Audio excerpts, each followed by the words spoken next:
Good morning, Beth.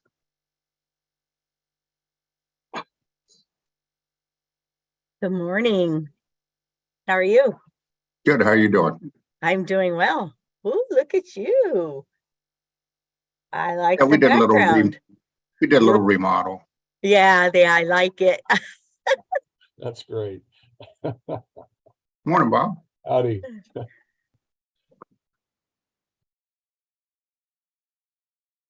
Yeah, is that your entertaining room?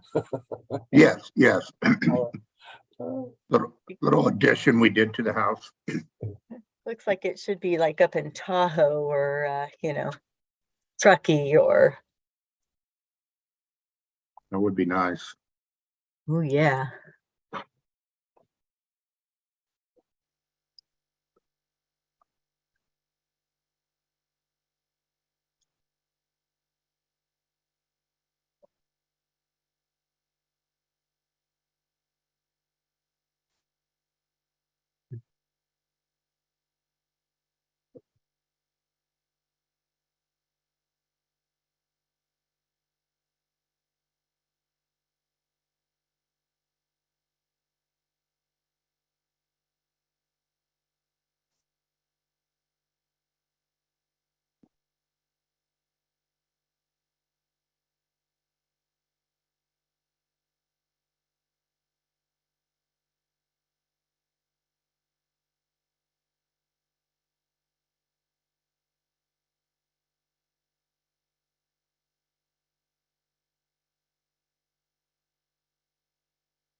oh,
okay.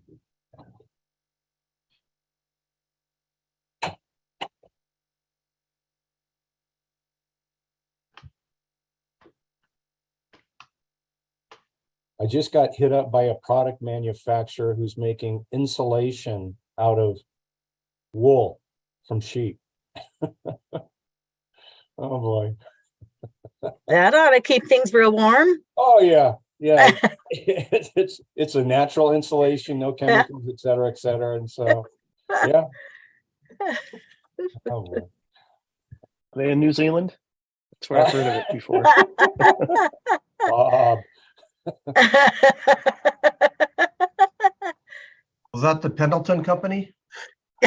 I don't know. They're going to be getting a hold of me later today. Our staffer that handles the big building products exhibit show that we do every year just said, hey, this guy wants to talk to you. So I got that to look forward to. It wouldn't be itchy if you had to crawl through it in an attic. That's true. Yeah, but what fun would that be? That's true. What is the R value of a sheep? Yeah. Pretty good, I bet, actually. Mm.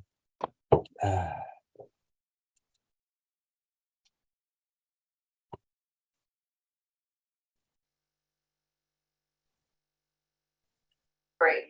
Okay, it's time. I'm gonna start recording. Good morning, Chairperson Osama. Good morning. Good morning, everyone. Just wanted to let you know, I know we've got 1 minute. We've got 8 of our 9 CAC members. So we can probably get started at 9 if you're ready as well. I'm ready, and I think we're losing one member for a couple of hours at 10, I believe, somewhere. Yeah, I believe what Wes chimed right. in. Yes. Okay, And I we're changed ready my whenever you are. hand color. Osama, I changed my hand color, so I think Where it's, is it? Oh, all right. It's not There you red. go. But it's more. It doesn't blend in as much. better. Okay, we're ready whenever you are, Mr. Day. Okay, great. Yeah, just gonna, so if we're calling the meeting to order at 9 a.m., this is February 9th, day 2 of the Green Code Advisory Committee meeting. I'm Kevin Day, Deputy Director with the California Building Standards Commission. And I'm going to reread the Zoom and telephone instructions and a few other housekeeping items before we resume the agenda. So I'll go ahead and proceed. Good morning, everyone. This meeting is being held remotely, consistent with Senate Bill 189, which authorizes a state body to hold public meetings through teleconferencing and to make public meetings accessible telephonically or otherwise electronically. Today's meeting can be viewed in the Zoom webinar and on the CBSC YouTube channel linked on the meeting agenda. I'd like to remind the YouTube viewers there's an approximate 45-second delay. Real-time closed captioning is available via automated live transcriptions in both Zoom and YouTube. The public may provide comments on each agenda item by calling in on the Zoom teleconference number provided on the meeting agenda or by using the raised hand feature in Zoom. Instructions are provided on the CBSC webpage. If you have difficulty with the technology, please call the CBSC office at 916-263-0916. I will now read the public comment and Zoom instructions. If you wish to make a comment on a specific agenda item, please listen for the committee chair to ask for any comments from the public. The chair will first go through the Zoom participants that have their hands raised. Then the committee chair will take comments from the public on the Zoom phone line. At this time, please take yourself off of mute. You may choose to announce your name and who you are representing before you make your comment. Please mute yourself when done commenting. The chair will continue through the call queue until there are no questions remaining. Staff will summarize any written comments that were received by 5 p.m. on Wednesday, February 1st, 2023. The committee will then proceed to the next agenda item. If possible, please call from a landline using the telephone handset only. This enhances the committee's ability to hear your comments clearly. Calling from a speakerphone or a cell phone reduces the quality of the audio and makes it much harder for your comments to be heard clearly. Okay. Chairperson, I was also hoping to summarize some requests that came in last night, if that's okay with the committee. Absolutely. Please go ahead. Okay.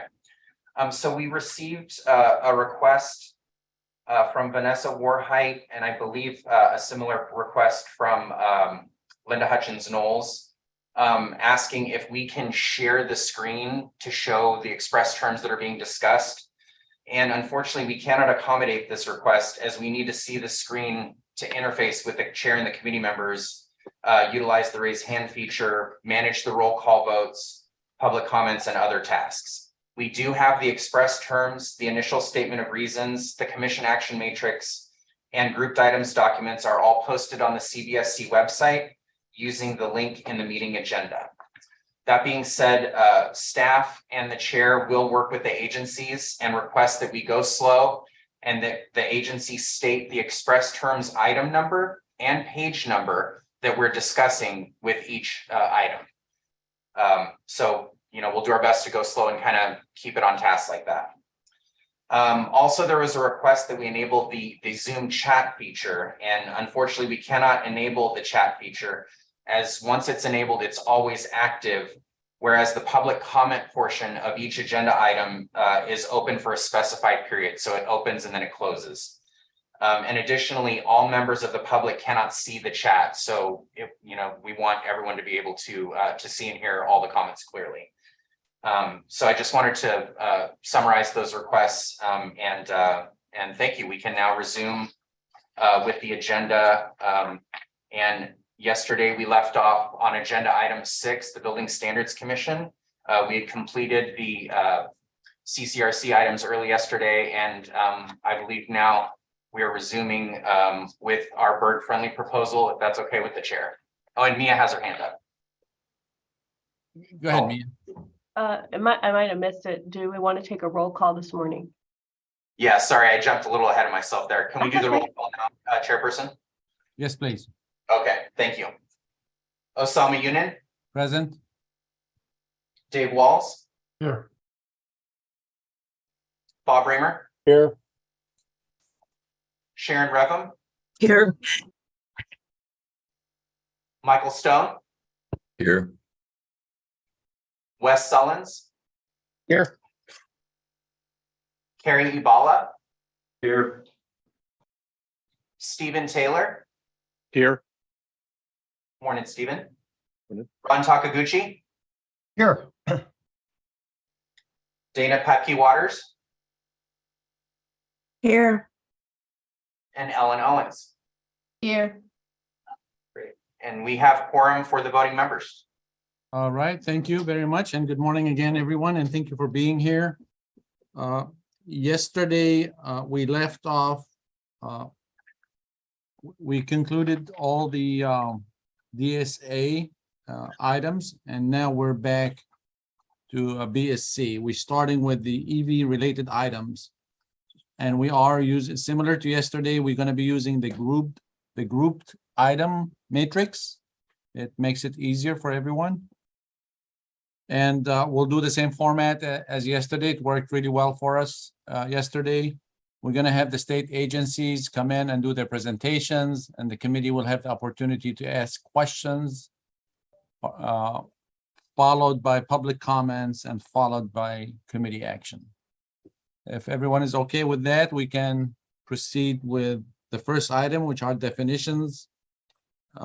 On the grouped items, item 1-1 through 1-6. Who will be doing the, Mia, you'll be doing the presentation? No, Mr. Chair, Ricky. yes, thank you so much. Can everybody hear me? Yes. Okay. clearly. Good morning, Green Code Advisory Committee Chair Yunin and fellow members. For the record, my name is Enrique Rodriguez, Associate Construction Analyst with the California Building Standards Commission. This morning, I'll be presenting BSC's electric vehicle proposals for non-residential occupancies within BSC's authority as part of the 2022 intervening code adoption cycle. BSC's Cal Green Code rulemaking file is BSC 04/22. The specific rulemaking grouped EV items that I will present today are as follows. It will be items 1, 5 through 7, 17, and 18. Before I provide rationale for each code change in more detail, I would like to provide an overview of the code changes and the pre-cycle public engagement. The ISAR contains detailed information about legislation, executive orders, and the history of Cal Green. I will provide a brief overview and summarize the information. I would like to provide some context for the public engagement during the pre-cycle code development activities.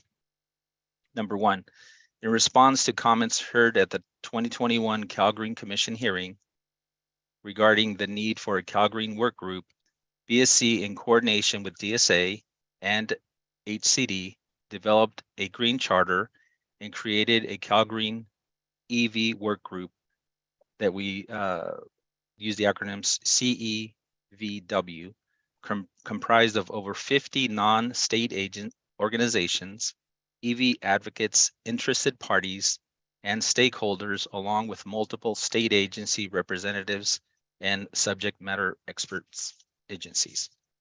Number 2, BSC, DSA, and HCD conducted 4 joint agency pre-cycle activity workshops between mid-April to late September 2022 to obtain valuable input from the work group. Now I would like to provide some charging language and rationale for these EV proposals. Number 1, over the years, various governor's executive orders set the goal of having over 5 million zero-emission vehicles on California's roadways by 2030 and 100% sales of electric vehicles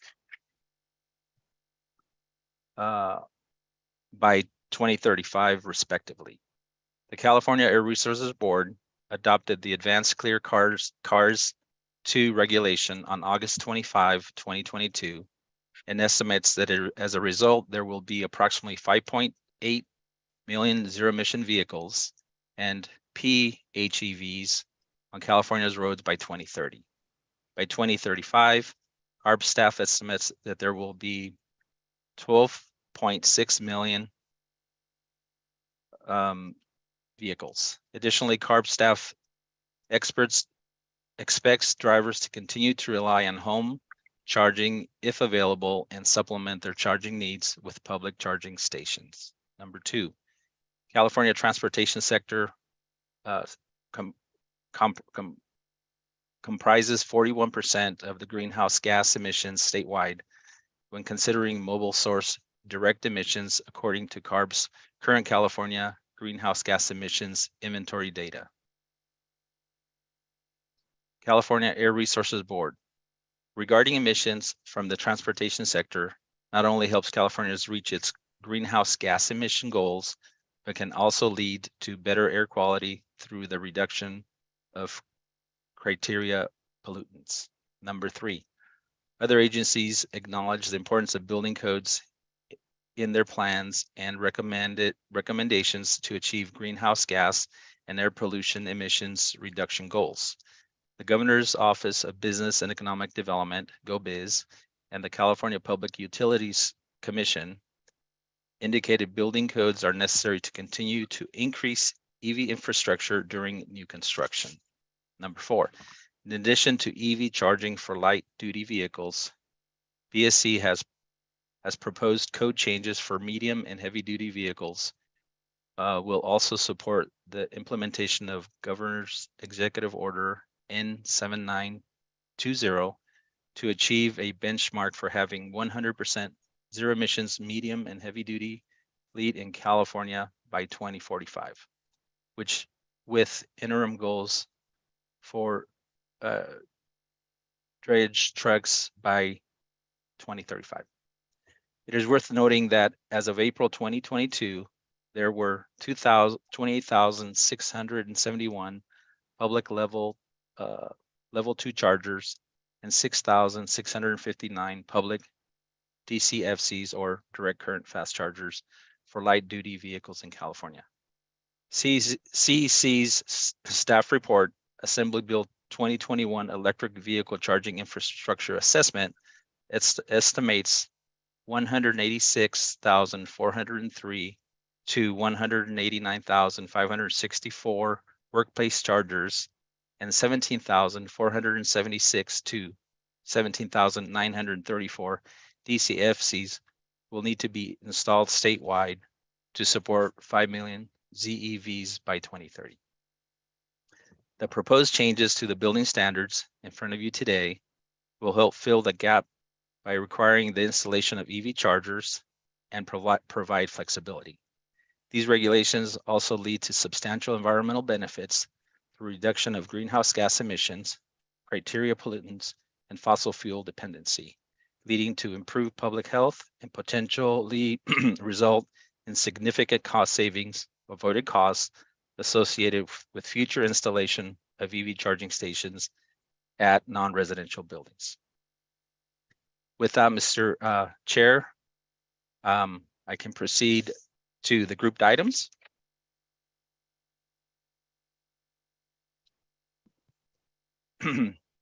Okay, looking at the express terms, BSC is proposing similar to what DSA proposed yesterday. We're proposing new definitions for electric vehicle proposals that align and have been coordinated with the Division of the State Architect and also HCD. And that's what you will find in item number 1, which is item 1-1 through 1-6. Mr. Chair, I can go through the rationale for the proposed changes, but in high level, we are coordinating, like I said, with the other state agencies, and these definitions are needed for our proposals that we will see in the next few items. Would you like for me to continue, go per item, or just go through the whole document proposal? Chair, you're muted. I'm sorry, I was on mute. That's okay. Yeah, no, this is fine. Does any of the committee members wish to go in details for any of the definitions? I'm not hearing any, so let's just continue then. Okay. Okay, moving on to the next item, which is item 5.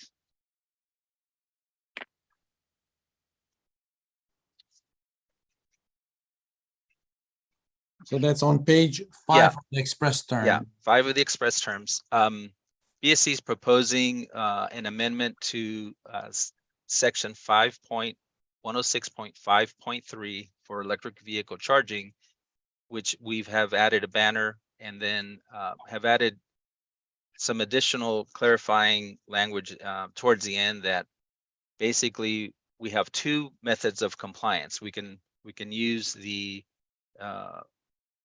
compliance for electric vehicle charging by either utilizing section 5.106.5.3.2, which is the one that describes the requirements for EV charging stations, or separately independent is we've added a new section 5.106.5.3.6, which is electric vehicle charging stations using the power allocation method. So this is similar to what DSA was doing, but we have basically 2 options, and I can certainly go through those options as we get there.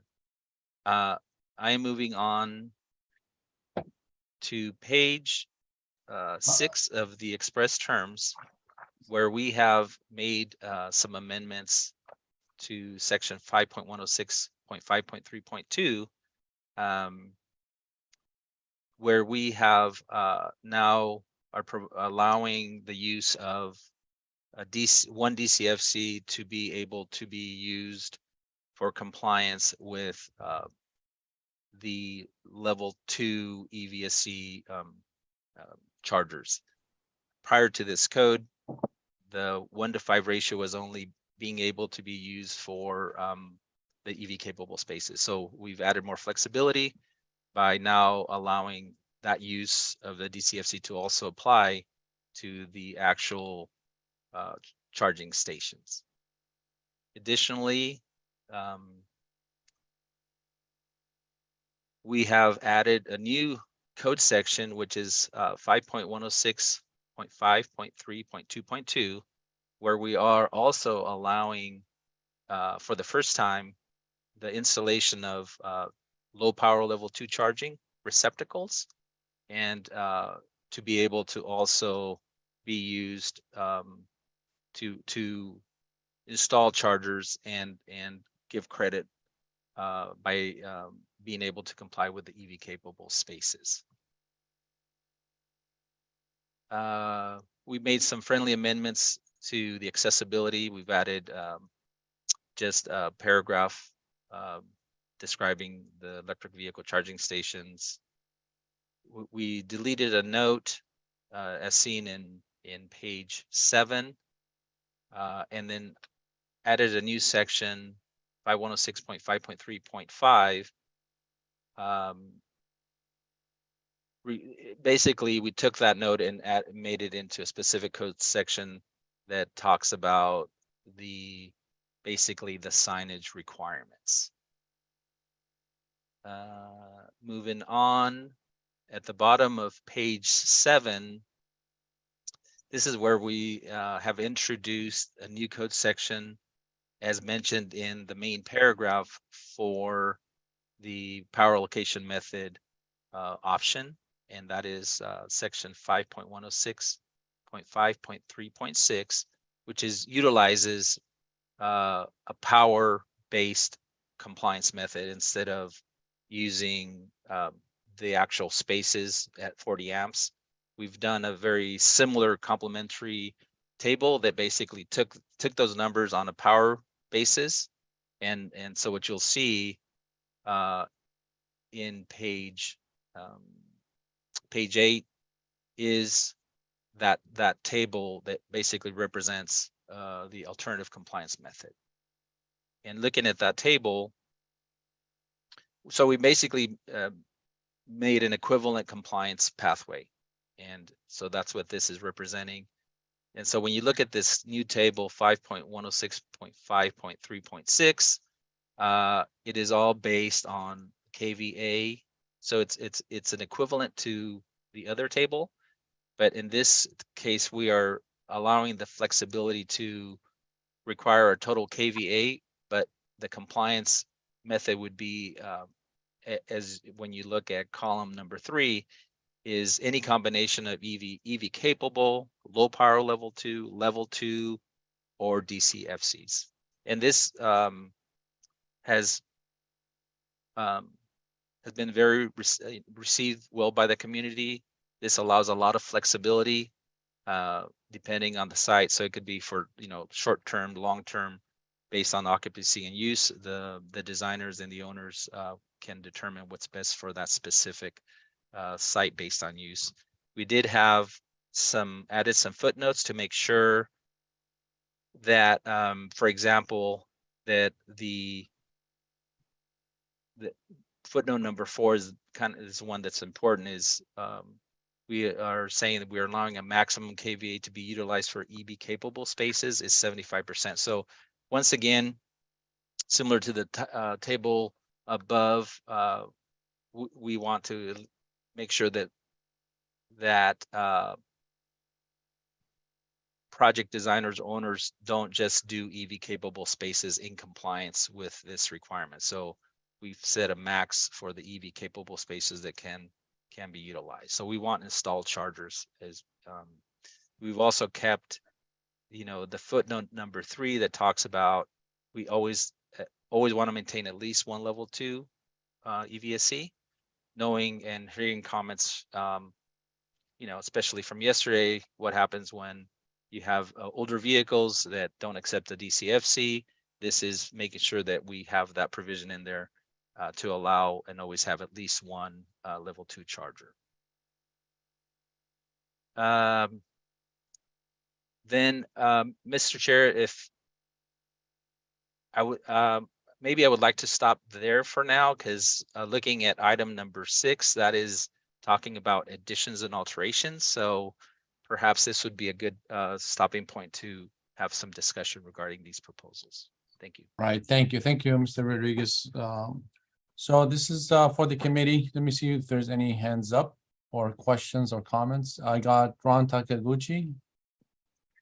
Yes, And I got Wes Solon. Okay, we'll call one at a time. Mr. Takaguchi. Okay, thank you, Mr. Chair, and good morning to everyone.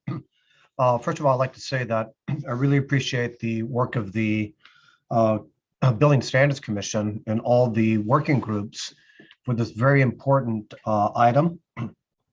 Locally, where I building officiate, I hear it all the time about the need for charging for electric vehicles, seeing that our state and quite frankly our nation is headed in that direction, and the need for additional charging capabilities. So I just want to preface on whatever I say today is with that thought of the importance of this. And again, I thank everyone who participated up to now. My question, Mr. Chair and Enrique, is regarding the cost effectiveness study. Just for the record, it's not only the cost of providing the infrastructure, but also in conjunction with the California Energy Code requires, and that is separation of electrical circuits. And one of the items in the Energy Code is that whenever there is power supply to an electric vehicle, electric vehicles, essentially, what it really amounts to is a separate distribution board required, meaning at that point, more equipment, more cost. So I'd just like to know if the cost effectiveness of these increased numbers or the methods here took that into consideration, and that is with respect to the Energy Code requirement. Thank you, Mr. Takaguchi, for that comment. I do have some CARB representatives that assisted with that analysis, and I'd like to maybe hear from them on answering that specific question. Do we have Adrian on this call? Hi, morning everyone. Adrian Harris from CARB. To address your question, yes, we did. When we underwent the cost analysis, we tried to make it as accurate to what would be required. So we did consider things like panels when we were calculating our cost. Okay, and that's satisfactory. Thank you, Mr. Chair. That's all my questions for this item.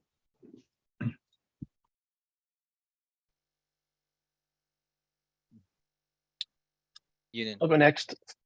If Go ahead.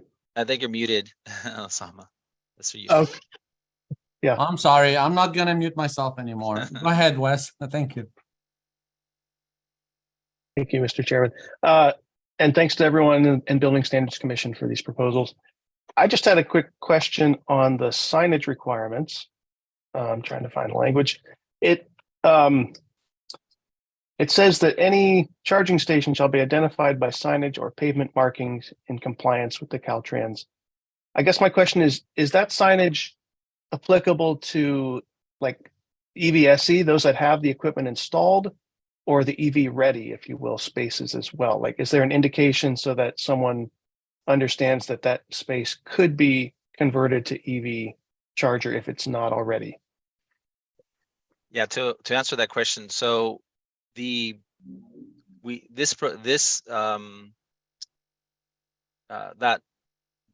code section does not apply for, let's say, EV capable spaces that currently in Cal Green, when you're complying with the EV capable space requirements, there is no signage requirement as, hey, this is going to be a future EV charging space, right? We have panel capacity, we have a junction box near the parking area where the future potential EV charging stations are going to be installed, but there is no proposed signage to identify the EV capable spaces for future installation. And this Okay, is and I know in coordination with HCD and DSA. We are using the same basic reference to that Caltrans standard. Okay, and I know it for like multifamily, this is a perhaps a bigger deal than a commercial parking lot, right? But would encourage signage, however possible, to ensure that the owner and occupants of buildings, including those that work in a retail or commercial office or whatever it might be, understand that there is potential for adding EV charging Because if it's not there, someone may not know to ask to get those wired and hooked up. Okay, But thank you, but I Wes. like having that addition. I think it's good code language. Thanks. Thank you. Michael Stone? Thank you, Mr. Chair. I just have a couple of comments, no question. First off, really good work on this new code language, and I like the addition of the alternative method there that gives building owners more flexibility. I like the fact that there's more flexibility to be able to to get a good installation in there. I think as we meaning all of us get more experience with EV infrastructure, we'll be fine tuning these types of requirements to make sure they work and work better. So anyway, good work. I like this proposal and the language. Thank you. Thank you. I don't see any more hands, so if you could move on to item 6, Enrique, Yes. please. Oh, Mr. Chair, I think there's Dave Walls is, Oh, I'm sorry, Dave. I didn't see that. All right, go ahead, Dave. It blends in, I know, I got it. Just a quick question. So, yeah, it's great, and I think there's no doubt that we have to have this in place everywhere, but a question relating to cost. I'm assuming, and I don't know, but I'm assuming that many of the businesses are getting cost recovery through actually charging for the, do we know how many are charging and how many are providing it free? Has there been any kind of look at that? And also, how about the maintenance of it? Is there any kind of requirement if it breaks down that they have to maintain it, or get it up and going again? I mean, has there been any thought relating to that?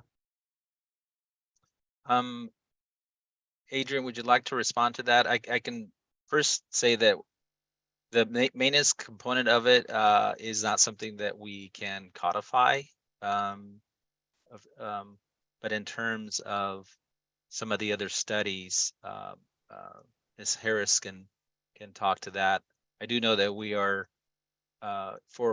moving forward. We're going to convene state agencies to come up with some of the studies that need to be done to really see how these chargers are being used and the use from the the business side of perspective. So, but Ms. Harris, I know, Enrique, you can't specifically talk about maintenance, but there is beginning of the code where it says that anything that is installed per this code has to be maintained, right? So I mean, there is that overarching, but there's no enforcement, I don't think, and that's where I was kind of leaning towards CARB maybe for if there's been any discussion on how that's going to be handled.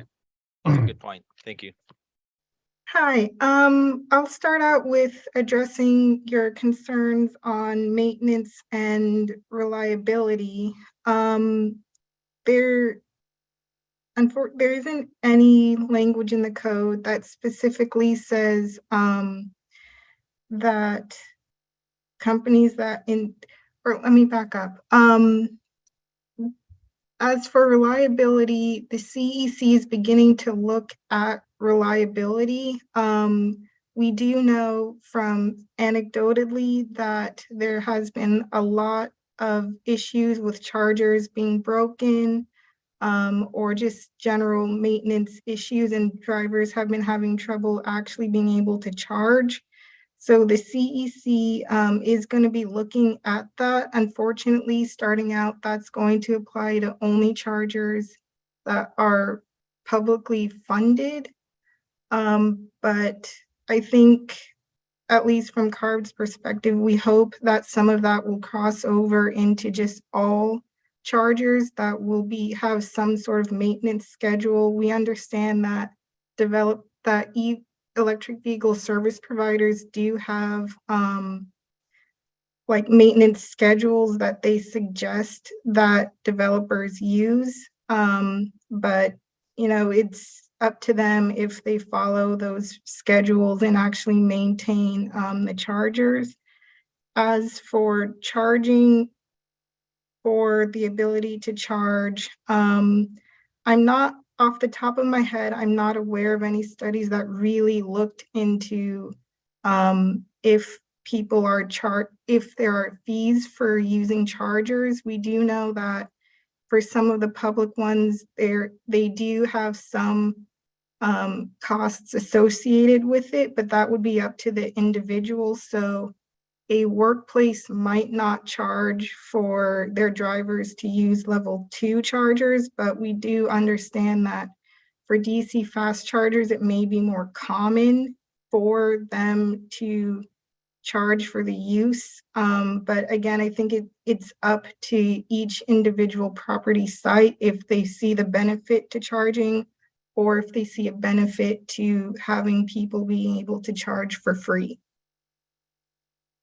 Yeah, thank you. I think one of the things that prompted that was the lady that testified yesterday mentioned that her apartment only had 3 and one of them has been down for a month. So, you know, if all of them go down, then basically you're down to 0. But as far as, you know, an owner being able to charge, I just didn't know if that factored into that cost, because of the cost of it, because you actually could get cost recovery, which could end up being 0. And I know Tesla, of course, charges at all their stations. Thank you. Mr. Raymer. Thank you, Mr. Chair. In response to David's questions, it's all over the board, at least so far. If you're familiar with solar installations, you know, probably the 2 biggest or 2 most popular, the first one by you know 2/3 is solar leasing. The next one is where you actually own the system. But you know, 2/3 of those that are going on house are currently done by lease, and you have similar opportunities with EV charging. You can have a company that can basically own and manage the EV chargers, or you can choose to basically take it onto yourself. And the former is very attractive to a lot of commercial entities. And there are instances where they are charging for power, but going into that decision making is, you know, will the person be parked there long enough? Will the car be parked there long enough to make all of this accounting worthwhile? In most cases, it's not. But you know, like at least right now, it's kind of the wild, wild west where there's all sorts of different opportunities to use, and the business owner basically chooses the one that kind of best fits their needs. They like having a lot of the headache taken off the plate and given to somebody else, and so that maintenance opportunity by an outside entity is great. That makes sense. Thanks, Bob. All right, thank you all. I don't see any more hands. Let me just make double sure here. Yeah, I don't see any hands. All right, let's proceed to item 6. Okay, thank you, Mr. Chair. Moving on to item 6, BSC is proposing a new code section 5.106.5.4 for additions and alterations to existing buildings and parking facilities. So basically, we are proposing the similar compliance requirements for additions and alterations for, let me say, qualifying additions and alterations, and leaving it open for compliance using the methods that we've talked about, either the table with the vehicles or the EV, the power location method. But this, I just want to say that for additions and alterations, you first have to determine whether you comply or you're a qualifying site. And so we have 3 basically things that we look for. So when you look at the top of page 9, it says when EVC is installed. Okay, it says comply with the following provisions. So we refer you to section 5106.5.4.1 and 5106.5.4.2, but you first have to look at the basically the triggers. And trigger number 1 is when the scope of construction work includes an increase in power supply to an electric service panel as part of a parking facility addition or alteration. Number 2, when a new photovoltaic system is installed covering existing parking facilities. 3, when additions or alterations to existing buildings are triggered pursuant to Code Section 301.3 and the scope of work includes an increase in power supply to an electric service panel. So this would be, so section 301.3 is the scoping provisions for additions and alterations that we currently have in chapter 3 that talks about either an addition that's over 1,000 square feet or project valuation of $200,000 or greater. So this additions and alterations proposal, it has limited applicability. You have to first make sure that you are a qualifying site. Then in addition, we have exceptions that allow the local jurisdiction, similar to the provisions exceptions that we currently have in the EV section, is we have the exception for on a case-by-case basis where the local enforcing agency has determined compliance with this section is not feasible based upon one of the following conditions. And then we have conditions A, B, C, and D, and these mirror some of the ones that are already codified. And so once again, making sure that this proposal doesn't how can I say it, that we have a limited scope, right? So that's exception 1. Then we have exception number 2 is remote parking facilities that do not have access to the building service panels. So this would be a remote site across the street, very difficult to, provide power to that. So we're making sure that we're not triggering that. And then number 3 is parking area lighting upgrades where no trenching is part of the scope of work. And then number 4, emergency repairs, including but not limited to water line breaks in parking facilities, natural disasters, repairs, etc. We're limiting the scope, and the intent is to trigger this EV installation or to apply to parking lots that are undergoing trenching and electrical upgrades, something that makes sense. And so assuming that you have a qualifying site, then you would look at, we have 2 conditions, right? We have under section 5.106.5.4.1, we have the condition where you have an existing building or parking area without previously installed EV capable infrastructure. So this would be an existing site that is not part of, let's say it was done prior to the 2019 code, where the EV infrastructure requirements were not in effect. The second scenario would be existing buildings or parking areas with previously installed EV capable infrastructure. So this would be something that was permitted after when the EV requirements came into effect. So that the sites that already have the EV infrastructure, but then they're doing an addition and alteration after that. So this is to capture the ones that already have the infrastructure there. And so when you look at the specific code sections, we're allowing and referring you back to the tables that talk about the EV capable spaces, and also with the associated table, and we also are allowing the compliance using the power allocation method. So we're trying to take these additions and alterations and utilize the same options that are being proposed for the new buildings. And so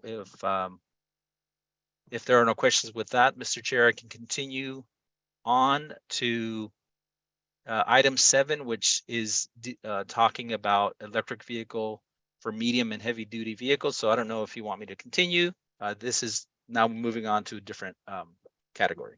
Let's pause just a couple of minutes. We have some questions from the committee members. Okay. Bob Mayer, please. Yeah, I don't have a question, just some comments that, thanks for putting this together. We knew that you had to get into the existing building stock. HCD did that just a while back, and, this forms a level of parity, and you've taken a lot of effort to try to minimize the cost impact, but most importantly, I appreciate the foresight used. We're since he's have been in effect for quite a while, you're going to be dealing with properties that have the EV capable infrastructure. And so why not deal with that? So thank you for having the foresight to deal with that issue. Thanks. Thank you. Ron Takiguchi. Thank you, Mr. Chair. I would like to defer to Mike Stone. I'll let Mike go first, and I'll follow him because I have several questions. Thank you. Sure. Michael Stone. Oh, thanks, Mr. Chair. I just have a question, a clarification question for when this applies. Item number 3, and I'll give you an example. And the reason I'm asking this is because we're talking about existing buildings.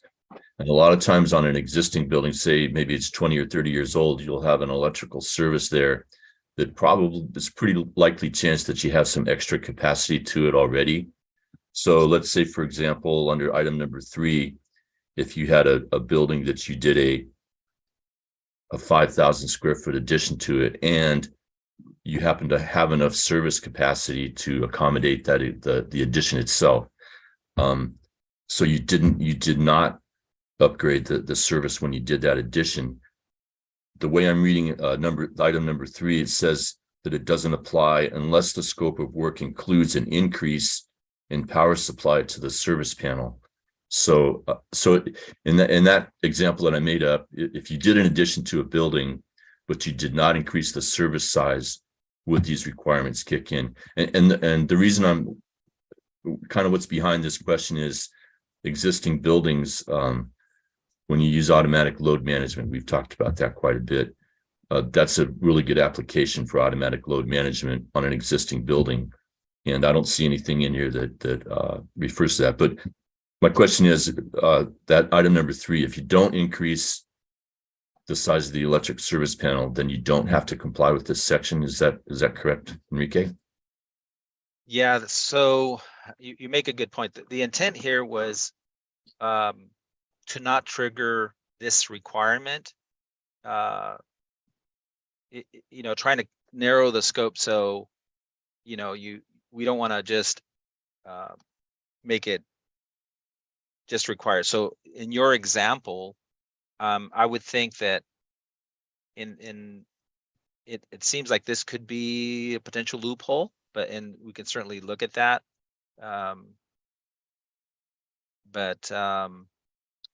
Yeah, I think that's something that we can look at, Mr. Stone. Yeah, you make a good point.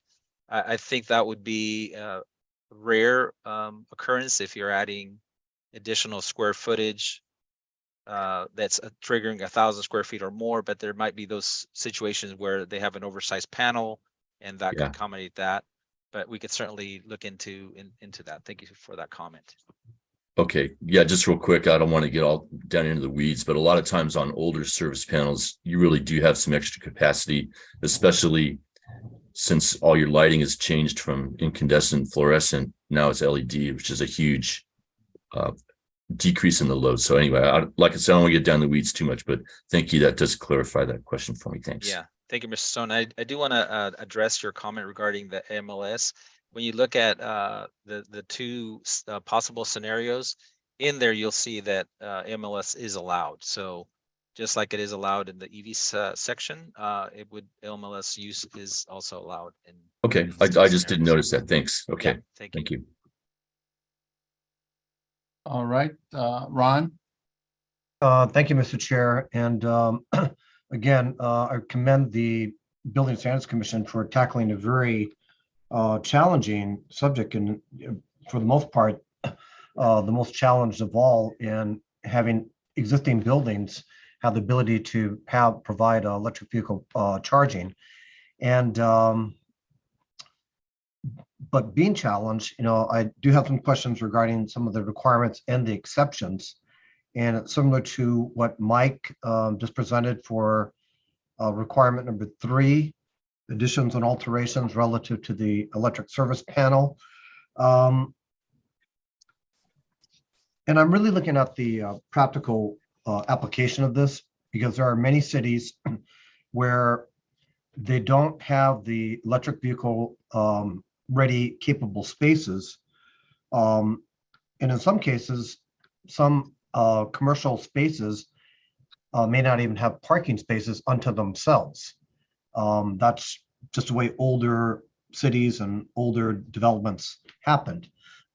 So my question on requirement number 3 is an example where the tenant improvement and an alteration does require an upgrade to the electric service panel, and there is no parking. Could you see that as another exception, or perhaps that might qualify under exception number 2? I would say that I think at the end of the day, it's based on the scope of work, right? So if there is no existing parking and it's not required, right? It's part of the original or no physical space, right? So then I would say that based on the scope of work, that would not be in the scope of work. So that would be, I would say, an exception. But we could that's something that we can look into as well. It might we can look into potentially adding something there that talks about another exception is if there's no parking spaces at the site or the ability to. Yeah, and maybe for perspective, it might be jumping way too much into the weeds, but many cities have the parking agreements with say city parking or off-site agreements. And I just want to make sure that this doesn't conflict with any type of special situations like that. So if you could also look at those situations, Enrique, appreciate that. Okay. And I have another question. It goes back to requirement number 2 with a new PV system covering existing parking spaces. I think the thought here was that photovoltaic is a power production system, and therefore maybe an offset to the amount of power demanded by electric vehicle charging. Where I see this as maybe a little disparate is that a tenant improvement could require a very large upgrade or very many EV parking spaces. But say the parking structure installs, say, only a 10 kV system, not enough to cover the amount of electric vehicles charging required. And as you know, the California Electrical Code doesn't consider credit, so to speak, of power production from PV systems. So it just really is additional EV electric vehicle charging stations would just add to the load. And practically there may be offset, but load calculations will not count. So maybe for item number 2, consider some thresholds with the balance of the output of the PV system versus the requirement for the KVA rating for electric vehicle parking required. And regarding exceptions, I just want to make sure, because a lot of this is for the exceptions, and again, commending the commission for thinking this through. And that is the exceptions which give some flexibility to the local building official and local utility company. Just want to make sure that exception 1A, where it reads that where there is no local utility power supply, to what extent might that mean? Say that there's an on-site utility transformer that's maxed out. Is that an example, or are you going even further back on infrastructure, say in the street, and the supply to the site or building itself? And if it's meant to be general and left to the building official, then then so be it. I just wondered if there's more clarity to that exception. Yeah, Mr. Takaguchi. Yeah, this no, there's no more clarity. This is basically we took the exception that is already codified under the EV provisions, and we applied it for additions and alterations, and allowing the local jurisdiction to make that determination.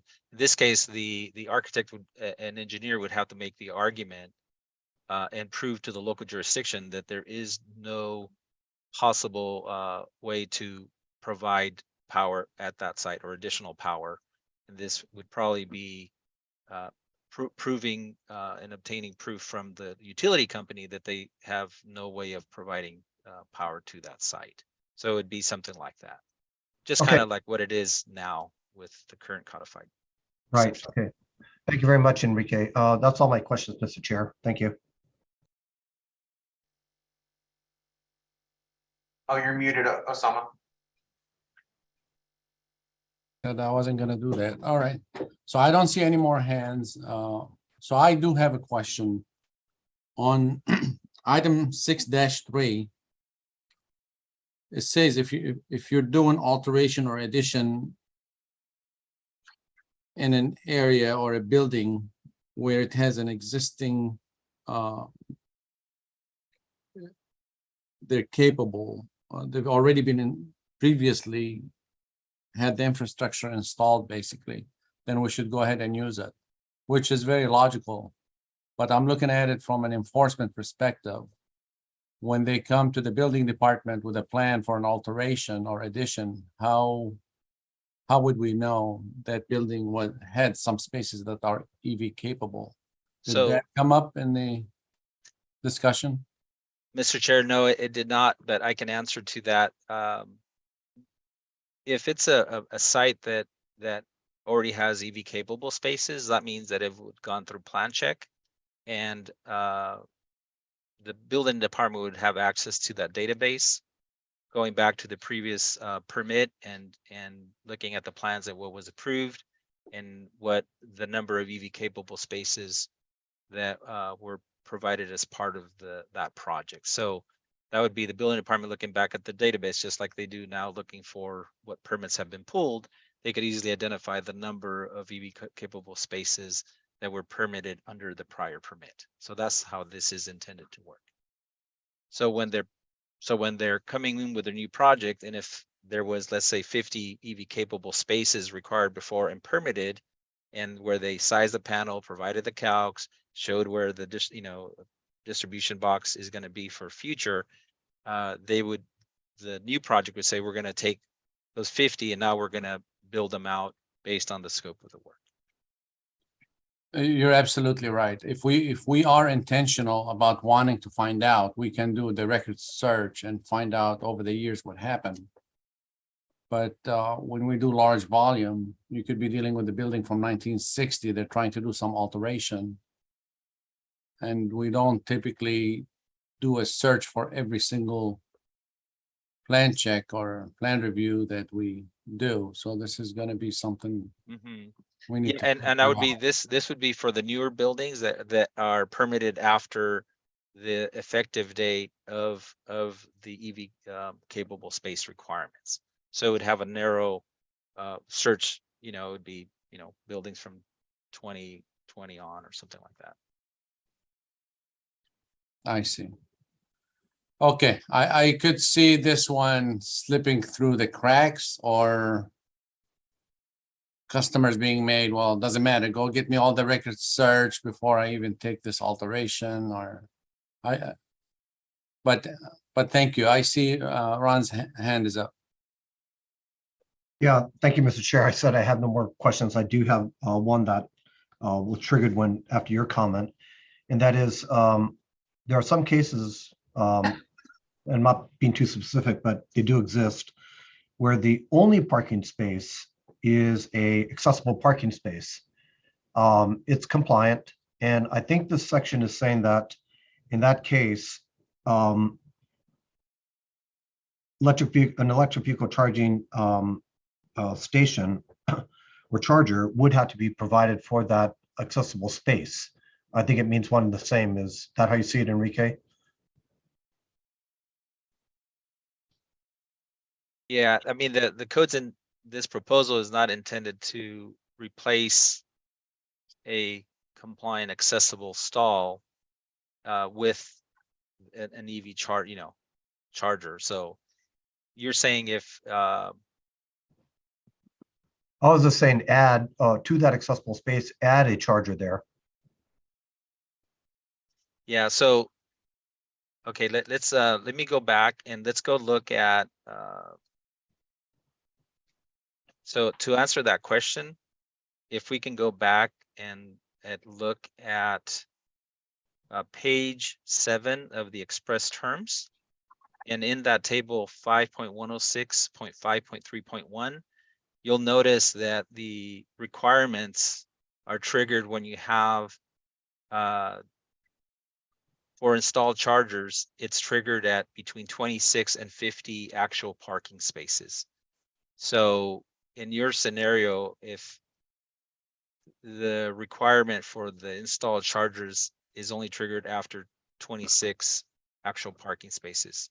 So Okay. I think yeah. All right, very good. Thank you, sir. You're welcome. Thank you, Mr. Chair. Thank you. I don't see any more hands. Let me double check. Okay, let's move on to item 7. Thank you, Mr. Chair.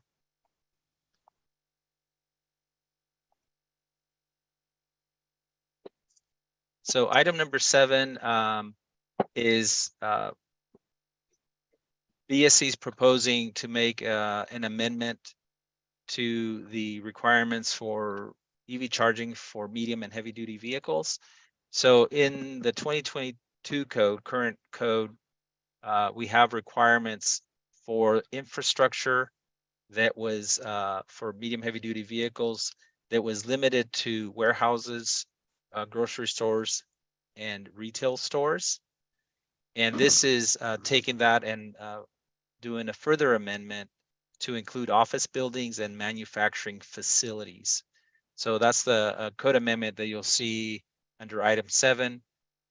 You'll also see that we just editorial change. We changed it from 5.4 to 5.5 because we added additions and alterations as previously discussed.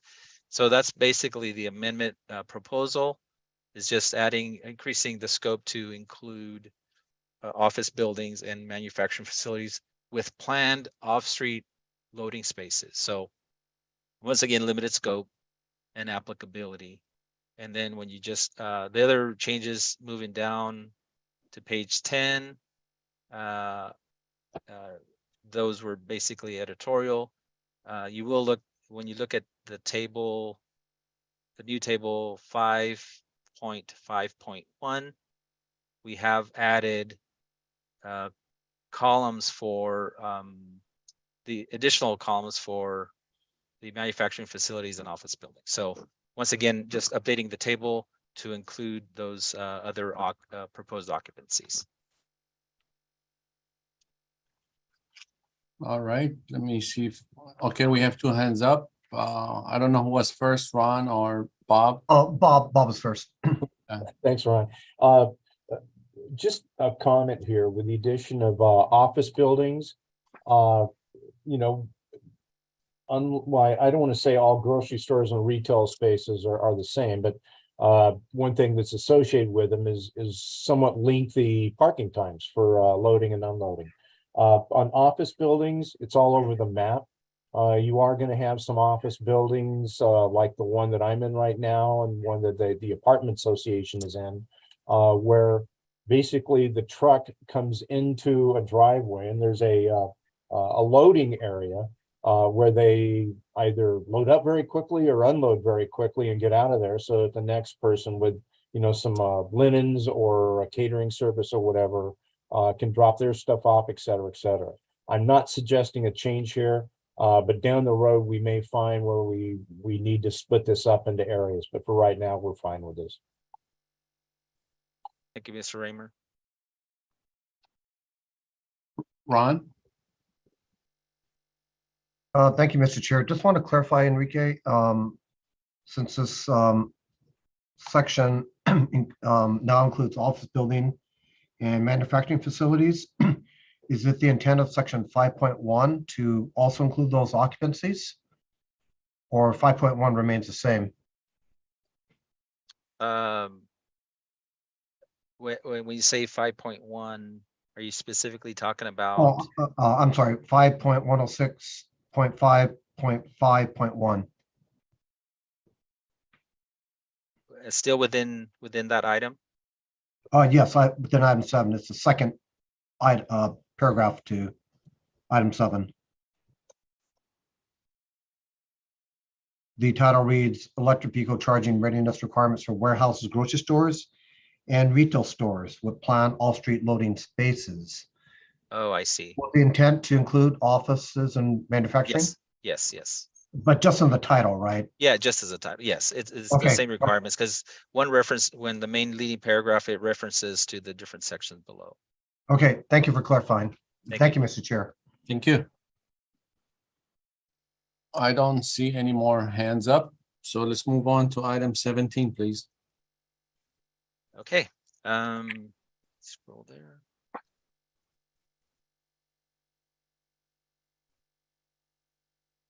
Okay, so item 17, Mr. Chair and committee members, is mostly editorial. So during the 2022 code currently codified, we're making some friendly amendments to align the mandatory provisions where we changed fuel efficient to high efficient. So this is just editorial corrections in the voluntary sections that should have been coordinated during the last code cycle. So just these are all basically editorial. So when we look at A5.106.5.1.3 future charging spaces. So during the last code cycle, BSC repealed the requirement for clean air vehicle parking spaces because we had increased the EV capable and actually requiring installed chargers. We basically got rid of the EV capable parking space requirements.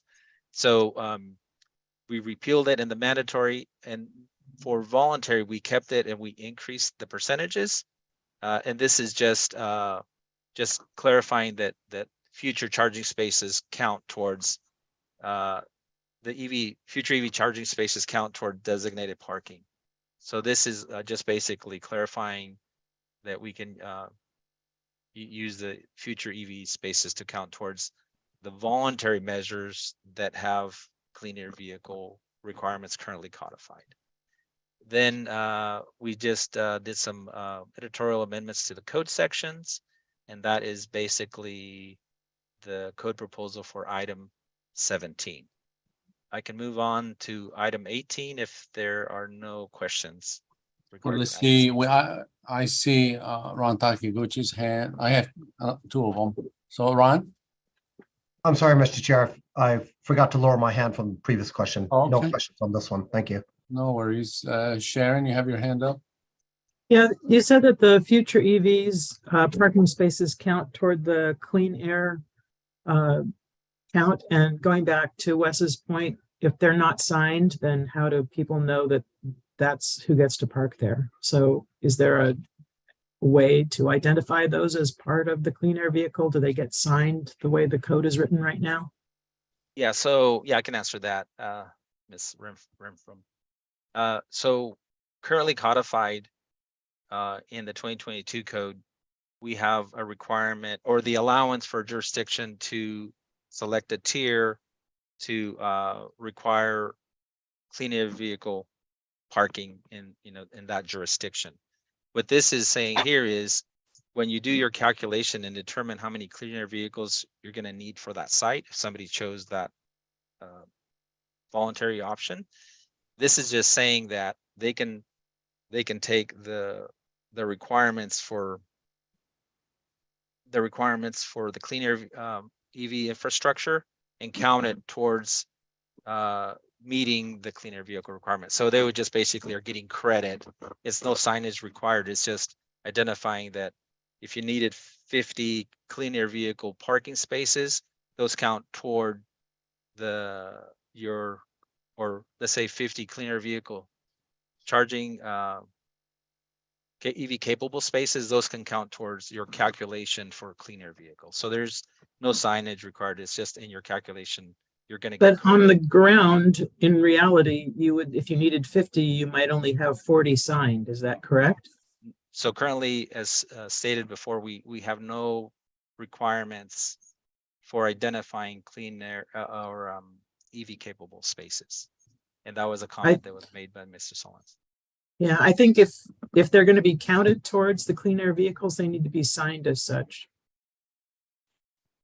Yeah, the intent here is to not overburden, let's say, a facility where we're going to require clean air vehicle spaces and then separately require EV capable spaces. That's going to basically take the majority of that parking lot. So this is just trying to just like we did in voluntary, we're just trying to move that into the voluntary to make sure that we're giving the appropriate credit, just like we did for the mandatory provisions. But I do understand the concern for having signage for those EV capable spaces that are going to be installed in the future, as mentioned by Mr. Solons. Thank you. All right, I don't see any more hands up, so let's move on to the next item. Okay, so item 18 is basically we have the mandatory provisions for the EV chargers and capable spaces. So item 18 is basically we have a tier 1 option. And so looking at page 23, we basically amended this to so currently codified, we refer to the mandatory, we reference you to the mandatory sections. This is just basically referencing you to the appropriate new proposed code sections, just like we did before. So we had to amend the tier 1 and tier 2 to make sure that we're referencing to the appropriate mandatory sections. So all of the regulations really occur in the mandatory. And so because this is voluntary, we're just referencing you to the actual code code language, mandatory code language. So you'll see that this is basically referencing you back to mandatory. When looking at page 25 of the express terms, we've added, clarified that this table 5.3.1 is a tier 1 table. So we've added some editorial correction there. We've also added footnote number 3 to once again clarify that you need to have at least one level 2 charger. And then because we are proposing a mandatory power allocation method for the tier 1 and tier 2, we are also proposing similar code language for the allowance of the power allocation method for tier 1 and tier 2, utilizing the more restrictive numbers of actual charging spaces. In other words, in the mandatory section, we have 20%. For tier 2, we have 30%. So these tables are basically coordinated to reflect the higher number of actual percentages. So that's what those tables represent. Then for tier 2, it's just once again referencing the related mandatory sections for compliance. And then you'll see that the associated table for tier 2 Once again, we labeled it tier 2 to make it very clear. Once again, similar amendment for tier 1, tier 2. And then also for the power allocation method, we added that new code section specific to tier 2 with the increased KVA requirements to align with the respective tier 2 numbers based on actual parking spaces, but now utilizing a KVA. So those are the amendments. Once again, just trying to align in lockstep mandatory tier 1, tier 2 to make sure that we're fully coordinated and have done the appropriate increases required for the various tiers. All right, thank you. Ron? Thank you, Mr. Chair. This is a similar question which I already asked, and Adrian from CARB sufficiently answered it. But I want to ask it again because it's so significant, especially with the tier 2 level. And that is, I'm looking at the larger parking spaces when you inch up toward 200 parking spaces and the 758 kVA. Regarding my question on cost effectiveness is that when you get to that large loads, there are some utilities in California that do not allow or limit the amperage of the electrical service provision. And therefore a second or maybe even a third electrical service might have to be installed, which can be very costly. So just for the record, I'd like to ask if that consideration for cost effectiveness was considered.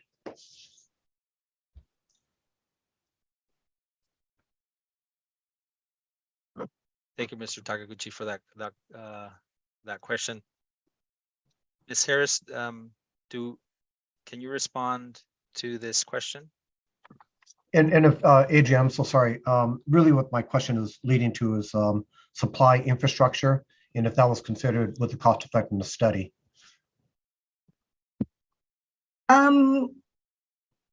When we did the calculations, we didn't take that into account.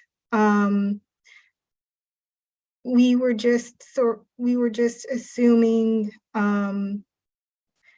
that there weren't any limitations to how much power that you could provide, and that because it was, in essence, we just based it purely on the number of spaces. If I can interject, Mr. Takaguchi. So currently and historically, there may be of the 450 something jurisdictions out there, there may be one or two that have ever attempted to achieve not full compliance with the tier 2, but have done a tier 2 ordinance or an ordinance that would trigger a tier 2 requirement. So thus far, of all the ordinances we've received for this EV capable or the EV requirements, we've not seen one jurisdiction that has is proposing a tier 2 amendment to basically adopt this specific table. So I don't know if that has any. Well, that's good information, good perspective. I'd just like to offer also that some cities in their development agreements with the developers might say that this project must comply with, LEED Platinum, say, or say CalGreen Tier 2. So it may not be a building code requirement, but a development agreement requirement. But seeing this as a voluntary tier, I'm accepting of the answer from CARB. Thank you very much, Adrian. And that's all my questions for this item, Mr. Chair. Thank you. Thank you. You got Bob? Raymer? Thank you, Mr. Chair. And sort of in response to Ron, the transformer shortage here in California is now spread nationwide. There's a number of different efforts underway to kind of take care of that.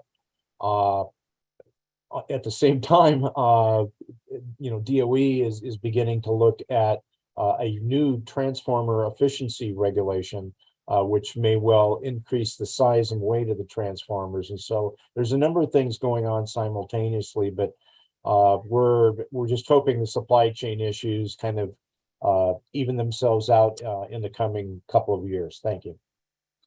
Thank you. Sharon?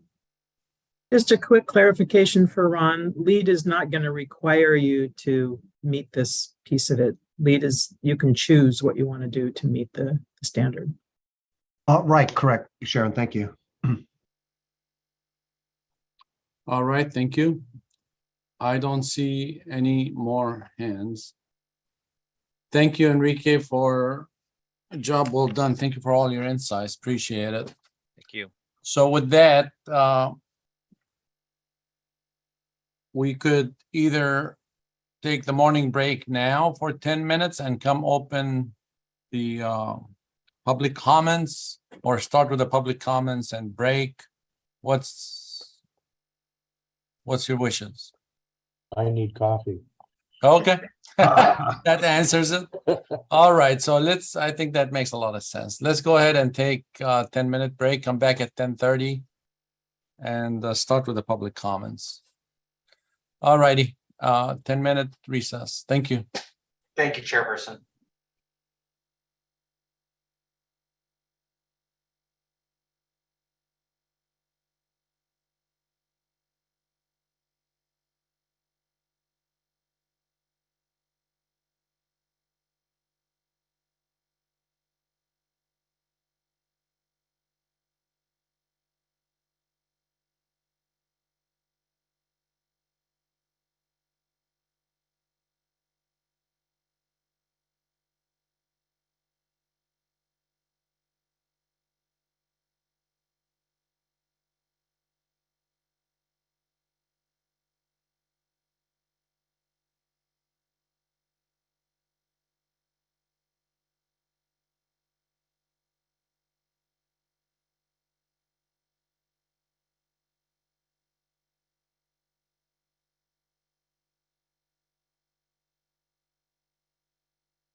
Okay, 10:31, we're back. Is the state agency ready?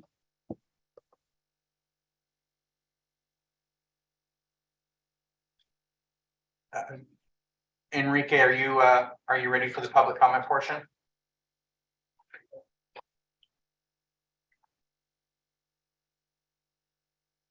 Just one moment, Chairperson. Okay.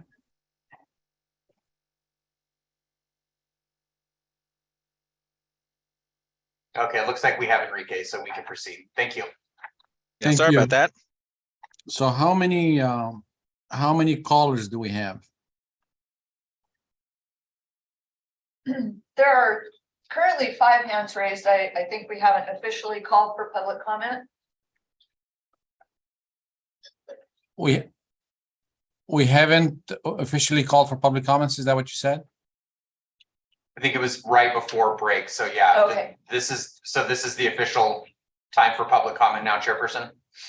Right. So let's start the public comment, but let's also, similar to yesterday, put a 2-minute limit on each caller with a 10-second reminder. Will do. Thank you. All right. Let's proceed with the public comment. Stacy Renexis. Hello, can you hear me all right? Yes, we can. Okay, my name is Stacy Renexis. I'm with Power Tree Services. We focus exclusively on providing energy services into multifamily properties, solar, battery storage, and EV. We have done dozens of multifamily buildings with EV.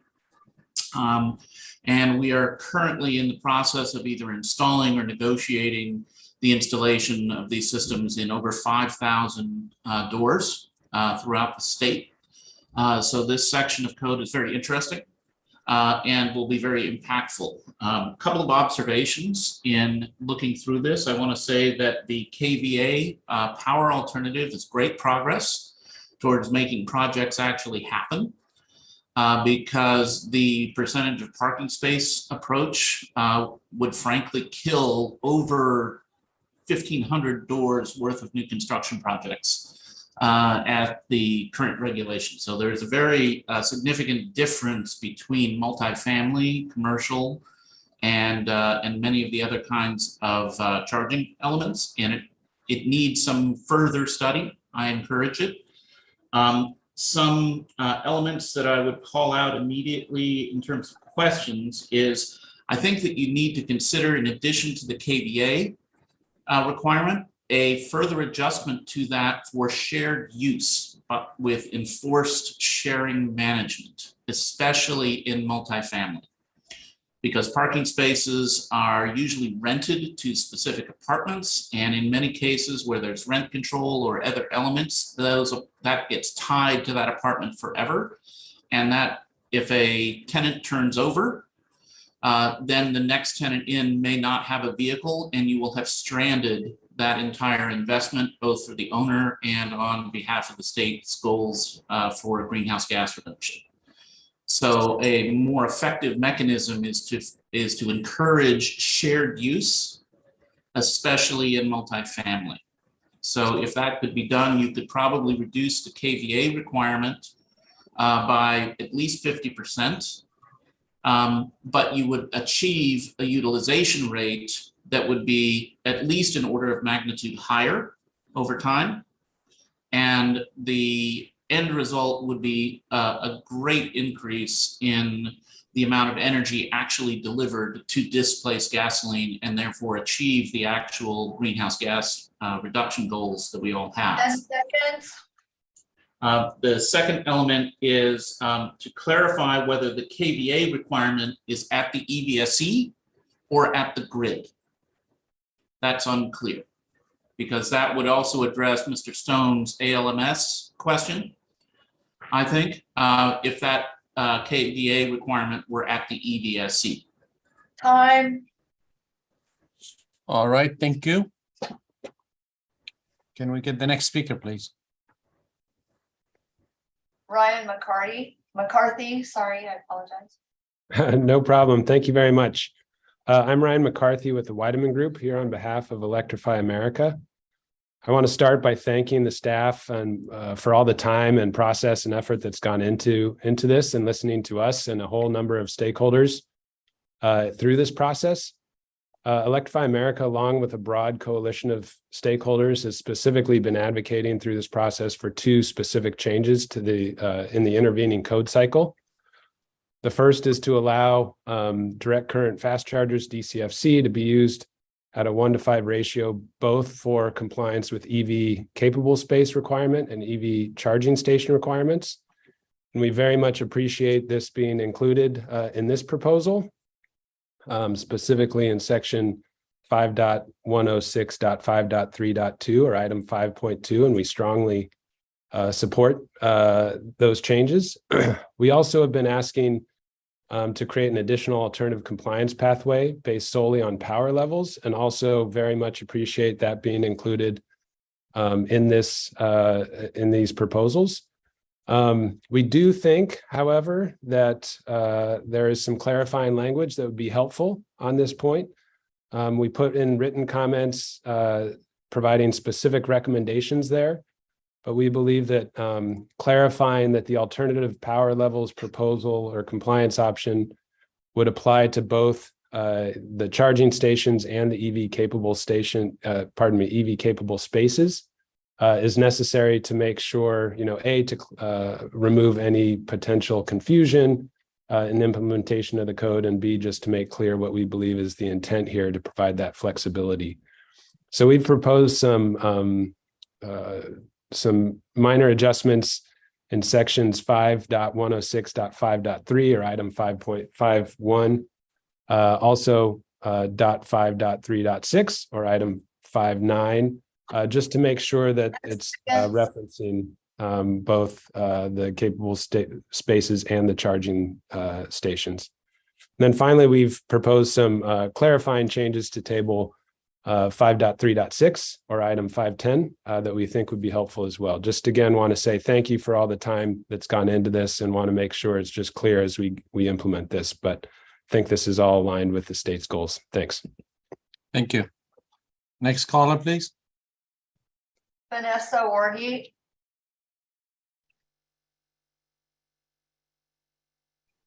Hi, can you hear me okay? Yes, we can. Okay. I have 3 comments to make on 3 different items. I don't know if does the 2-minute rule hold if it's on 3 different items? For each call. Well, no. You're commenting on what now?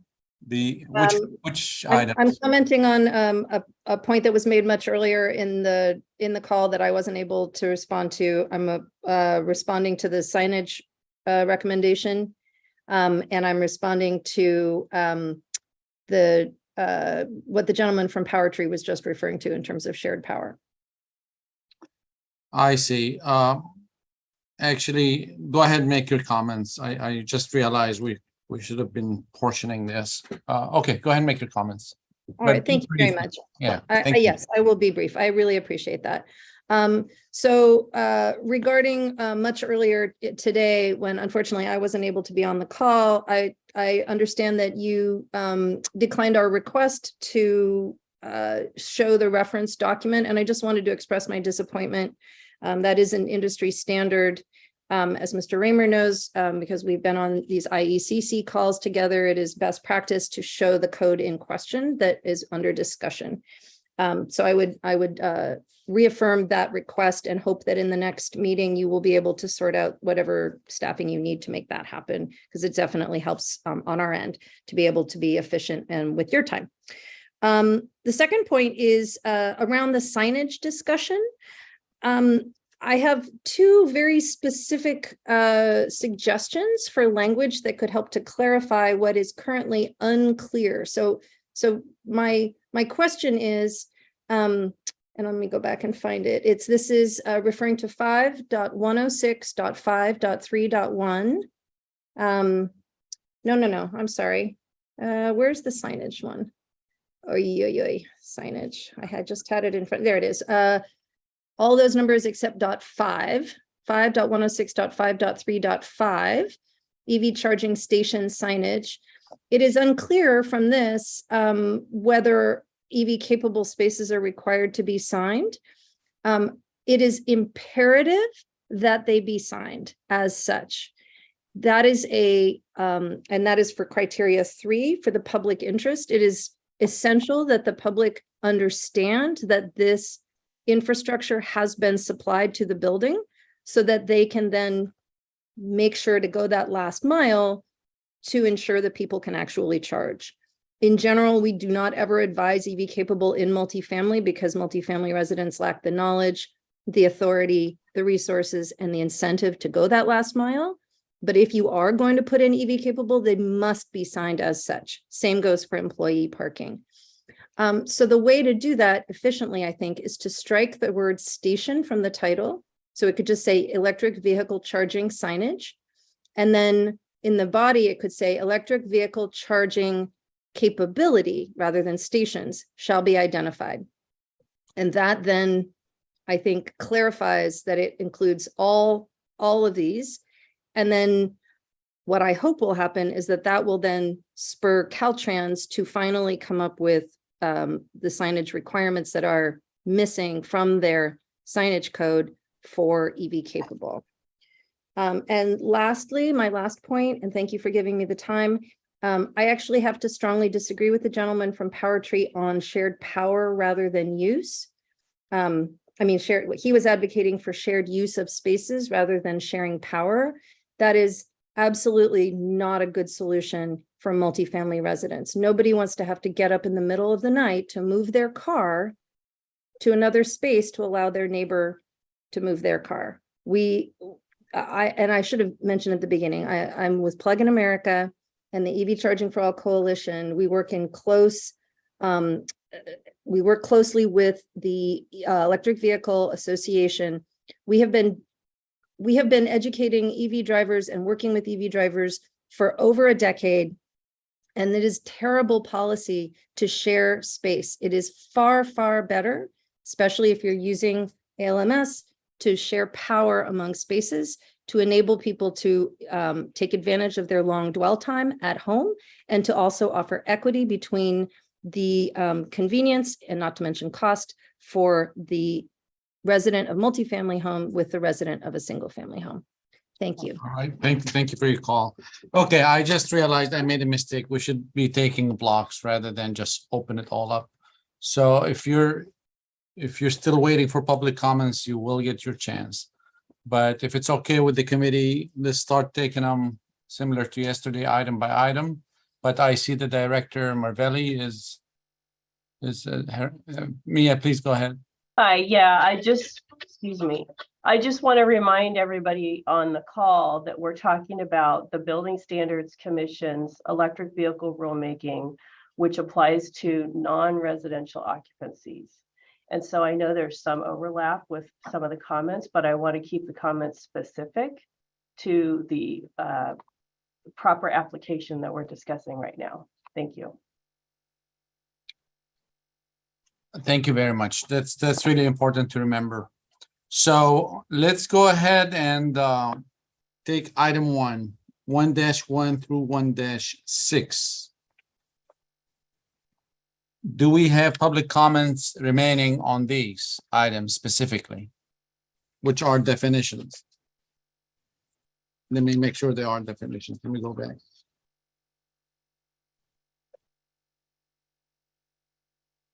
Right, these are Yes, they are, definitions. Mr. Chair. So do we have any public comments specific to item 1? Yes. Okay, go ahead. 2 minutes, please. Actera EV coaches. Oh, apologies. That's Linda Hutchins Knowles with Actera and the EV Charging for All Coalition. Since there isn't a place here for comments about the process, I just wanted to reiterate what Vanessa said about not being able to see, like right now, I'm trying to scramble to like go back to where you were. When she was reading those numbers, I couldn't remember all the numbers she was saying. This is very difficult to follow. And I urge you, if the IECC and the ICC can do this, and other agencies do this, in some of the working groups, we had it on the screen. Maybe after the lunch break or sometime when you can regroup, please consider showing this so everybody can see what's being talked about. I think Vanessa would have been on point if she'd seen that item right in front of her face. So I will lower my hand on common definitions, but again, I don't understand why the presenter, especially when like someone from an agency is presenting and they're looking at something, why can't they share their screen and everybody can look at it together? It helps those of us who are visual learners to really process it and take it in. It's an accommodation request for those of us that are visual learners that are struggling very hard to keep up with all the numbers being read so quickly, and also to make sure we don't waste your time and comment on the wrong items. So please reconsider. Thank you. Thank you. Next caller, please. On item 1. James Spray, go ahead, please. Hello, everyone. My name is James Fry, and I'm from 2050 Partners, supporting the IOU Codes and Standards Group. Thank you for the opportunity to participate. Hopefully you all have a copy of our written comments that we submitted, and we're breathing easier now that you're breaking up by item, so thank you for that. My first summary has to do with definitions.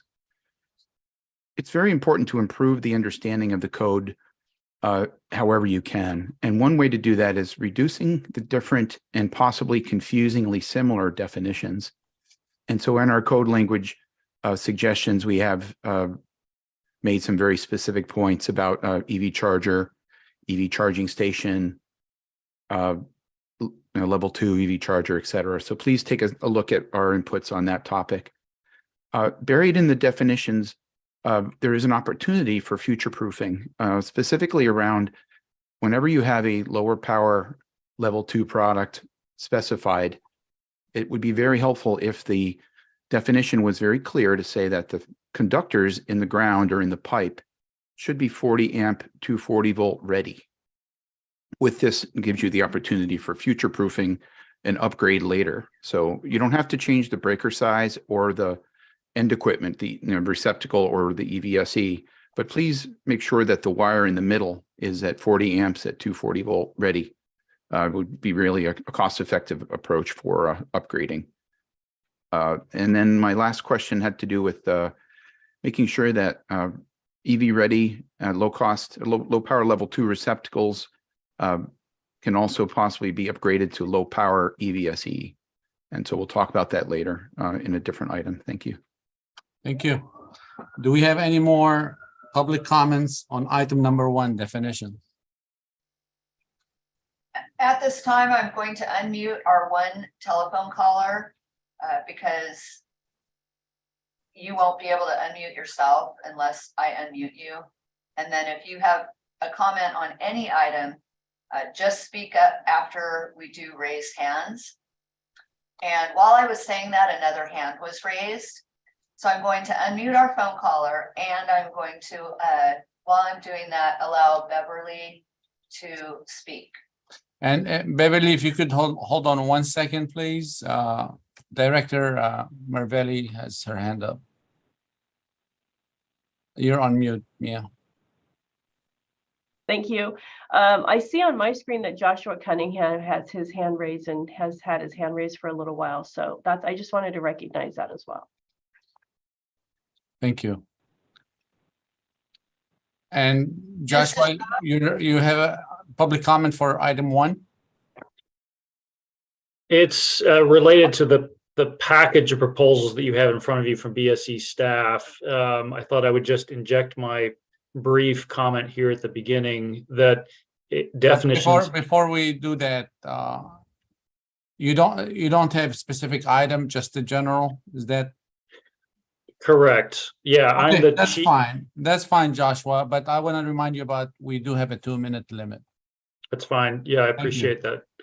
Yeah, so I'm Joshua Cunningham. I'm the chief of the Advanced Clean Cars program at the California Air Resources Board.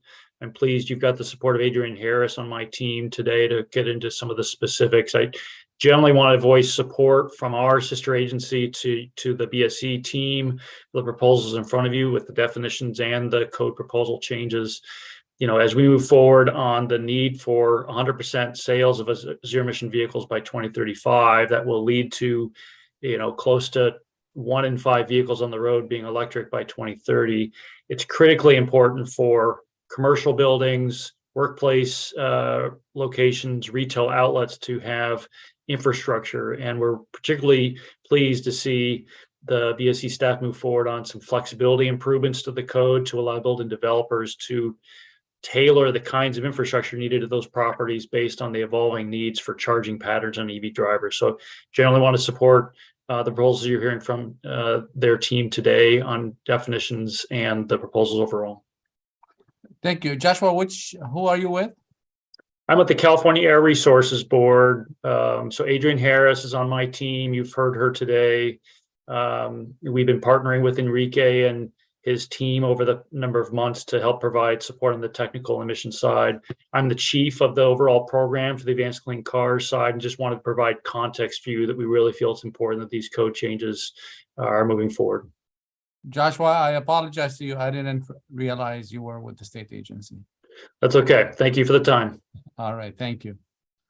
All right, so we had a caller for item 1. Am I unmuted? Beverly Deshaw? Yes, am I unmuted? You Yes, are. ma'am. We can hear you. Great. Okay, thank you. My name is Beverly Deshaw. I'm the president of the Electric Vehicle Association of California Central Coast. And I bow to all of you who are able to manage all these numbers and items and like that. And I certainly am not. And I agree with Linda and Vanessa that we need some ability to be able to follow this on screen, because I'm going to just give a general comment. I can't say which item I'm responding to, but I'll just give you a general comment for right now. And that is that I thought that we had eliminated the designation of EV capable in favor of EV ready, because most people, I talk with people, have been talking with people for 16 years about EV adoption, and most people really don't know what they need to do. They need to have like a light switch. You go in, you flip the switch, it's on. So to have whatever is available be EV ready. So there's a receptacle, you can just plug in your device, your EVSE, and have the ability to charge, is what we really need for the public to be able to adopt EVs the way the state targets are designed. So thank you, and I will speak to you about other things later, but please help us with the numbers and seeing things on the screen so we know what we're speaking to. Thank you. Thank you. Mr. Raymer? In response to Beverly's point, I think she may be confusing this proposal with HCDs for multifamily. HCDs moving away from EV capable for new multifamily construction, but that'll be later today or tomorrow. Thank you. Do we have any more public comments on item 1? If the person on the phone would like to speak, you may do so now. Otherwise, we'll move to the next raised hand. And again, just a reminder, public comments are up to two minutes. Go ahead, please, caller. Actera EV coaches. Yeah, I just wanted to clarify, Bob definitely is correct that it's in the HCD express terms, multifamily, that were EV capable has been replaced, and we were so happy with that change. But employees are people too, and employees, if EV capable for them is also equally difficult to convert to EV ready. They don't have the agency to do that. They'd have to get their employer's permission, right? And they have to pull the permits, have to hire the electrician, run the wiring. So again, wherever you can change EV capable to EV ready through all parts of the code, non-residential as well as residential, will be very helpful. I think the goal of EV capable is it's better than nothing. But given CARB's mandate, which we completely 100% support, we have to move faster, and making barriers from having to go from EV capable to EV ready is another barrier. Why not just do it right in the first place? Let's build our buildings right from the beginning, knowing where we need to get. So wherever this can be strengthened to EV capable is EV ready is very important. And when we get to signage, I'll make a comment then, but that's not this item. I will lower my hand. Thank you. Thank you. Any more public comments? There are no other hands raised. Any written comments you want to summarize? The written comments, I believe, have already been, the folks from Electrify America and the Investor on Utilities Codes and Standards team provided verbal comments during this item. Those were the two that BSC received on this. Thank you. Thank you. Okay, we go to committee. Any discussion? Or further discussion? I don't see any hands. If I may have a motion, please. Mr. Chairman, I would move approval as submitted of item 1. Do I have a second? Ron, Second. second. Okay. Kevin? Sorry. Oh, I'm sorry. Go ahead. Sorry, Chair, to Yeah, yeah. interrupt. Yeah, No, yeah. I just want to acknowledge that we did receive some comments on the definitions piece, and just wondering if any committee members want to make a recommendation to accept some of those minor revisions to the definitions. I know there was one in particular where the IOUs were requesting that EV charger also equal EVSC, which seemed like a minor edit, seemed reasonable.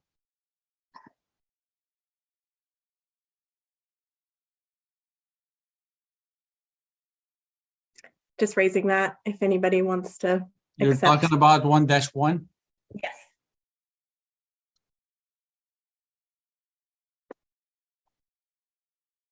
Okay, how about the state agency? Can we hear from the state agency? Yeah, Mia's got her hand up.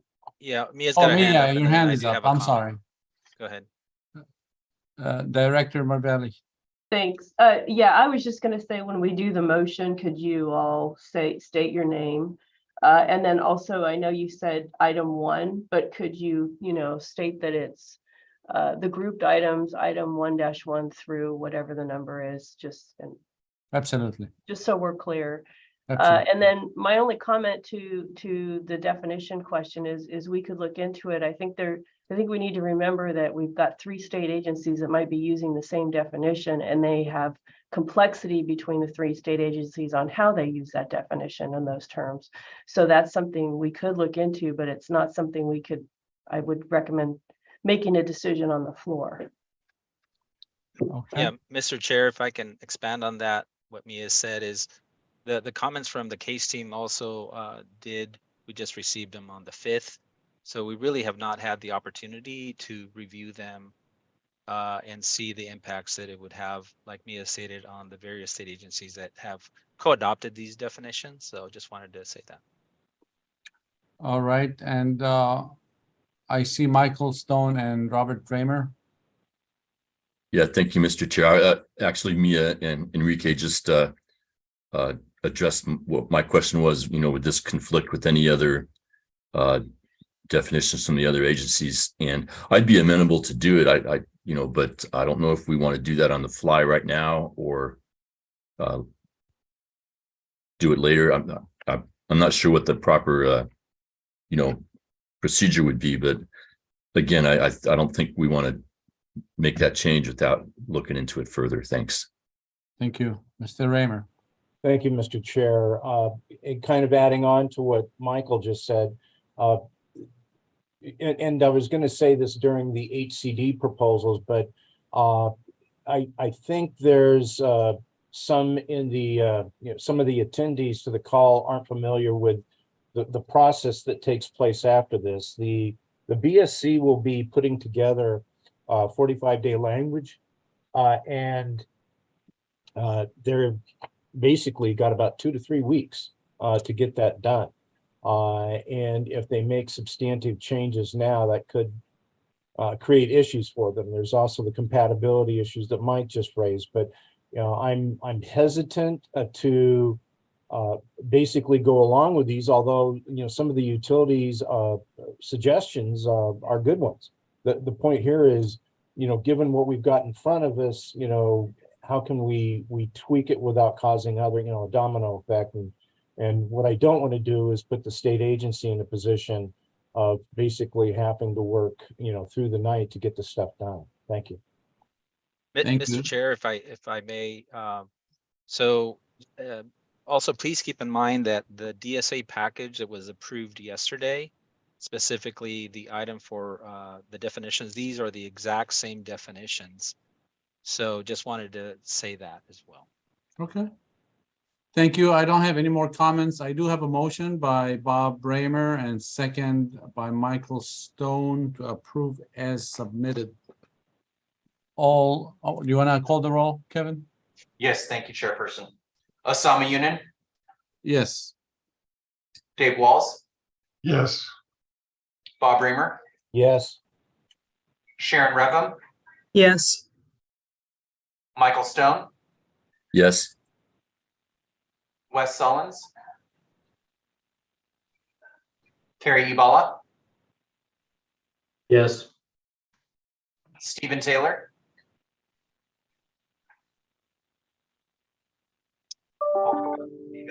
Ron Takaguchi, Yes. and I think Wes may have left. He indicated he might not be on for certain items. Stephen Taylor. Motion carries. Thank you. Mr. Chair. Steve Taylor says yes. I was muted. Sorry. Oh, sorry. Thank you, Stephen.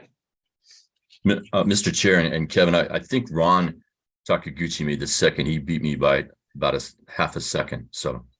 Oh, I thought it was the other way around. Okay. No, I think you beat me. So let's correct that to second by Ron Takaguchi. I've got it. Thank you. Thanks, Michael. Didn't mean to beat you up, Mike.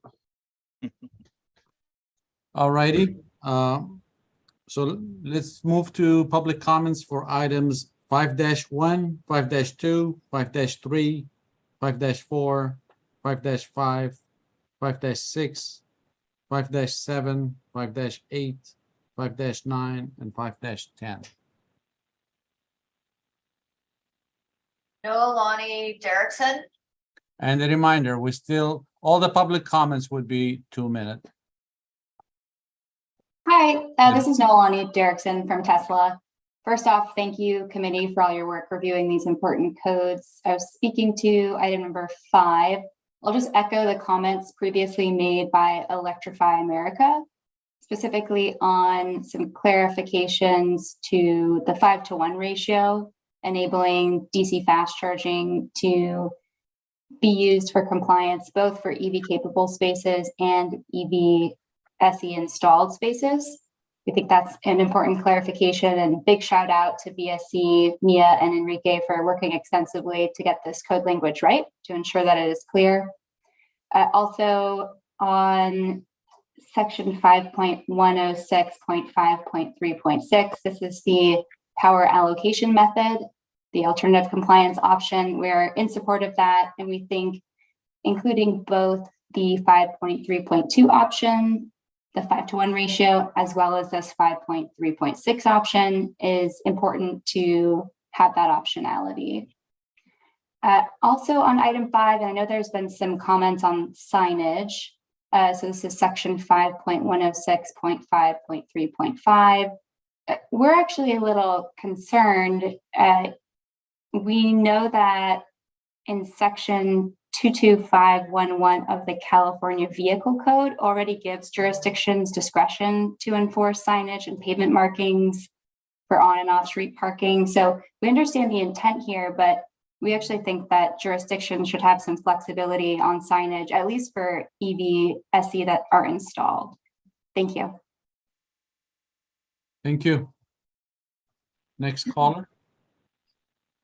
And again, we'll do 2 minutes. Oh, sorry. Go ahead. Say it again. Stacy Renexis. Okay. Hi there. I just want to respond to some of the comments before. And as Tessa said, I think that both the KVA option is very important.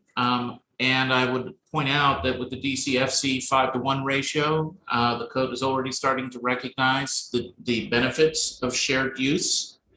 The point I would re-emphasize is that for tenants in multifamily, it is critical to have access before they will buy a car.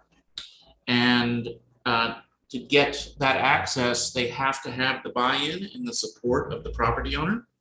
So with the existing cost effectiveness opt-out capability that the code is showing, it's critical to bring the economics for the multifamily owner and developer into alignment with the needs of the tenants and what the state's goals are.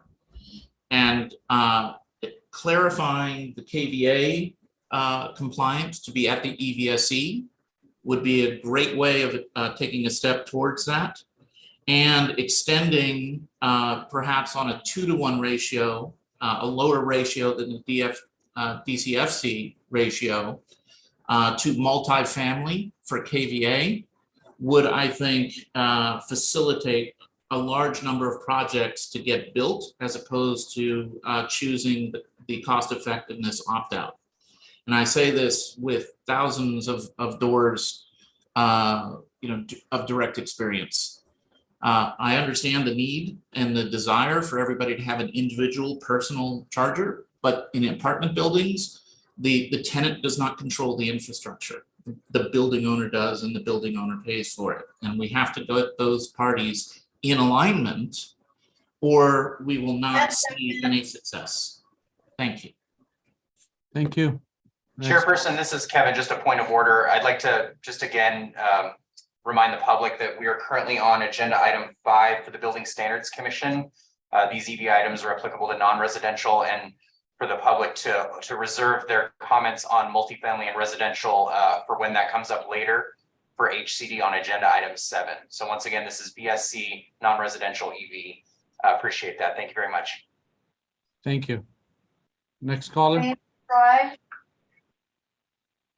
Hello again. That's James Fry from 2050 for the California IOUs. Related to item 5, part of our changes here reflect any changes that you can support related to the definitions and removing and refining the variety of languages there.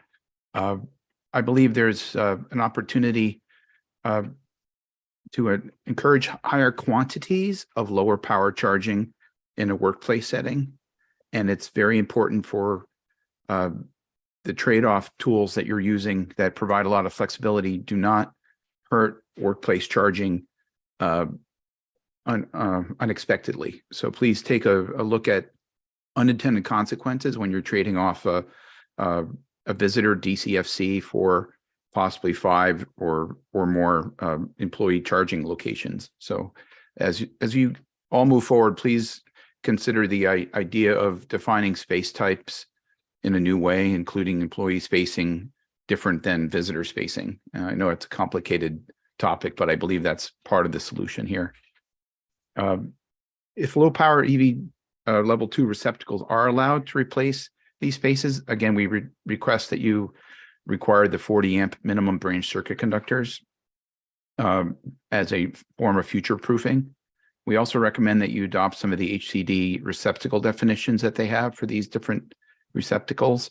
And then we'd like to remind the listeners that dumb receptacles are not going to be very acceptable for commercial applications, because that will be giving away power and possibly confusing the business case for energy sales. So as you add cost to make these receptacles smarter for energy management, for charge session control, it starts to approach the cost of an EVSE. And so as you enable receptacles in commercial settings, please consider an alternative low power level 2 EVSE as a very interesting option. With an EVSE, you get potential ALMS as well as grid services. Thank you. Thank you. Next caller, please.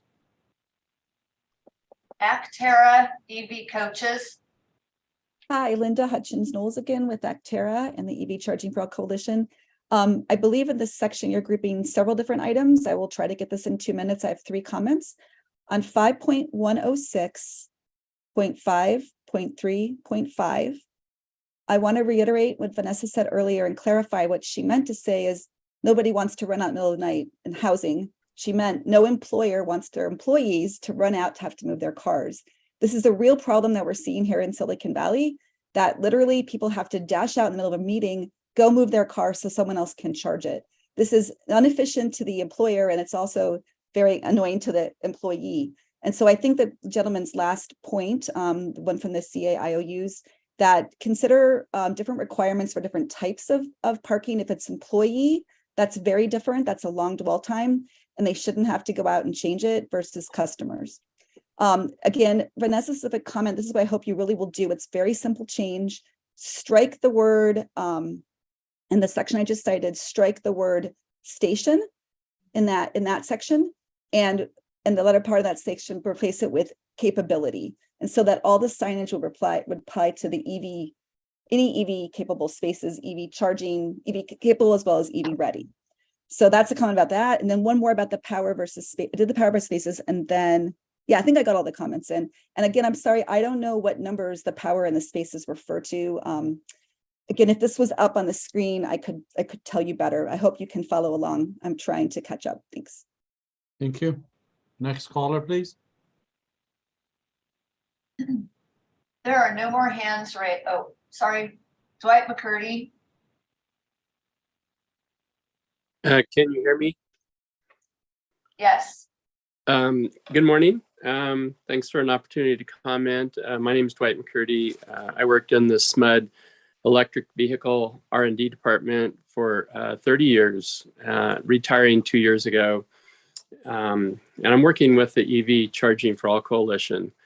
I just wanted to respond to one of Mr. Fry's comments in particular. I do agree with the 40 amp conductor concern for future potential upgrades. But the one I do have a concern about is the comment that you have to provide for some type of metered circuit for low power level 2.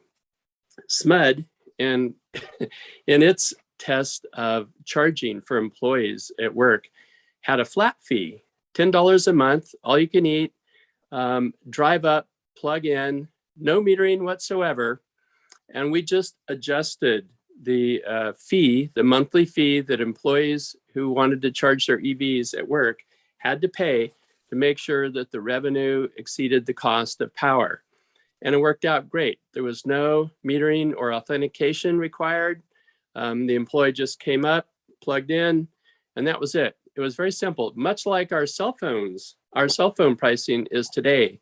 We don't, many people just pay a monthly, all you can eat. You no longer, in many cases, have to do I'm going to buy so many minutes or so much data per month. So there are definitely use cases where flat fees that don't require metering or authentication works. And it's more cost effective. It's lower cost to implement. There's no third party fees involved, no $20 a month fee per charging station, per circuit, all that kind of stuff. So I would just encourage you not to give up on the possibility of flat fees and so-called dumb or non-networked receptacles. Thank you very much. Thank you. Any more callers? There are no hands raised. If the caller on the phone has a comment, you may speak now.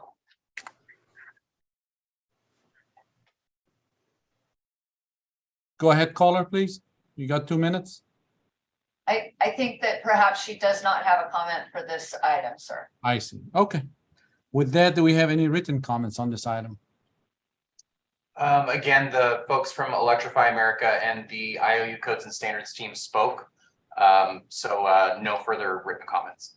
Thank you. Mr. Raymer. Thank you, Mr. Chair. Regarding the last comment, we approved DSA's language yesterday. So if BSC is predisposed to accept that wording change, we'd need to go back and change DSAs. But what I'd like to hear is from BSC if they are okay with removing the word stations from 5106.5.3.5. The last thing I don't want to trigger a bunch of more of administrative work at this late date, but is that something that's easily done? And if so, we're going to need to change DSA's vote. Mr. Chair, if I may. Yes. I would say that this code amendment is been coordinated between the three agencies. So I think at this time, we would really have to look at any changes, because there is a big change between a charging station, and just removing that word, I think, has larger implications that what appear to be as a simple amendment. I think it's substantive. That's what I thought. Okay. Mr. Chair, do you want me to make a motion? Please. I move approval is submitted for item 5, and I'm Bob Raymer. Second, like Stone. All right, I don't see any hands, so can we take the call, please? Yes, and just to reiterate, Bob Raymer approved, Michael Stone second on items 5-1 through 5-10. I'll now call the roll. Osama Yunin, Yes. Dave Walls, Yes. Bob Raymer, Yes. Sharon Revim, Yes. Michael Stone, Yes. Wes Sullins, Harry Ibala, Yes. Stephen Taylor, Yes. Ron Takaguchi. Yes. Motion carries. Thank you. Let's move to item 6, 6-1, 6-2, and 6-3. Can we take the public comments, please?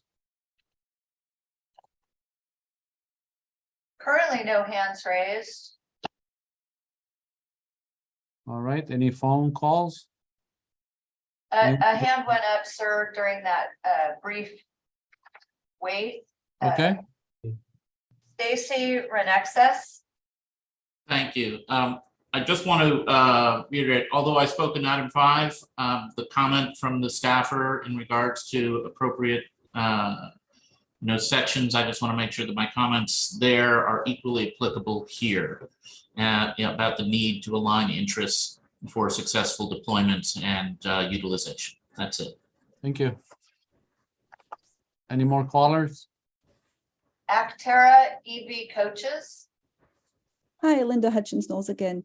Yeah, I just wanted to respond to Bob Raymer's comment about basically encouraging you not to make any substantive changes at this point in the process, because there's only 2 to 3 weeks to get it done. This came up last year, and just want to express frustration. If that isn't enough time to make changes, then I think you need to change the timeline.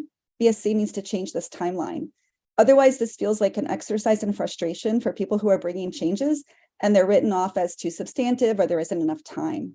So Bob said that the point here is, given what's in front of us, how can we tweak without causing domino effects? We don't want to put the agency in a position of having to stay up all night. We've been staying up all night getting ready for these meetings.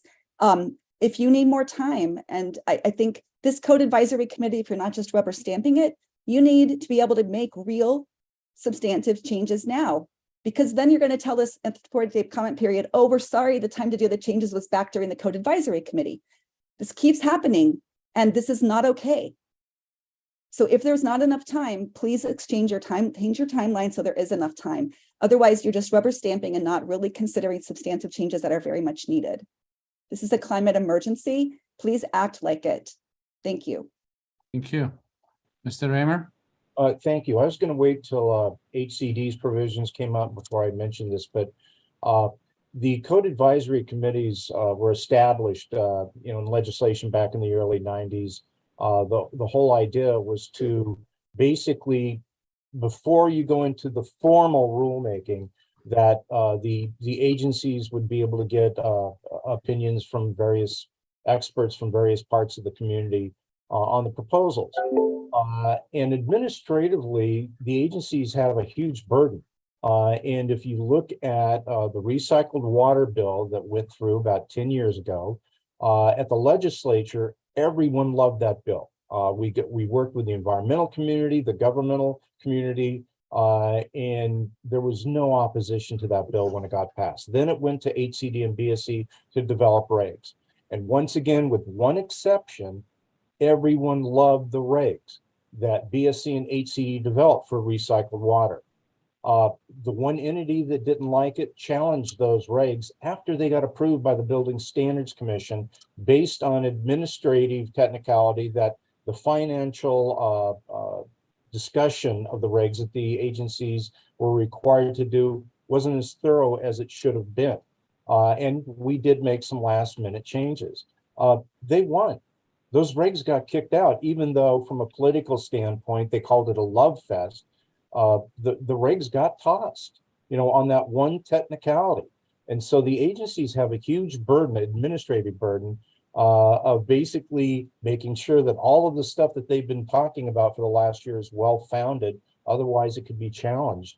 And if we attempted to make a change or suggest to the agency that they make a change, we've got to understand that they shouldn't be going to 45-day language in a couple of weeks. They should be going to 45-day language in a couple of months. And once again, I know it's frustrating, but during the time leading up to now was the time to get all of these suggestions into play. Especially with the multifamily stuff, there's some good suggestions being made, but those are huge substantive changes. I don't know if HCD is going to have an opportunity to get all that done in a couple of weeks. So I'm sorry it's frustrating for you. I understand that, but it was the time over the last year to get those points in. Thank you, Mr. Chair. Thank you. All right, do we have any more callers regarding item number 6? There are no hands raised. Okay.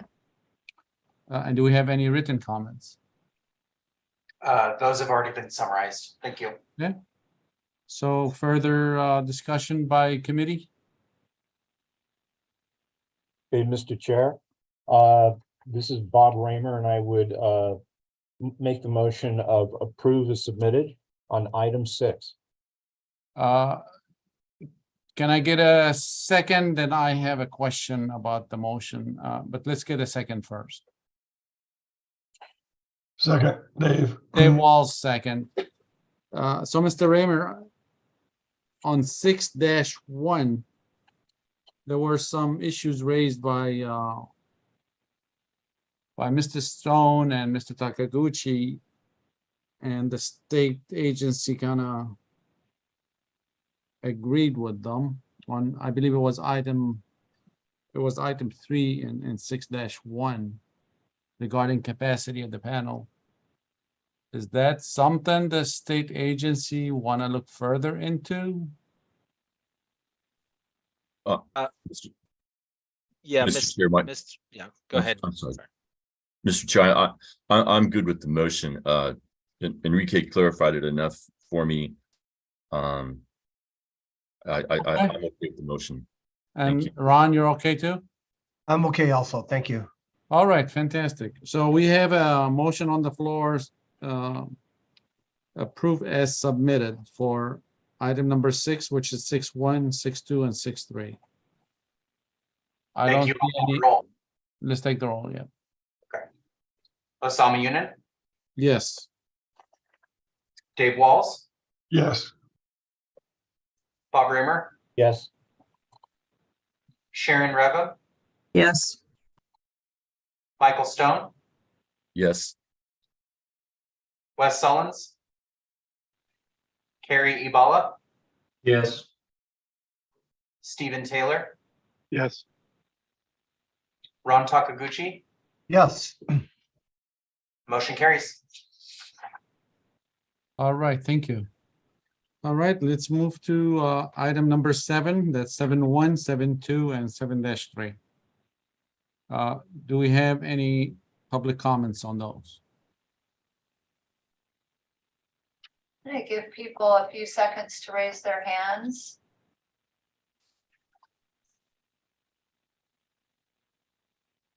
James Fry. Hello, everyone. Related to the medium and heavy duty, charging infrastructure support that we gave the CARB group. We helped both Bruce and Stephen over at CARB with cost analysis for this extension of the rules to include these new building use cases. And those additional cost models are included in an addendum report that's currently available on the Title 24 stakeholders.com website. And that link is included in our written comments. Thank you. Thank you. Next caller.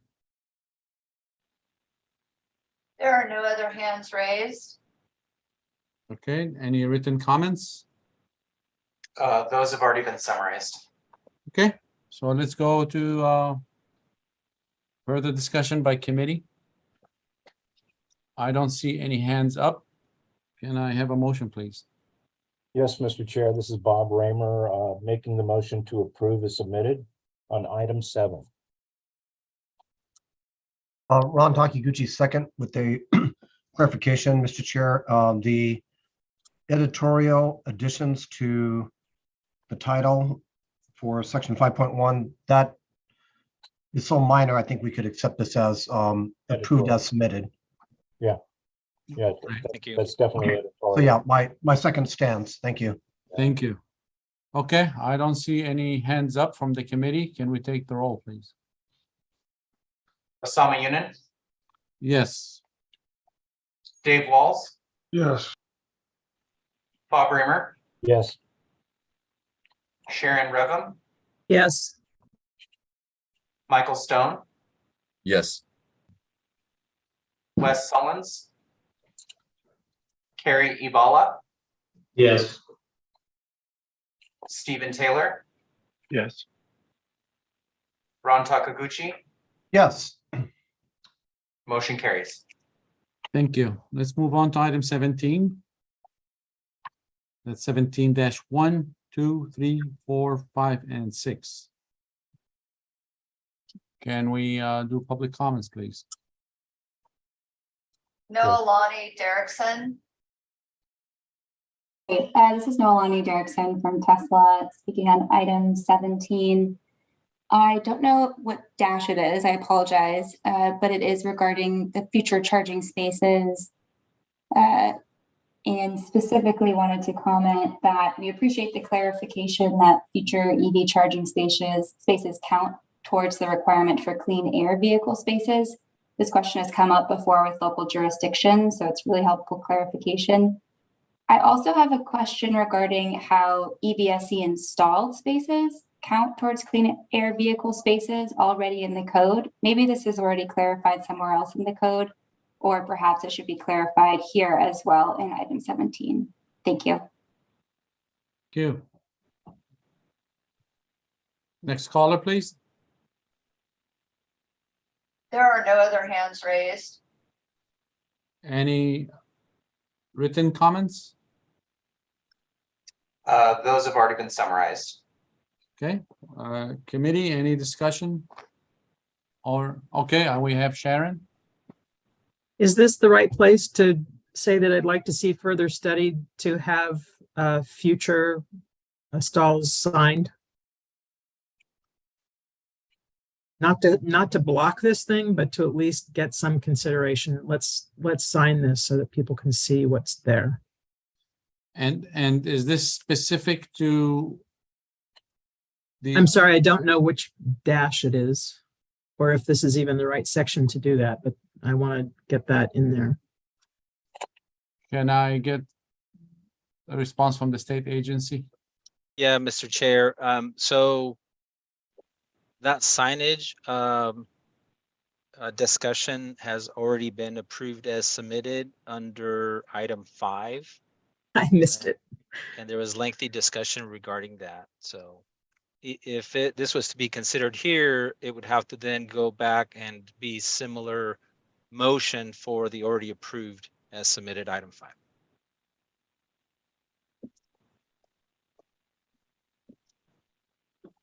And what specifically did you want to see, Sharon? Well, at the moment, if we're counting future EV stations or whatever the right terminology is. And frankly, I find it confusing too. But if we're reserving future ones as part of the clean air vehicle requirement, then we ought to be at least marking them as clean air vehicles, but I think we ought to be marking them as future EVs so that building occupants know that there's that capacity there if they want to be a proponent to getting new stations installed. It's paint on this asphalt, I mean. So, Mr. Chair, can I provide some clarity? Please. So in the 2019 code, we had the requirement for mandatory for clean air vehicles that where you would have to paint on the parking stall. It was it had van pool, carpool, van pool, and CAV, clean air vehicle, or actually EV. And you'll see those signs out there now. They'll say EV. That's to give preferential treatment for folks that are carpooling or have an EV vehicle. The EV capable spaces and that whole EV mandatory code section, we had an allowance for if you have these EV capable spaces that you now have to provide power capacity and some junction box out at the parking space. It was to be able to have those future clean air vehicle stations, charging stations, to be able to be used for the clean air vehicle requirement. So you wouldn't have a bunch of carpool stamping on stalls that had carpool EV taking up most of the site. So this amendment here is just basically to acknowledge that we're going to give credit for whatever EV capable spaces that you're going to have to install future or even installed chargers. Those can count towards the clean air vehicle requirements in the voluntary section. So have been removed from mandatory, have been increased to 30 and 50% for tier 1, tier 2. And this is just basically to give the same credit that we were given before in the mandatory code section. So just so I understand correctly, is a future EV space going to look like a standard stall? Currently, yes. So that's what I'm taking issue with. Yeah. And as mentioned before, this is what we discussed in the mandatory section, and that has motion has been taken on that. So I think it's something that we can look into for the next triennial, and certainly we're going to be reconvening the Cal Green EV work group again, and having these further discussions on subjects like this and other subjects and proposals that have been presented and submitted to the Code Advisory Committee from the various groups. Thank you. I see Director Marvelli. Yeah, thank you. I hope to not confuse the question any further. I think, Enrique, correct me if I'm wrong, but I know that the EV capable, that term, I'll call it, the old days is infrastructure. These are, I don't want to call them imaginary, but they're it's part of the calculation to provide power to the site for the possibility of future EV stations, therefore charging capability. And I think the challenge we've had with designating a parking space with a sign that it might be future EV charging is that space could be anywhere. And so I think the discussion we need to have moving forward is a different question of, do we just provide signage at a site, a property site that says this property has future EV capability, but we don't necessarily sign the individual parking stall because that could be different depending on what happens in the future. So I think that's kind of part of the challenge we've had. It's very easy to obviously signage the EV spaces that have charging installed. That's a given. But that's the struggle we have when we want to sign that there's an EV capable space. So I think that I wanted to kind of clarify that. But as the regs have evolved and now there are spaces and there may be future EV capable, it's difficult to designate that area. Did I kind of capture that right, Enrique? Yeah, yes, that's basically, Okay. that's it. Okay. Exactly right. Okay. Thank you. Thank you for letting me chime in there. Thank you, Mia, and I think it's a good point. It's a really good point, actually, and I think it probably should make its way into the workshop when this issue comes up, which probably be coming up very soon. All right. But I think the state agency has taken a note of it, and Mia and Enrique, it'll be great if you could take that into consideration when you do the workshops. I think it is an important point. All right, with that, do we still, we have, I forgot if we had a motion. I think we did. No, we didn't. Mr. Chair, I see that there's Carrie Evala has a raised hand. Where is I did not. Oh, hi. Oh, I'm sorry. No, okay, I see. It was right below Actera. Sorry. Right. Okay, so we don't have a motion, then we need one. Would somebody care to make one? Yes, Mr. Chair, this is Bob Raymer, moving approval is submitted on item 17. Do I have a second? Second, Dave. Dave Walls, second. I see no hands, therefore can we take the roll? Osama Yunin, Yes. Dave Walls, Yes. Bob Raymer, Yes. Sharon Revum, Yes. Michael Stone, Yes. Wes Sullins, Carrie Evala, Yes. Stephen Taylor, Yes. Ron Takaguchi, Yes. motion carries. Thank you. Let's do the public comments for item 18, and that would include 18-1, 2, 3, 4, 5, 6, 7, 8, and 18-9. Can we do the public comments, please? And I remind everyone 2-minute limit with a 10-second reminder. Actera EV coaches. Yes, hi. I went in just a comment on the last item. I just wanted to thank Mia for the clarification that you gave and thank Sharon for speaking up. What I wasn't clear is, was it recorded that she asked that there be considered more EV capable or EV capable being designated? I know that she missed the chance to speak up before that was voted on. It seems like she's also struggling to follow along. So I just, for the public's following along to understand, is there been a notation that there needs to be more discussion about EV capable signage? And I do want to point out that this isn't the first time it's come up. We did submit comments in writing back during the workshop times and previous sessions. We've been harping on signage since the very beginning for over 2 years. And so perhaps maybe there's a chance for a meeting to talk about the signage because it is super important. And we have been weighing in and writing and speaking at various meetings. So I'm not quite sure why it feels so like it seems to you very last minute when it's not. So could there be clarification about what's going into the record about EV capable signage?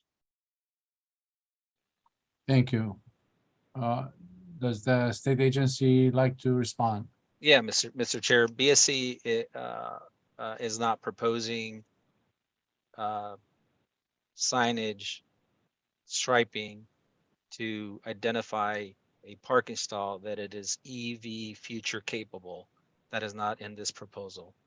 However, we did, Permia, say that we can discuss this during the future workshops. Once again, this is a change that is going to affect all 3 state agencies. So there has to be, coordination efforts and discussion with the work group. Thank you. Thank you. Next caller, please. James Fry. Hello, it's Jim again for representing the IOU's Codes and Standards Group. There's a readability possibility of improvement for these tables related to the power allocation method, and these are characterized in our comment letter. But it's so easy if you're an engineer or a reader of code to derate by 80% twice if you're not careful. And so more words are better than less when it comes to defining the power levels that you're describing. Is it the continuous power level that is after derating, or is it the circuit capacity before derating? And so the value that you have here, we all believe, is the continuous power rating, which is after derating. So please take in mind the possibility and the confusion element of people derating again if they read it quickly. Thank you. Thank you. Next caller. There are no other hands raised. Any phone callers or written comments? Written comments have been summarized. Thank you. Okay, further discussion by the committee? I don't see any hands up. Can I have a motion, please? Yes, Mr. Chair, this is Bob Raymer, making the motion to approve as submitted for all of item 18. Can I have a second? Second, this is Dave. Dave, okay. I don't see any hands up. Can we take the roll, please? Osama Yunin, Yes. Dave Walls, Yes. Bob Raymer, Yes. Sharon Revum, Yes. Michael Stone, Yes. Wes Sullins, Carrie Ibala,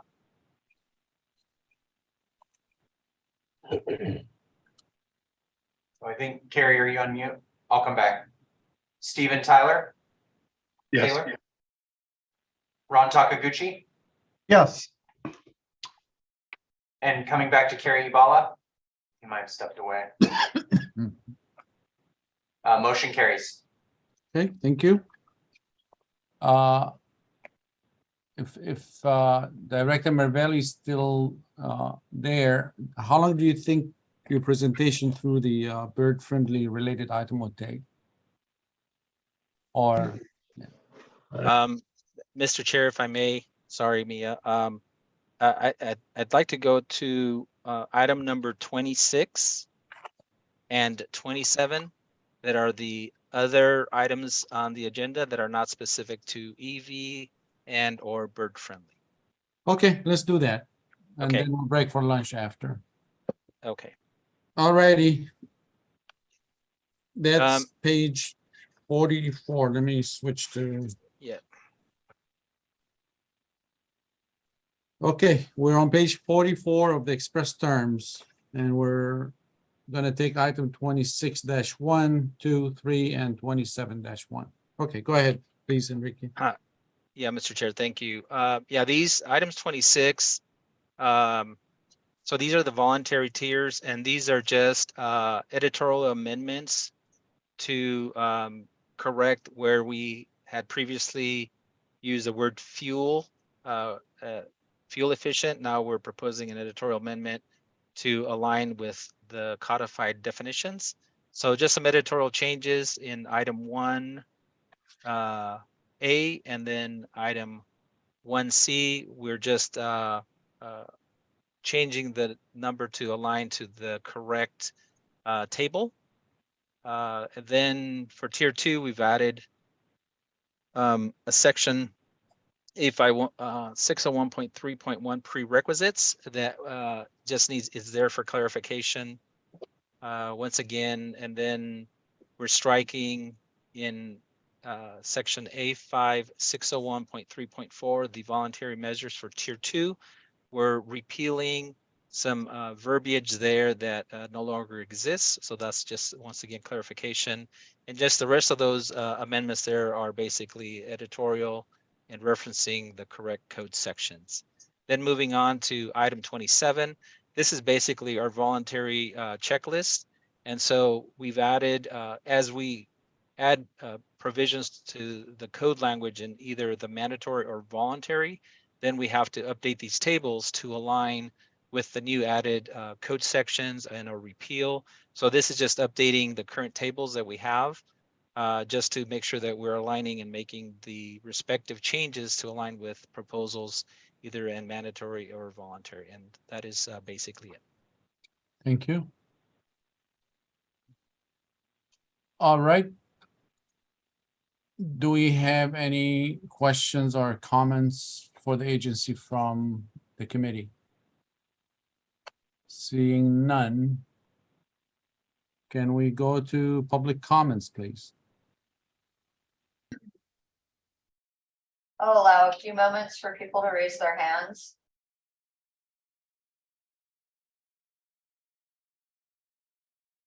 Seeing no hands raised. Do we have any phone calls or written comments? We do not. Okay, with that, I would like to ask for a motion, please. Yes, Mr. Chair, this is Bob Raymer, recommending, we're moving to approve as submitted, both items 26 and 27. I have a second. Second, this is Dave.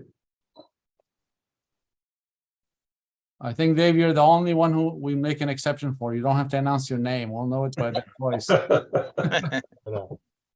I second that. That's right. All right. I don't see any hands up, so may we take the roll, please? Yes. Osama Yunin, Yes. Dave Walls, Yes. Bob Raymer, Yes.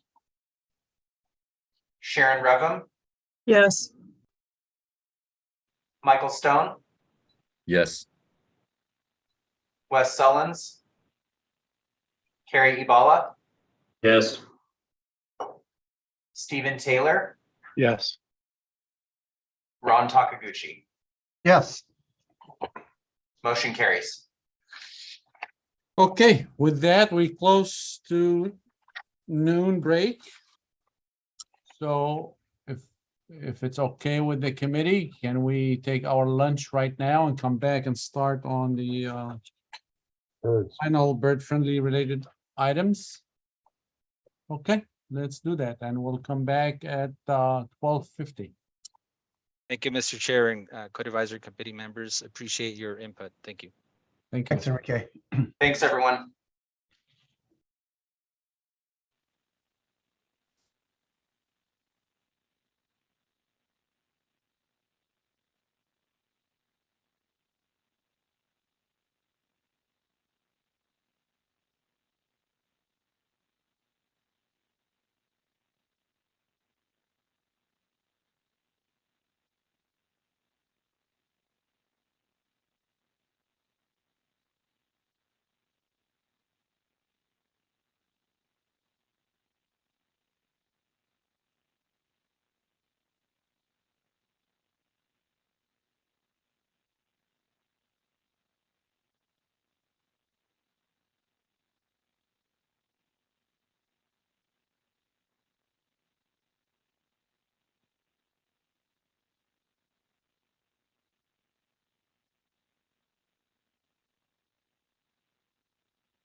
Hey, Kevin, if you can send me the information to Joshua, that was really embarrassing. I thought he was part of the public comment.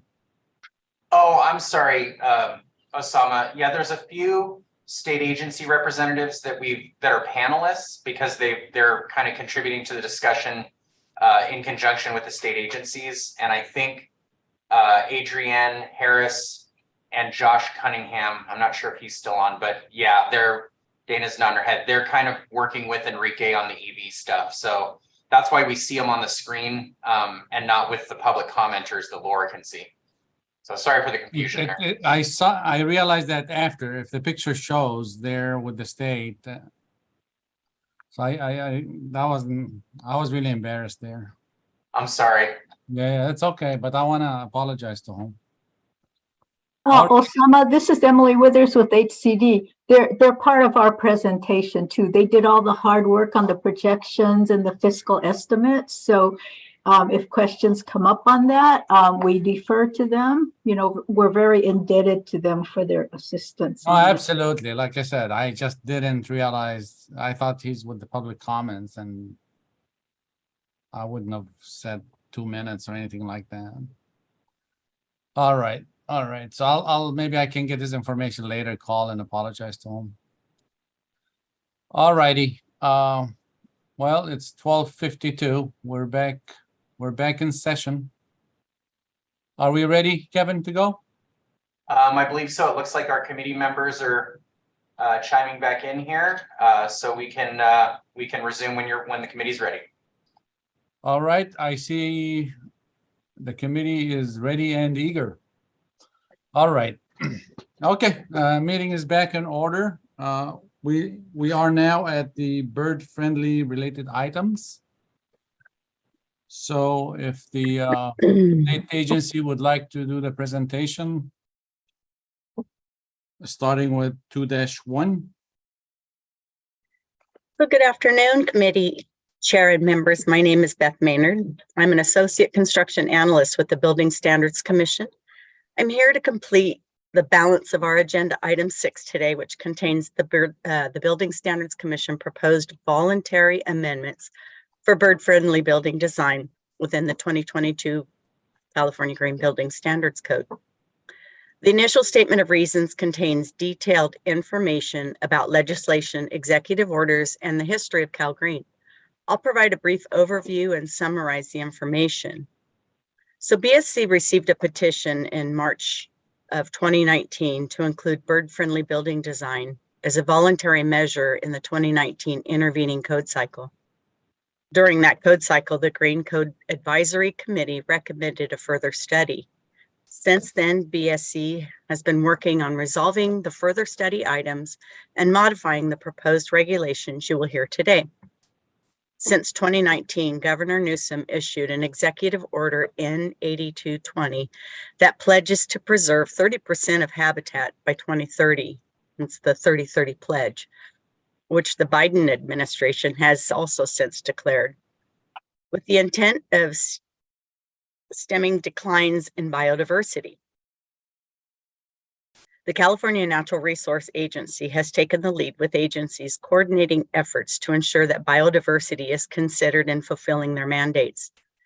To do our part, BSC is proposing voluntary bird-friendly building standards to mitigate bird deaths caused by collisions with buildings. When developing these regulations, we worked with the State Fire Marshal, the California Energy Commission to ensure that there were no conflicts or issues with these regulations. And the State Fire Marshal and Energy Commission are in support of these regulations. So BSC conducted 2 stakeholder workshops in June and September of 2022, during which draft regulations were presented and discussed.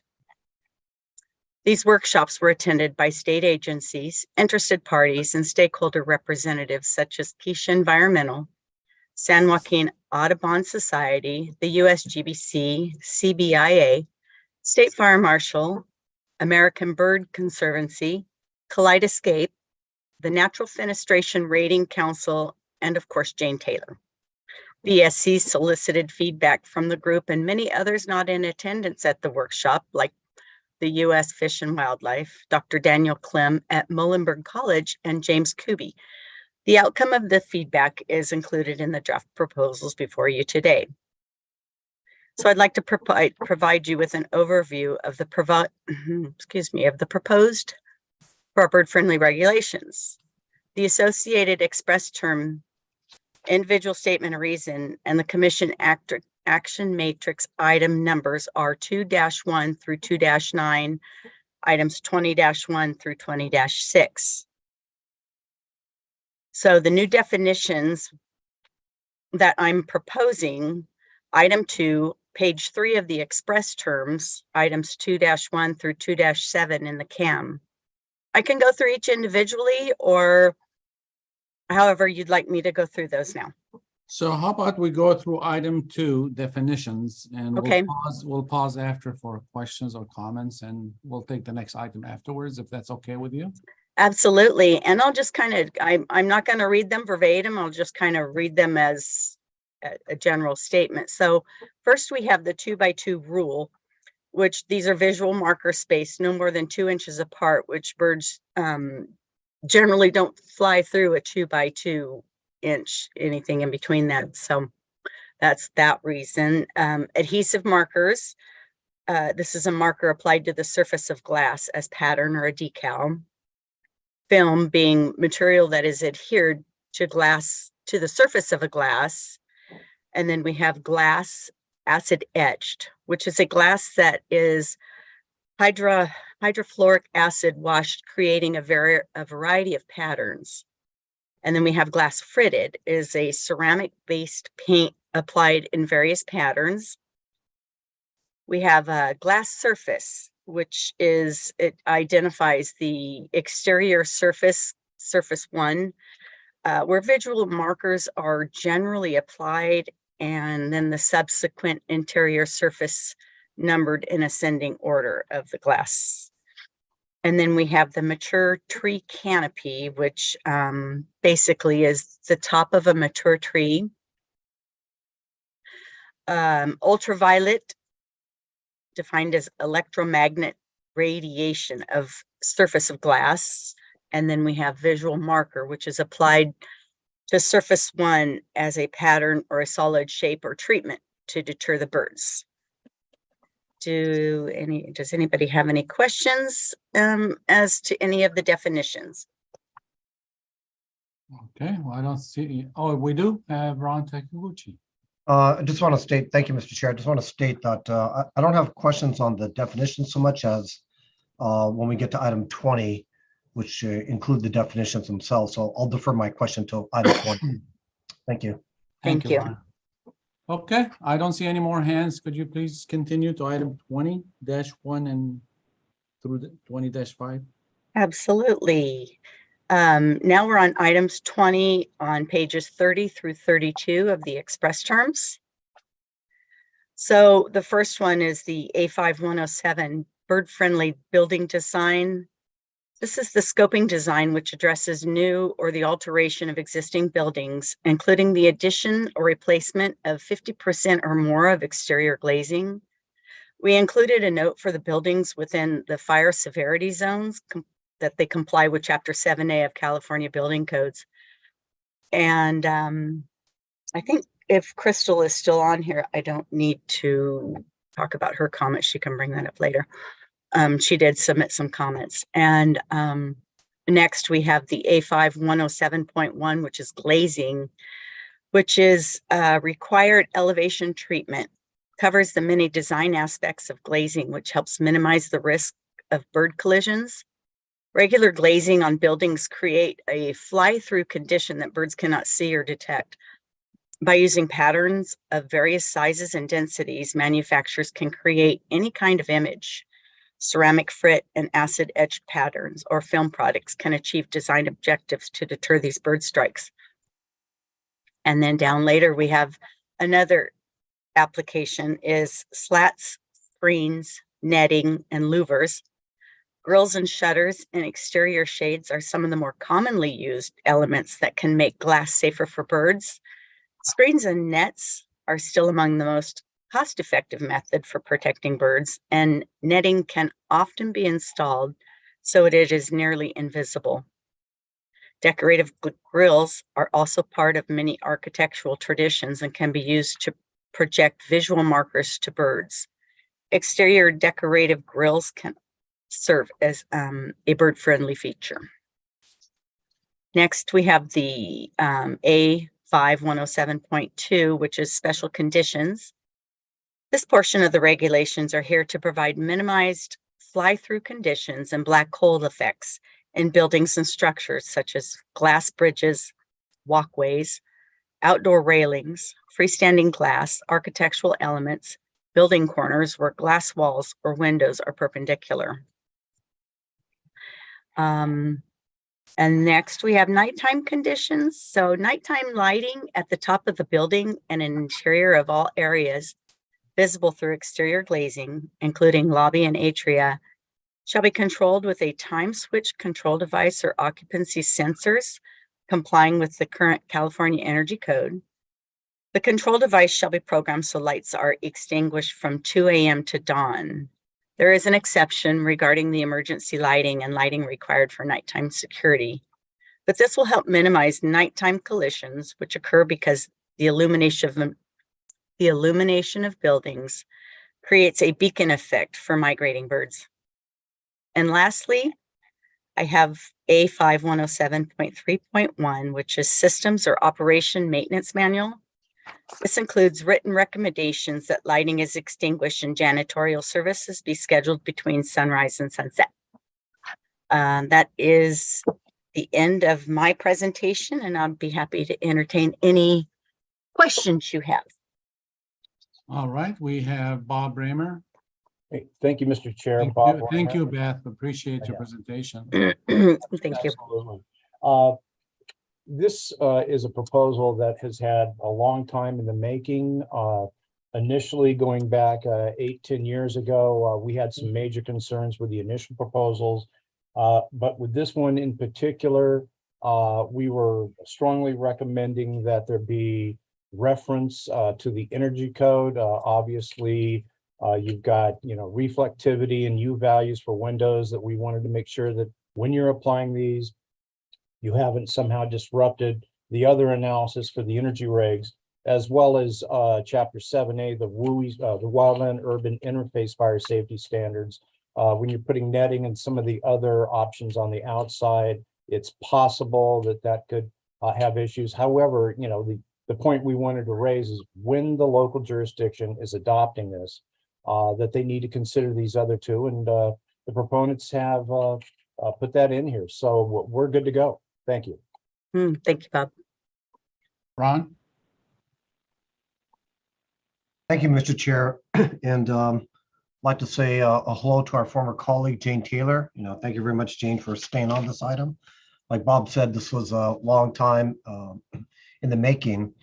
And I remember this discussion from the prior Code Advisory Committee. And then COVID hit and a lot of other things. But I'd like to start off in asking Beth the question. This is regarding section A5107.1 and the application. No, scratch that. A5107. New buildings and existing buildings with alterations. So this is buildings of any height, even single story, correct? Commercial, that is, not residential. Yeah, newly constructed buildings or alteration of an existing building that includes addition or replacement of 50% or more of exterior glazing. And so we've taken it from the ground level up to 40 feet above grade. And 90% of that, yeah, right. no less than. But if a building is single story, it's included, correct? I believe so, yes. Okay, thank you for that clarification. And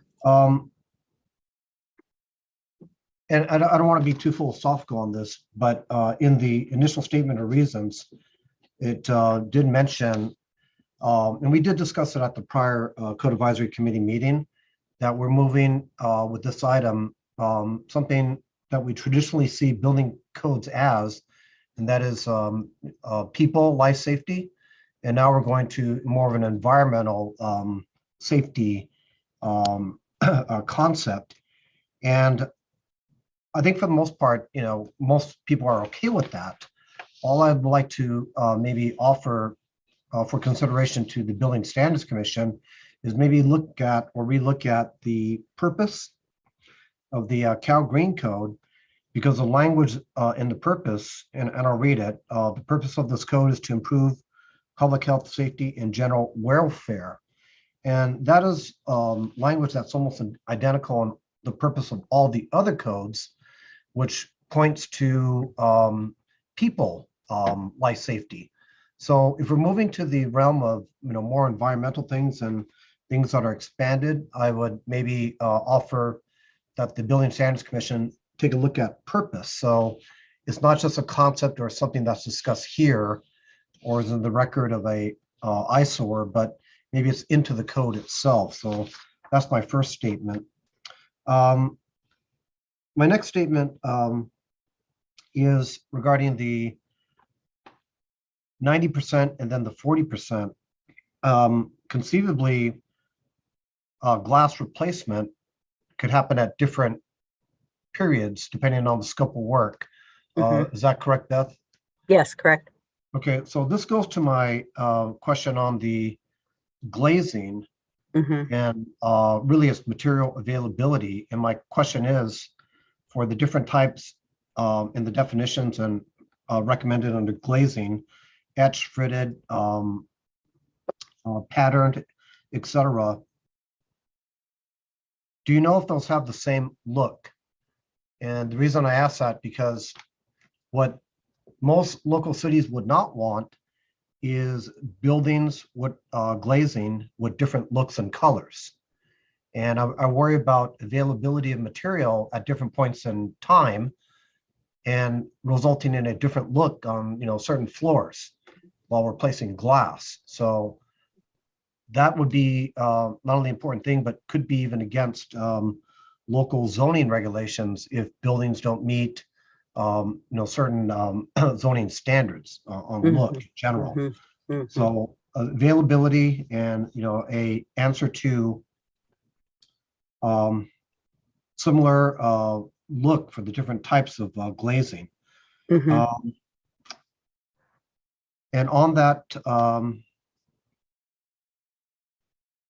actually backing up to section A5107, maybe just editorial, maybe Crystal might have commented on this one, but it mentions high fire severity zones. I think we all know that the correct term is fire hazard severity zones.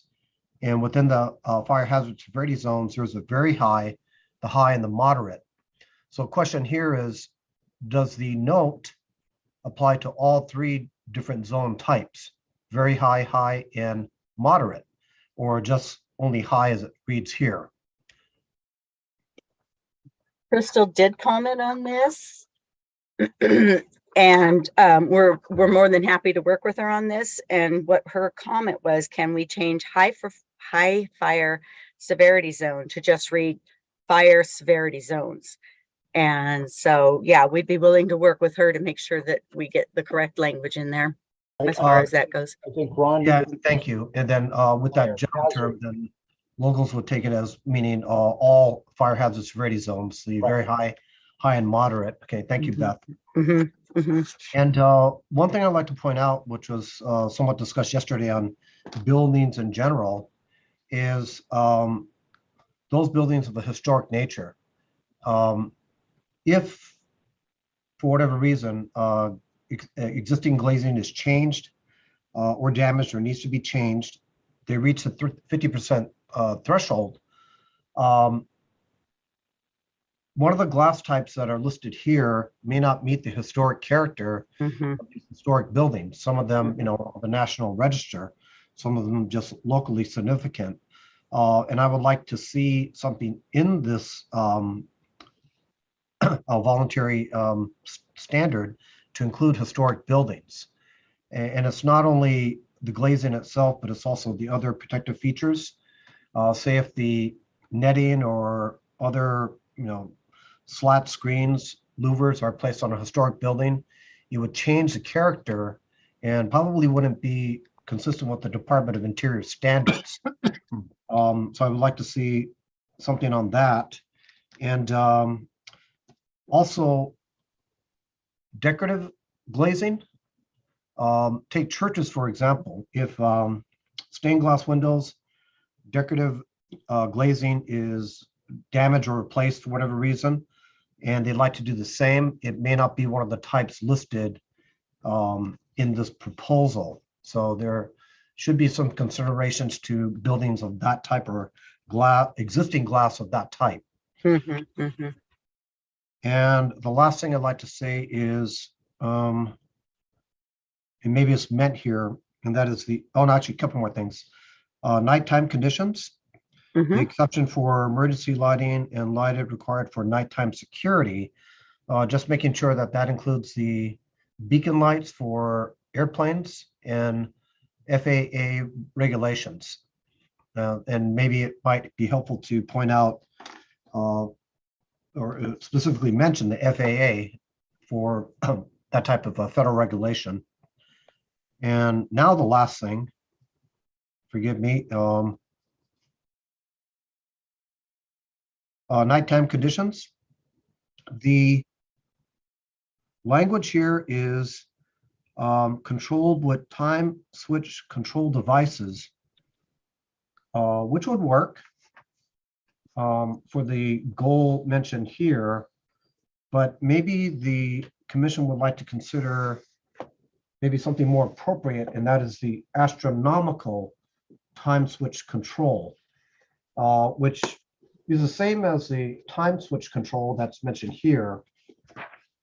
The difference is that the astronomical has the programmatic controls for sunrise, sunset, which I think is the goal here to be programmable to the seasons and the different times of sunrise and sunset. All right, that's my comments, Mr. Chair. Thank you very much. Thank you, Ron. Thank you, Ron. We have Sharon next. Hi, thank you for your presentation. Couple of questions. A5.107.1, I'm trying from a design standpoint to understand if the experts are saying that slats and screens also have to follow the 2x2 rule. I can look into that and get back to you. They have the horizontal or vertical slats of 1/8 inch minimum face with a minimum of 2 inch. So similar. Hard to imagine that as as something that we'd want to do, but yeah. I mean, yeah. Okay. I've seen all different types, so I'm sure all different. Okay. And somebody better qualified than me on the different types of slats and screens could probably be better informed about. So I can look into that more. But I think that the glazing solutions, there are glazing solutions that would be appropriate on an historic building, things that a human can't really detect. I think that we have glass solutions that work. Yes. And so that's the good news.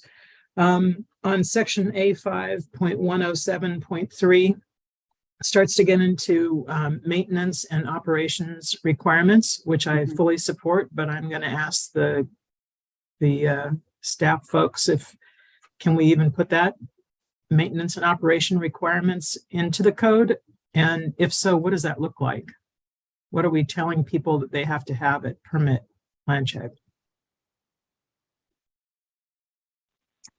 I believe within the Calgrain code, we do have some sort of a maintenance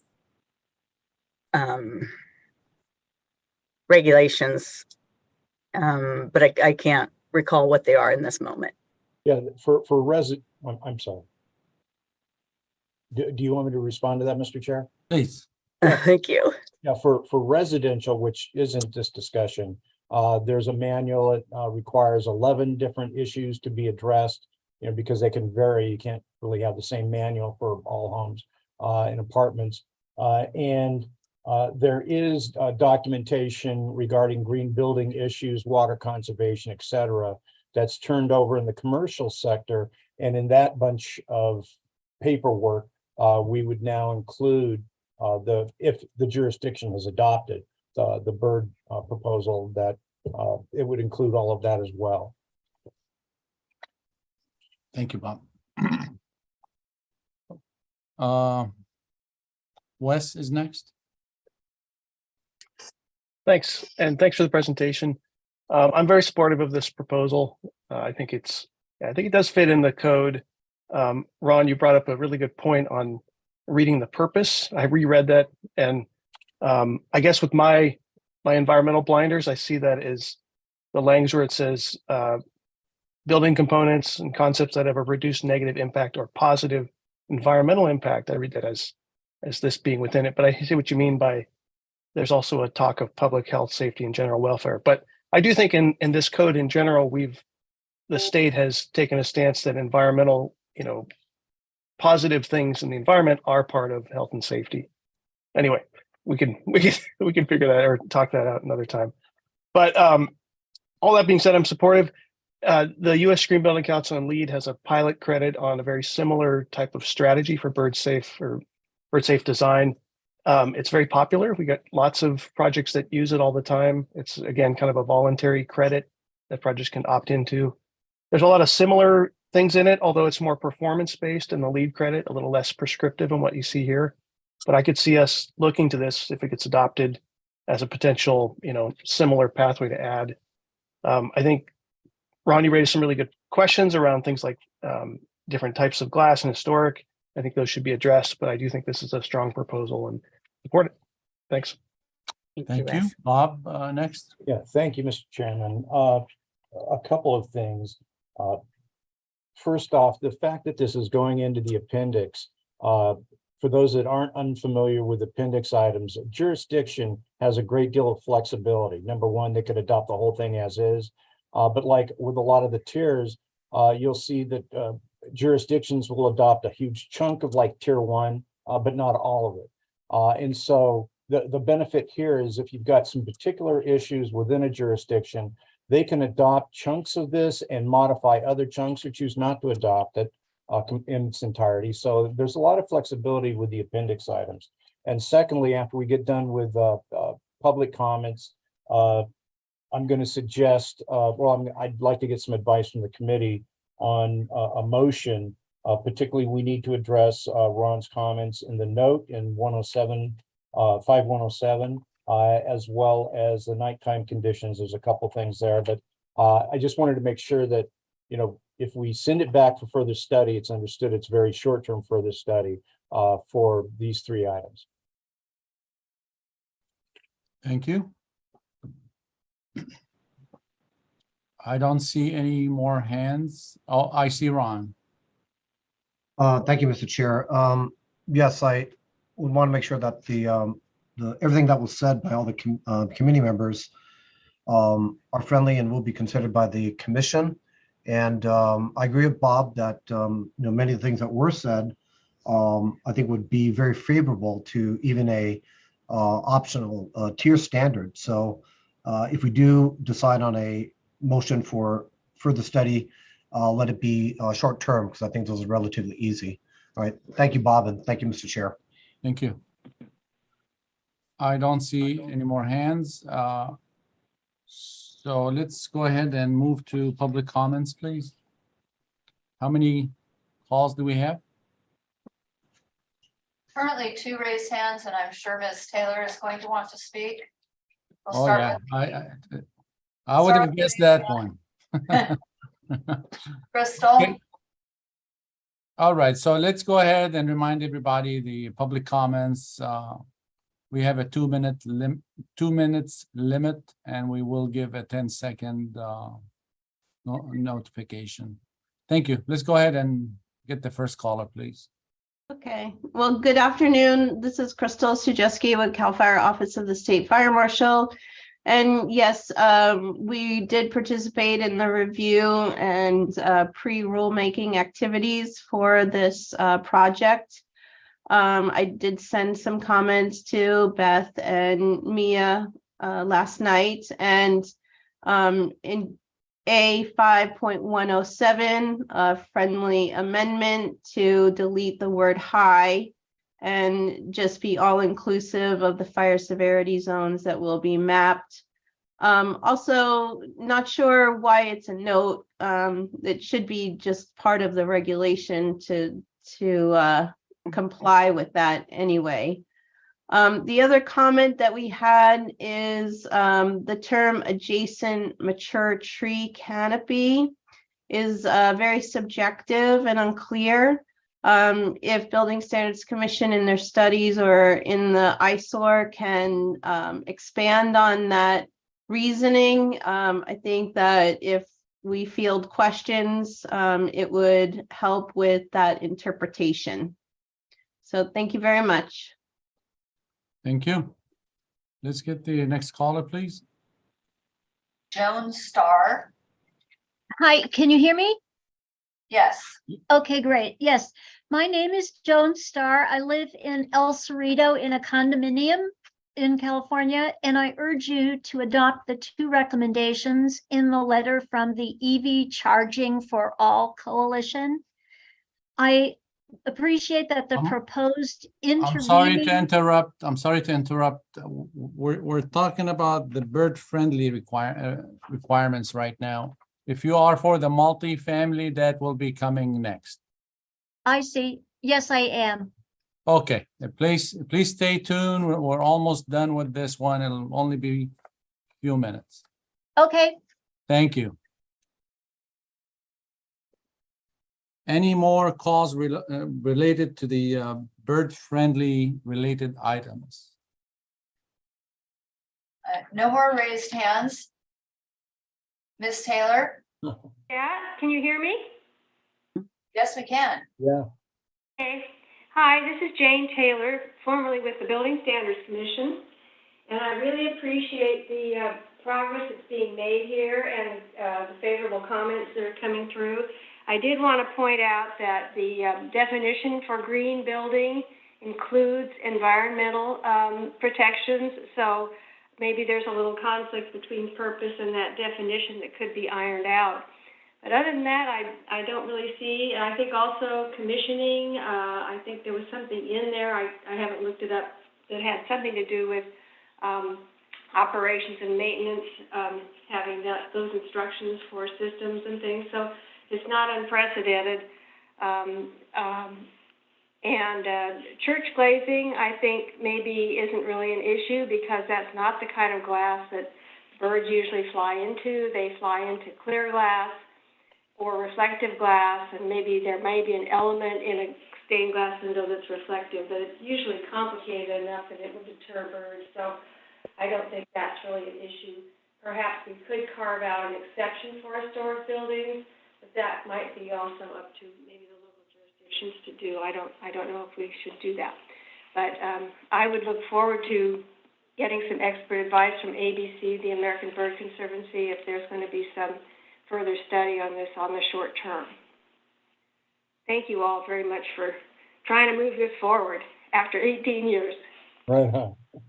Thank you, Jane. Next caller, please. There are no other hands raised. Do we have any written comments? It was summarized by Crystal Sujeski with the State Fire Marshal. Thanks again, Crystal. Thank you. And I see a hand up by Ron Takaguchi. Yeah, thank you, Mr. Chair. Actually, I think it might have been Crystal's presence that prompted my thought here or question, and that is having to do with the film over windows. And my question is there a standard for window film, and are all films considered non-flammable, or that meet the standards that State Fire Marshal in the California Fire Code requires? I'm thinking about the local business person who applies film, be it to cars or to businesses, and if those do meet the standards of flammability. I'm not sure if Crystal, there's something that you might know, or anyone else on the commission might know, or Carrie perhaps. This is Crystal Sujeski from State Fire Marshal's Office. May I answer or address Absolutely, the please do. question? So in the pre-rulemaking activities, it was discussed that, you know, especially with cladding and the different fires that have happened in the recent past, we're looking at exterior assemblies. And so when anything is added to that, it's got to be considered as part of that assembly. It kind of goes into the weeds of these regs. So you'd probably have to send them back to the building code when it has to do with exterior cladding. Thank you. And with that, Crystal, I think, are you also saying that the local local business that provides film to cars, application of film by the local person would not meet the assembly of the, say, rated rated glazing window? So I don't know specifically. I'd have to look at their material and their processes. But you know, it's probably, it depends answer. okay, so that sounds like a plan check by the local fire marshal. Exactly. Okay. All right, thank you, Crystal. Thank you, Mr. Chair. Thank you. All right. I don't see. All right, let's go to committee work actions. Okay, do we have any further discussion? Yes, we do. Carrie, please. I just wanted to go back to Ron's, like, one of the first comments that he had made about just the fire hazard severity zones and how it states high on there. What was there going to be like an amendment or a motion or putting that to further study in short order? Well, I was about to get into that. There's sort of two ways that we can go here, and it's up to the committee. I could suggest that we, for further study, that we send back for short-term further study the note in 107 and section A5 107.3 nighttime conditions for short-term further study, and then approve the rest of it as submitted, or send the whole thing back for short-term further study. And so does the committee have a preference here? Well, just the portions that need tweaking, I would say. Then, Mr. Chair, I would like to make a motion. First off, this will be a motion for short-term for the study. Which item, Mr. Hammer? Yeah, this is basically under item 20. This will be. Here we go. Okay, item 20-2. That's 107 and the note. And then here we go. 107. Oh, 107.3. Come on. 20-6. Yeah, 20-5 or.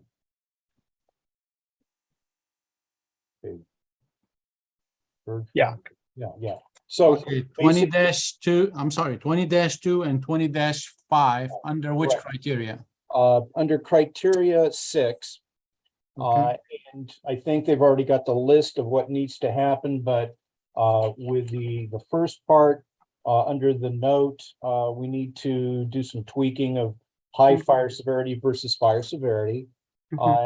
And then under nighttime conditions, we talked about beacon lights and the other items that need referral. But right now, that's the limited motion. And after we get done with this, I'll be suggesting approve as submitted of the balance.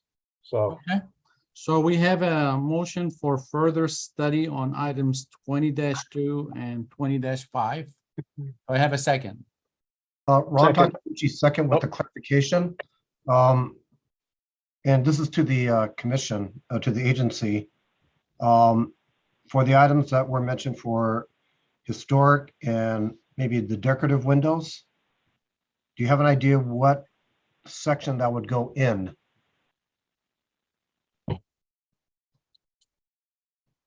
Sub 107.1 perhaps? If it's the same section, then the motion stands as it is.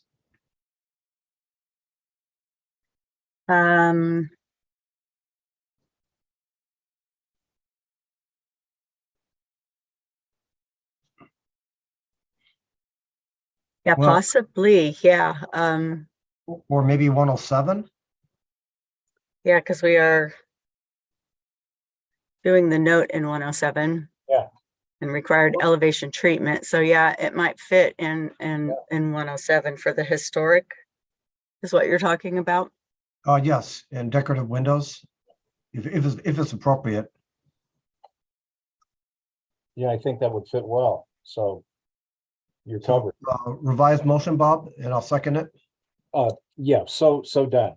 Thank you. Okay, so let's just, for everyone's benefit, especially the callers, can you rephrase the motion, please? Yes, what's being considered, what's being put forth is short-term further study, particularly the note, which may now well consider historical content as well as the tweaking of the WUI reference, and then 107.3 nighttime conditions. So right now the motion is only focused on those two sections. And Ron, your second stands? Second stance, thank you. Okay, thank you. And I thought, Sharon, you had your hand up. I was just gonna do a friendly amendment that it be short term, but Bob added that, so thanks. Okay. All right, so I have a first and a second, and I don't see any hands. Can we take the roll on that one, please? Yes. Osama Yunin, Yes. Dave Walls, Let me think about that first. Yes. You're mean. Jane will never speak to you. Bob Reamer, Yes. Sharon Revum, Yes. Michael Stone, Yes. Wes Sullins, Yes. Carrie Bala, Yes.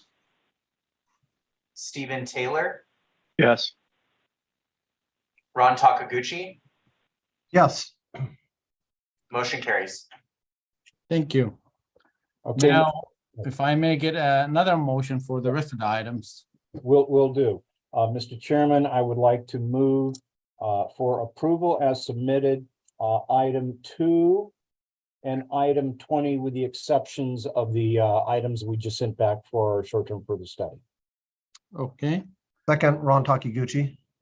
thank you. And Mia, do you want me to spell it out? Which ones, or is this good enough? I think we're okay. 'Cause Okay, sounds good. All right, not seeing any hands up. Can we take the roll, please? Yes, and I apologize. Could I have the motioner in the second one more time? I missed it. Yeah, Bob Raymer first and Ron second. Thank you, Bob. Okay, ready for roll call? Osama Yunin, Yes. Dave Walls, Yes. Bob Raymer, Yes. Sharon Revum, Yes. Michael Stone, Yes. Wes Sullins, Yes. Carrie Ibala, Yes. Stephen Taylor, Yes. Ron Takaguchi. Yes. Motion carries. All right, Jane. All right, the Jane Taylor regulations. Thank you. Thank you very much to the agency. Good job. Appreciate all the insights there. So with that, we need a global motion for the BSC part of this. Yes, Part. Mr. Chairman, I would move approval of all of our motions on the BSC Part 11. I have a second. Second. Second, Dave Walls. So the motion was Bob Bramer, second by Dave Walls. No hands up. Can you take the roll, please? Osama Yunin, Yes. Dave Walls, Yes. Bob Bramer, Yes. Sharon Revum, Yes. Michael Stone, Yes. Wes Sullins, I'd like to abstain because I had to miss a bit there in the middle. Carrie Ubala, Yes. Stephen Taylor, I'll abstain as well. I missed a few. Ron Takaguchi. Yes. Okay, motion carries. Okay, with that concludes the BSC. I would like to take this moment on behalf of the committee. Mia and your team, you've done really amazing work. I mean, these are difficult issues, and you have a lot of experts involved, and sometimes different and opinions and different points of views, and somehow you make it happen to where it works. So thank you very much, and thank you for all the insights in your presentation. Appreciate it. Yeah, thank you, Mr. Chair and Code Advisory Committee members. We really do appreciate your time and expertise. Thank you. Okay, next, let's get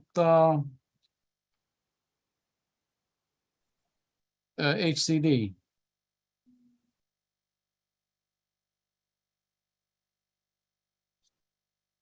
Are you ready? This is Emily Withers with HCD. Hi, Emily. How you doing? You can see me okay and hear me okay. Absolutely. Good to see you, Emily. It's been a long time. Yeah, I know it has been. I have a fairly short introductory statement. However, I'd like to open up the floor to some comments in the middle of, well, shortly following my introductory sentences. So if you could permit that, I'd really appreciate it. Absolutely. Good morning or afternoon, Chair and members of the Green Code Advisory Committee. My name is Emily Withers. I'm Codes and Standards Administrator 2, representing the Department of Housing and Community Development. And also representing HCD are Mitch Baker, our Assistant Deputy Director, and Tom Martin, District Representative 2. And at this point, if I could have Mitch Baker give some opening remarks. And Chairman Yunin, sorry, just a quick point of order. Just a reminder that we are on agenda item 7. Thank you. Good point. Thank you. Thanks, Kevin. And thank you. As Emily mentioned, my name is Mitchell Baker with HCD. Chairperson, committee members, and public participants, I want to thank you all for taking time out of your day to aid in the development of green building standards. I also wanted to thank BSC for their hard work and coordination to make these code advisory committees happen, and to formally congratulate Kevin Day on his new position with BSC. HCD's goal during today's and tomorrow's Green Code Advisory Committee meetings is to present our proposals to the CAC members and receive their input as committee members. HCD is not primed to make any substantive changes at this stage in the building standards process, and seeks to avoid any situation where the only possibility is to withdraw any of our specific proposals, considering all the hard work that HCD and participating stakeholders have devoted to this proposal. As you can imagine, there is no or limited time in this intervening code adoption cycle process to devote and develop any new rationale or fiscal estimates, or to vet any substantive changes through all of our various interested parties. Lastly, we have a great team here at HCD, and I want to acknowledge a few other folks in attendance. Emily Hill, HCD's branch chief, and Jenna Klein, HCD section chief. We look forward to hearing the committee members' feedback and engaging in a productive meeting with all participants. With that, I'll kick it back over to Emily. Thank you, Mitch. I'd like to thank the California Air Resources Board for their support and their assistance in developing cost estimates and other projections for this rulemaking, and being available to help HCD respond to any questions related to the estimates. So at this point, I'd like Adrian and Joshua, I believe they're online, to introduce themselves. And if they'd like to make a brief statement, they're welcome to do that. Hi, afternoon, everyone. Adrian Harris from CARB. I believe Joshua had to drop off to address some other issues. But I would just like to take this opportunity to thank HCD for allowing us to provide some overall comments, and we appreciate them working with us as we were developing this code. CARB staff supports HCD's proposal, and we feel that the definitions, along with the actual proposed code provisions for the number of EV-ready spaces, as well as the number of installed EVSE, will help meet the needs of multi-unit dwelling residents, as well as maintenance staff that use those spaces for work, and guests as well.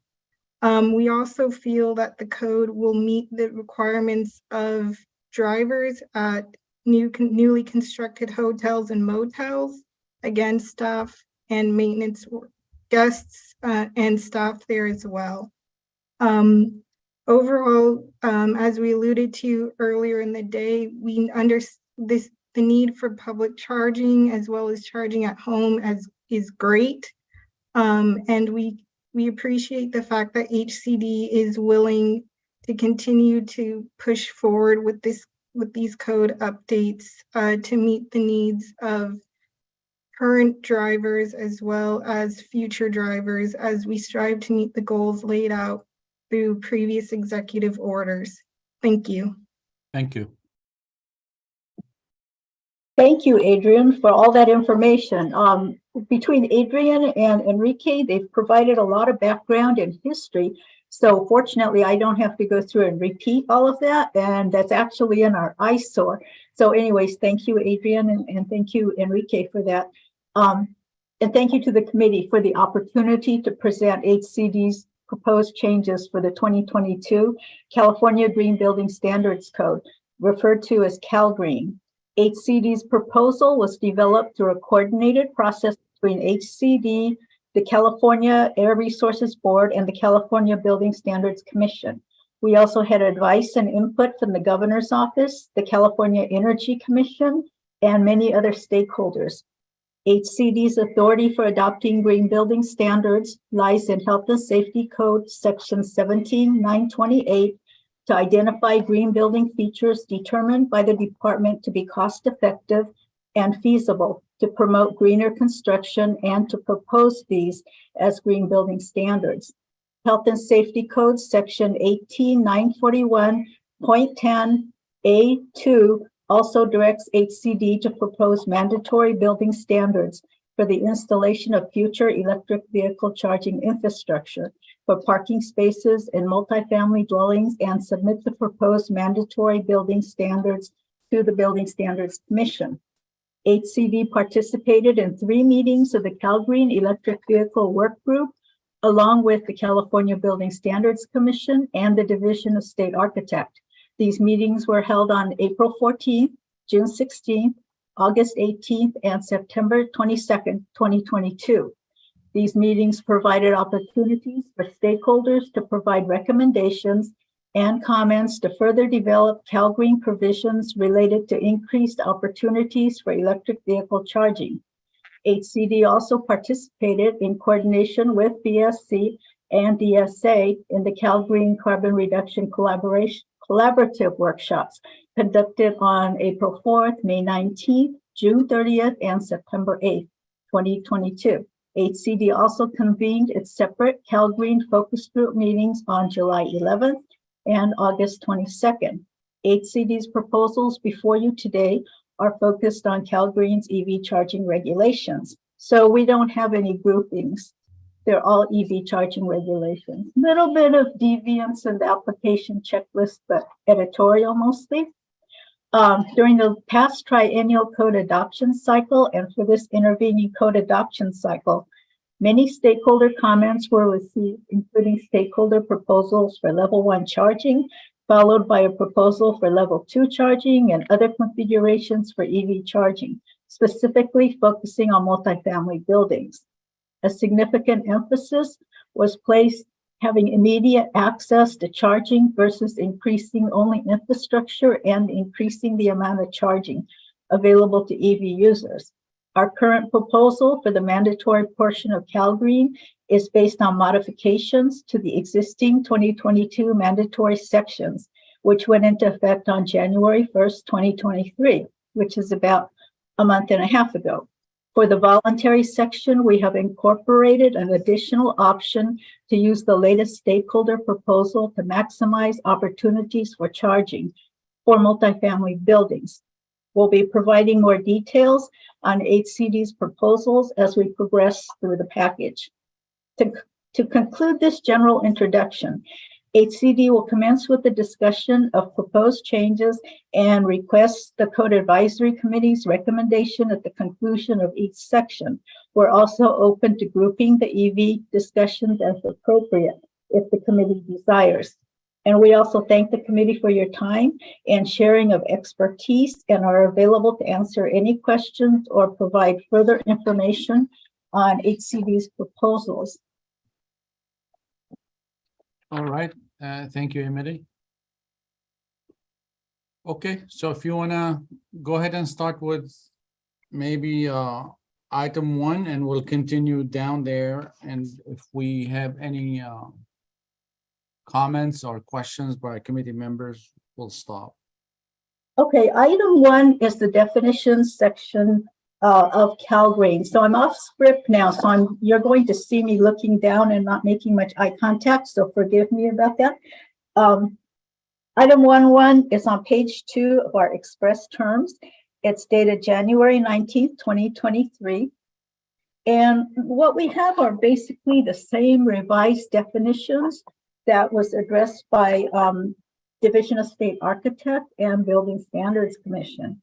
So those revised definitions are for electric vehicle charging station, item 1.1, electric vehicle supply equipment, item 1.2, level 2, electric vehicle supply equipment, item 1.3, and a new proposal is level 2 electric vehicle or EV charger, and that's item 1.4. And then low power level 2 electric vehicle charging receptacle is item 1.5, and it's a revision. Okay, I don't see any hands.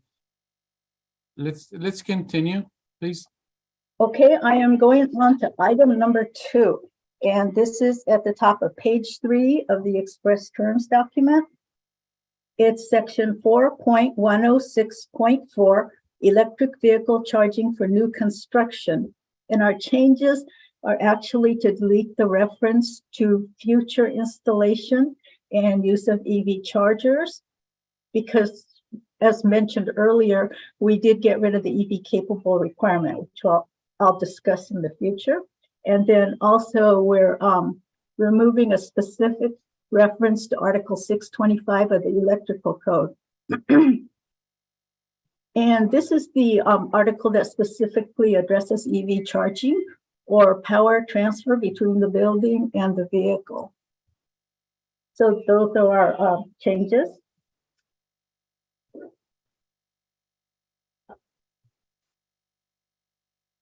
Do we, I'm sorry, do we have any questions or comments so far by the committee members? Nope. Okay, let's continue. Item number 3 is in the middle of page 3 of the express terms. It's item 3.1, section 4.106.42. New multifamily buildings hotels and motels, and new residential parking structures. Our changes are fairly minor in this. We're deleting reference to a section 4.106.4.2.1, which we're going to propose as reserved. And there, we're also deleting a reference to the term future.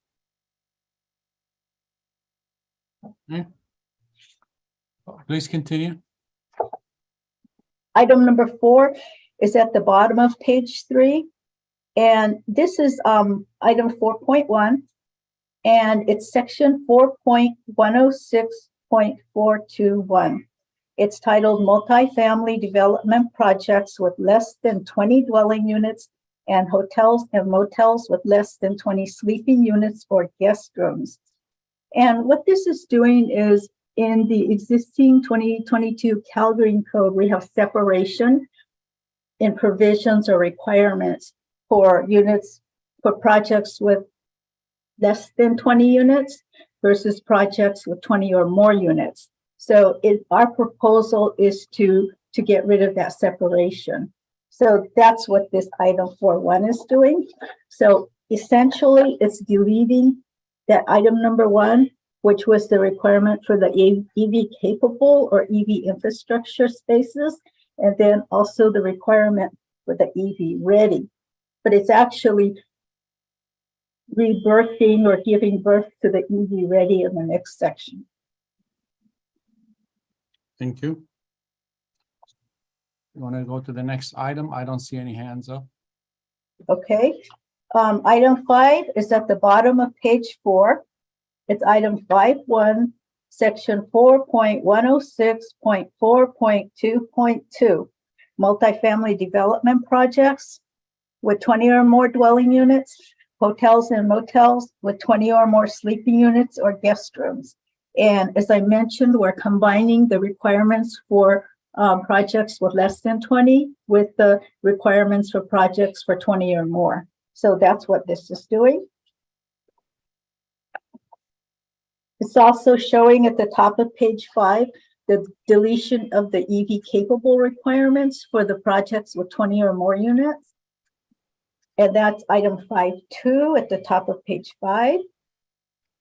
And then item 5.3, which starts at the middle of page 5, is actually renumbering the requirement number 2 for EV ready, and retitling it so it's a little bit clearer that these requirements apply to EV ready parking spaces with receptacles.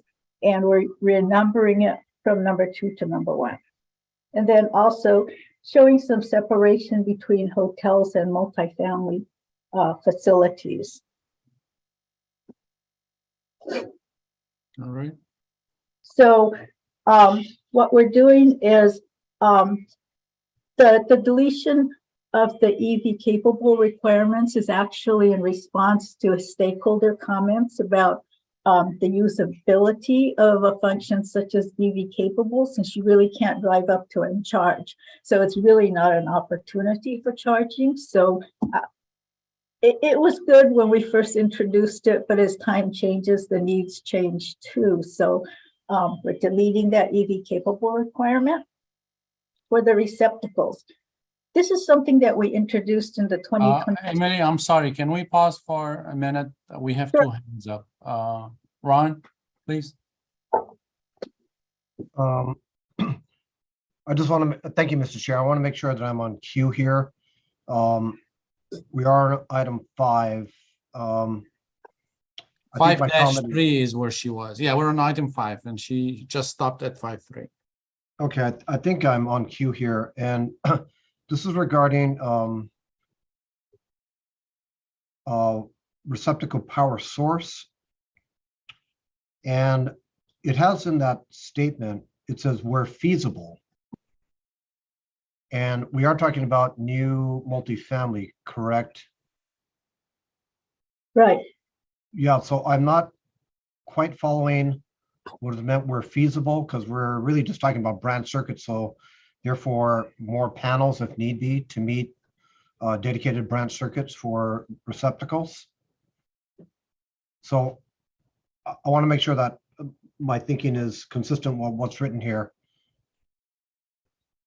Well, this is Emily, if I could respond to that. And, Tom and Mitch, if they want to feed into that, where feasible actually applies to the connection to the dwelling units electrical meter, because that's a provision that the stakeholder that asks for, but we recognize that may not be feasible either due to physical constraints or also economic constraints. So that's where we put that language in. It refers to the connection to the dwelling units panel. Yeah, and this is Mitchell with HCD, if I can add to that just a bit. Parking arrangements are different for all sorts of different projects in the state. And so if you can consider, just as one example, offsite parking, it may be impossible or infeasible to connect that type of infrastructure, electrical infrastructure, to a branch circuit on a unit, just due to distance or proximity of the parking space and the actual branch circuit. So this accounts for the various types of parking, which is not addressed in the code. Thank you. I might want to maybe advise, because of the energy code and the electrical power requirements, that for electric vehicle charging, you do have to have your own distribution panel. So I would like to see coordination of that item with the energy code. This is Emily Withers. Is that the dedicated circuit? Is that what you're referring to? No, I'm referring to the source for the distribution panel. I know this section says electrical service panel. So, we get into details here, distinguishing the main electrical service, the distribution board, the sub panel, etc. I kind of see a lot of things mixed up here. Service panel, branch circuits, they may not come from the same source.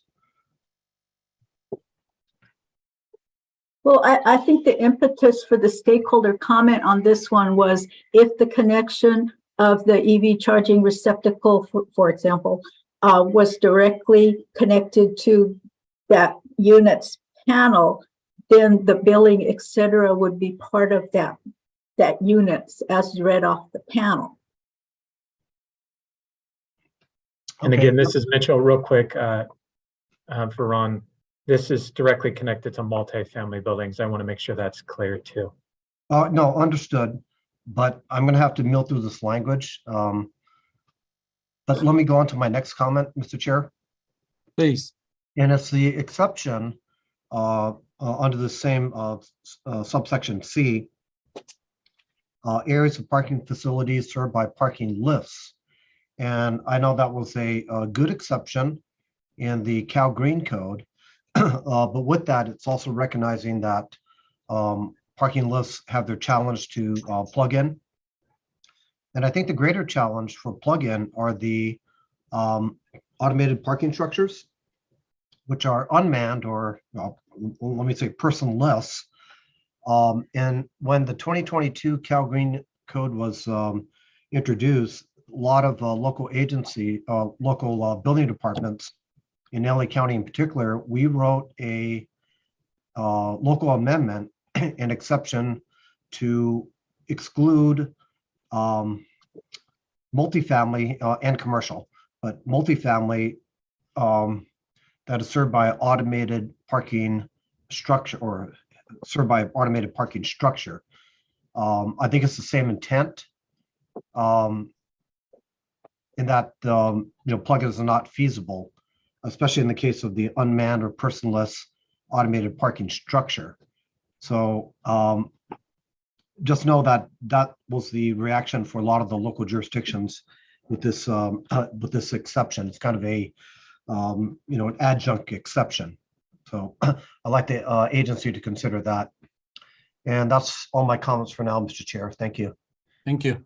Wes? Yeah, I just want to be clear. There's a lot of strike throughs and things here. So item 4, I know I'm going back because I think item 5 was meant to kind of clarify 4. But so what is required for places, multifamily residences or hotel motel that have less than 20 units or 20 sleeping units? We What is actually, required? Yeah.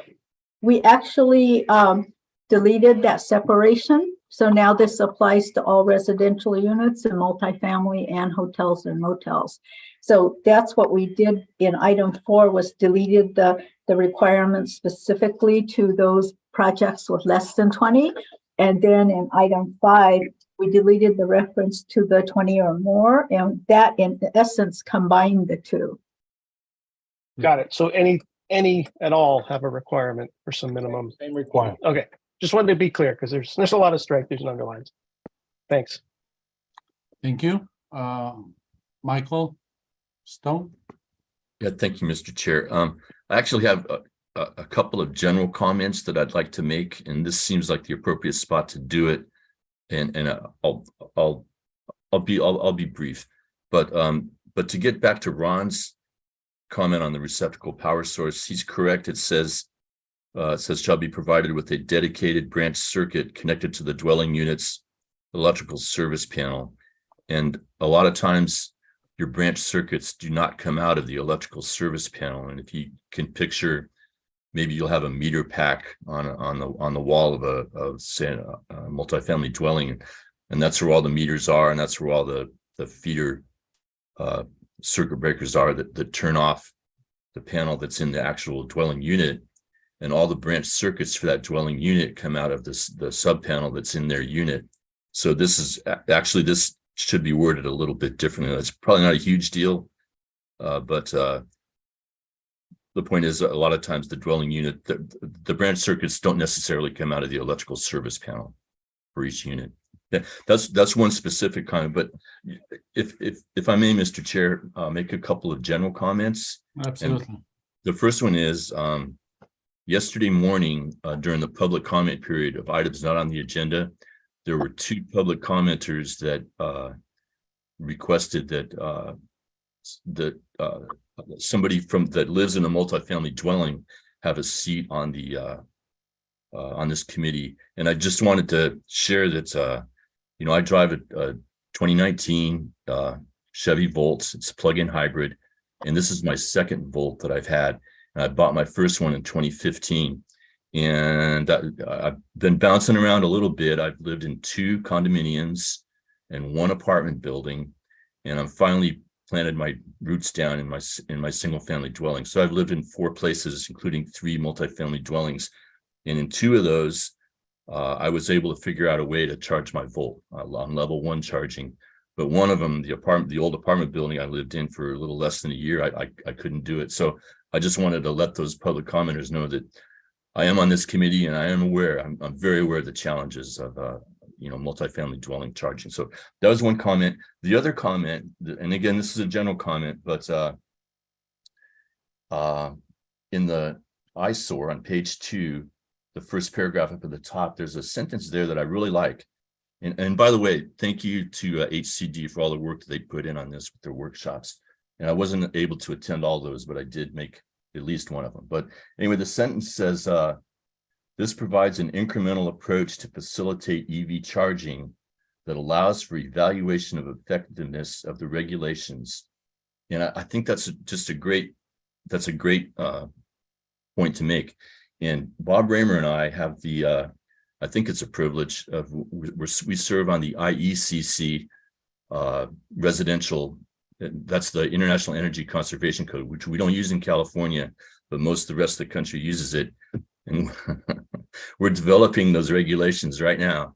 And last year, we spent 8 months, I don't know how many hours out of 8 months, and we're on the residential committee, not the commercial. And so it's 1 and 2 family dwellings, townhomes, and multifamily dwellings. And I got to tell you, for multifamily dwellings, this is an amazingly complex issue. And we spent a lot of, and that was round 1, and now we're in the middle of round 2, so we're not even done yet. So, where it says it allows for evaluation of effectiveness of the regulations, this is a lot of new territory for everybody. I mean, in the whole country that we're developing. So I think it's really important as we keep developing these codes, we want to see how effective they are, what works, what doesn't work. I know some of the things I have a concern about are how effective receptacles are, and the low power level 2, and especially your automatic load management issues. That all those items, there's really nobody that can say, well, this is how you do it, because we're all figuring this out as we go. And so that's just a great. I really like that part of the eyesore that was put in, and even the 2023 National Electrical Code, which we're not on here in California for another 3 years. There's some major changes in there, especially regarding load management. And anyway, that's my general statement. I really appreciate the hard work that, and I'm in general support of what we have going on. I do have a few specific questions, but I'm in support of what we have in front of us here. Thanks. Thank you. Bob Raymer. Thank you, Mr. Chair. I'm in support of it well, and I really appreciate the comments that Mike Stone just made. And to Ron, where feasible, and HCD, please chime in if I've got this wrong, but a very popular multifamily design is the clustering of 4 plexes and 8 plexes, in a larger development. And with the 4-plex or the 8-plex building, you usually have parking that's cantilevered out. And it can be relatively easy to basically connect that circuit with the power supply or the panel for that individual unit. However, another project that I'm very familiar with, I used to manage student housing back in the late 70s.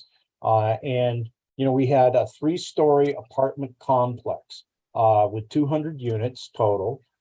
And we basically had, for parking facilities, adjacent grade level parking that, wasn't secured, and the parking wasn't assigned. However, you had to have a little yellow sticker that shows that it was okay for you to be in the parking lot.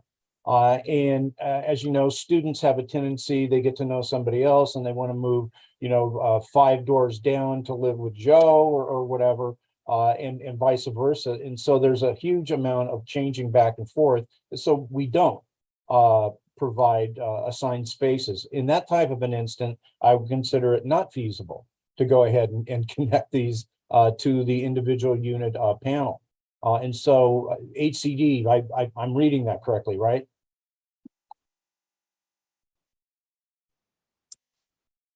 Yes, you are. Right on. Thank you, Mr. Chair. Thank you. Ron Takiguchi.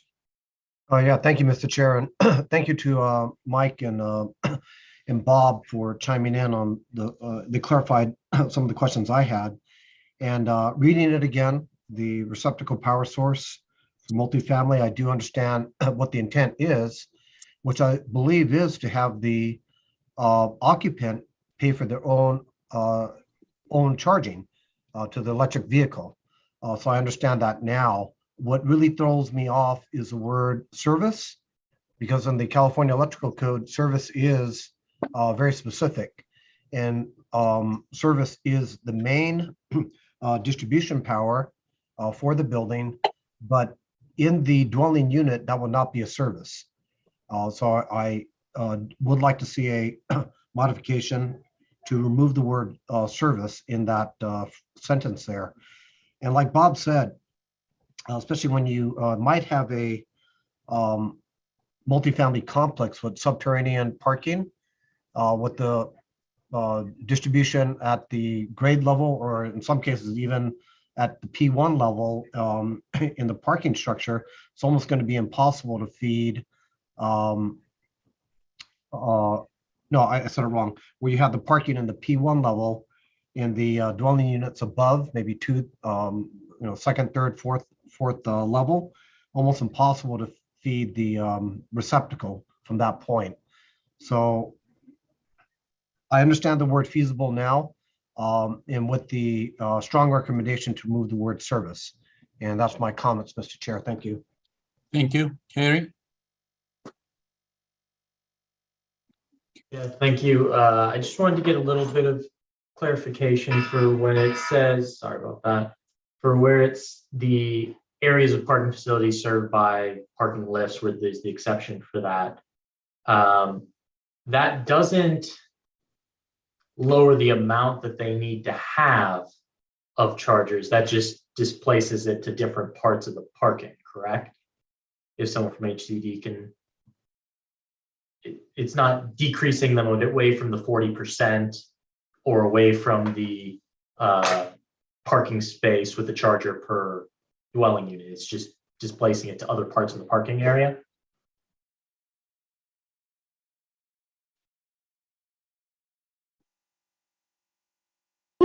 This is Emily Withers. I don't think anybody has really asked that question before. We'll probably take that back and see if we can get clarification on it. So it's like if you had 100 parking spaces and 50 were served by the lifts, you know, should we really base the number of needed percentages of receptacles based on the whole 100 or only the 50 that even have the potential to have the receptacles? So unless Mitch says otherwise, I think we could probably bring that back and, you know, have a discussion on that. Yeah, I think the intent overall, again, this is Mitchell with HCD, is to count those parking spaces or stalls that would not be provided with a parking lift. And just as a note, this is an existing terminology that was used in the code previously. So it's how it's handled locally has likely already been vetted in previous iterations of the code. Because I do know that in my jurisdiction, we have a lot of buildings coming in, you know, 300 units here, 400 units there, where they're putting in, you know, 3-level car stackers, unmanned lifts that bring them up. I do, and in Millbrae, I need to get clarification on this, but it is to my understanding that one of our unmanned lifts does have charging capability. But I'll need to get some information on that one. But yeah, I just wanted to understand if that is like, if there is 300 units and 300 parking or whatever, and only 100 are on the ground, you know. So hopefully we can get a little bit of information on that. I also just make a general comment, kind of like Mike Stone did, that for me personally, I've always lived in multifamily residences. I personally have never even had the option of getting an EV because none of the buildings that I've lived in have that as an available option for me. So I think that's all I had. Thank you. Thank you. Sharon? I was just going to say that I don't think that there should be a discount if there's a project that has a lift and other stalls on the site. There should not be a lessening of access to EV charging just because there happens to be a lift on the site. Obviously, if you have 100 stalls and 70 of those are, however many are lifts, and there's not enough remaining to do electric vehicle charging, then maybe there's an exception there, or that's when it's infeasible. But I don't think there should be a discounting for those places that have lifts. They should still try to get maximum capacities for people to have access. Thank you. Ron? Thank you, Mr. Chair.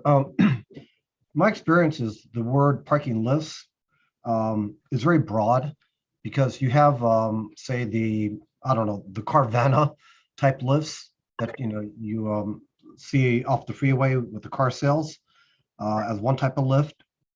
And you have the more simple lifts where I've seen in multifamily occupancies where it's just 2-level, one car on the bottom, one on top.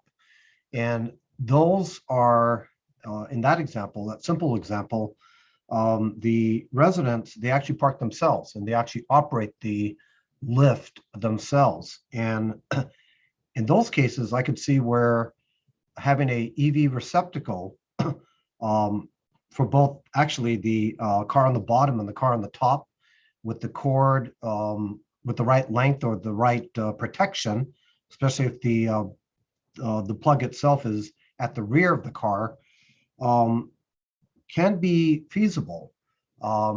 And since the term parking list is very broad, where some of the lists, like the Carvana lists, and I've seen those in, private development,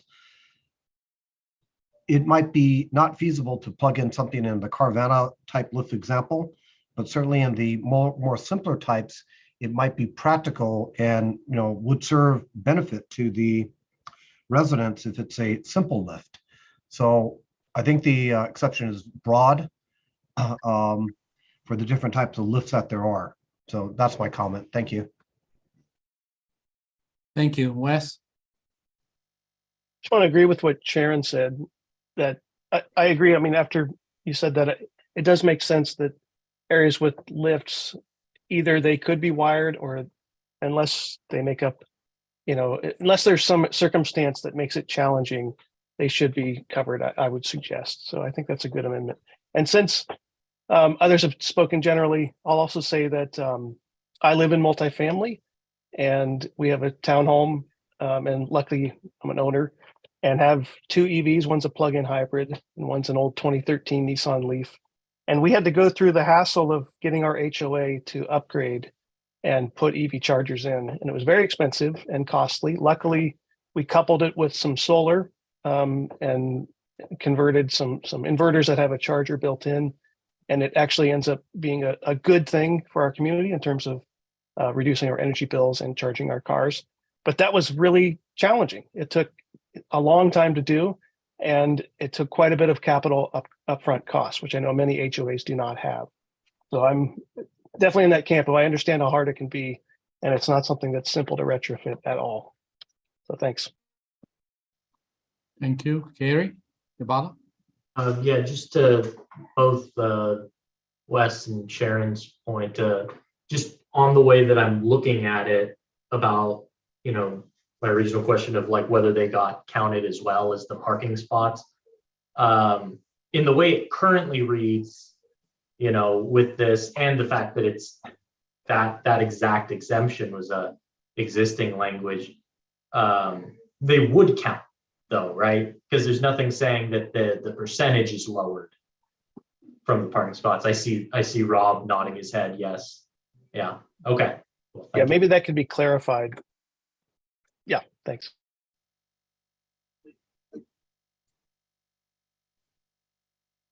Okay, thank you. Before we move on to the next item, I just want to build on something Ron mentioned, that where feasible, and I'm not requesting anything right now. I understand, Mitch, what you said earlier on, but I think in the future workshops, perhaps we try to get to narrow down what is where feasible means. Is it 10% additional cost? Because where I see where feasible, I also see inconsistent application, because it means different thing to different people. And from my experience, development likes consistency. They want to know whatever city they work in, it's always the same interpretation. But I get the timeline, but for the future, if you could keep that in mind. And Mitch, you have your hand up, please. Yeah, if you don't mind me responding to that, Chairman. Yeah, absolutely.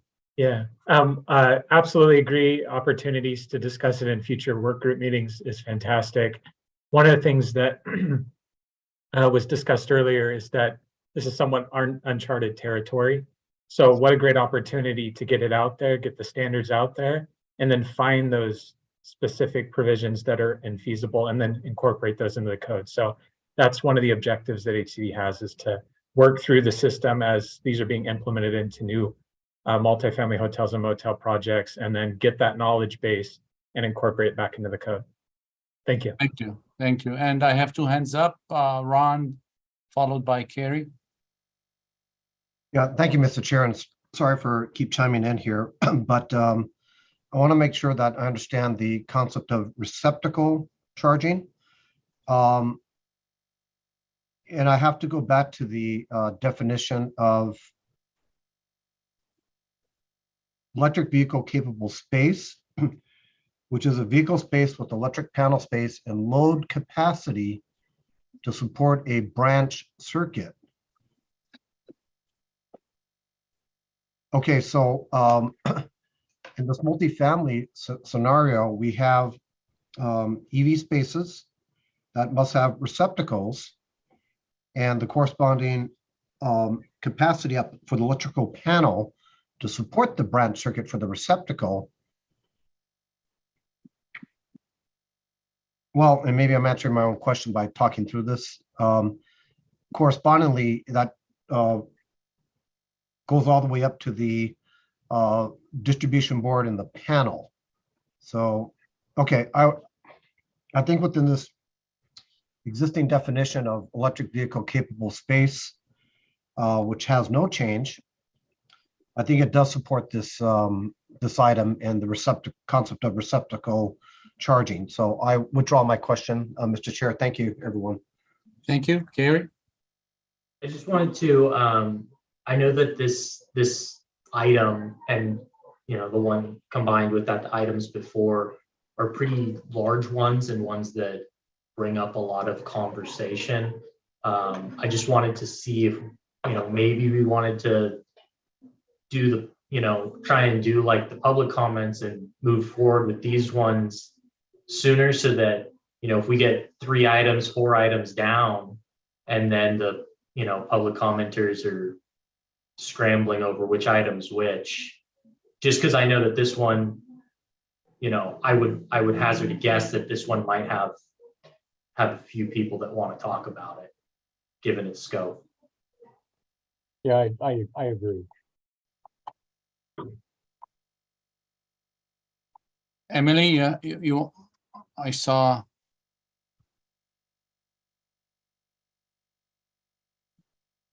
Yeah, this is Emily Withers. If I could finish this item, maybe we could look at this item, the receptacle part of this, maybe separately, but maybe I should finish it out. So one thing that's important to realize too in this is, well, we took away the EV capable, which was 10% of the parking spaces. So we made some accommodations for these receptacles. We had the 25% of the parking spaces required to have these low power level 2 EV charging receptacles. And so for this current proposal, we're increasing that percentage from 25% to 40%. So that's one important point to make. Of course, there are costs and projections associated with this, which we put into the eyesore. We also addressed the power source, which, you know, Ron Takaguchi talked about, and also Mike Stone. Probably need a little bit of refining of terminology in there to clarify, you know, exactly which panel we're talking about. And then lastly, the one on the receptacles, this is new. We're trying to set examples of some standardization in receptacle configurations. So we're putting down the receptacle NEMA configurations for 20 amps, 30 amps, and 50 amp receptacles. I know in the 2023 NEC, there's an introduction for the 60 amps. So apparently there may be a future need for that configuration, but we would welcome comments on this. So as far as receptacle configurations, as Bob Raymer mentioned, there's many scenarios or environmental conditions that these receptacles need to perform under safely, as far as durability, maintenance, etc. So we're looking at probably criteria for tamper resistance, GFCI protection, weatherproof features, and the issue with the heavy duty use of it, meaning the more daily operations of plugging in and unplugging. So whether these configurations can meet that criteria, we don't really know. Some of them may under certain conditions, but I don't know if they would apply to all conditions. All right. So it's 2:25. Emily, are you done with that section? Yes, that's 5.3 on page 5. Do you wanna do 5.4 in 5 minutes? Then we'll take our break and start with 6 when after break. Is that okay? Okay, go ahead. I can do that.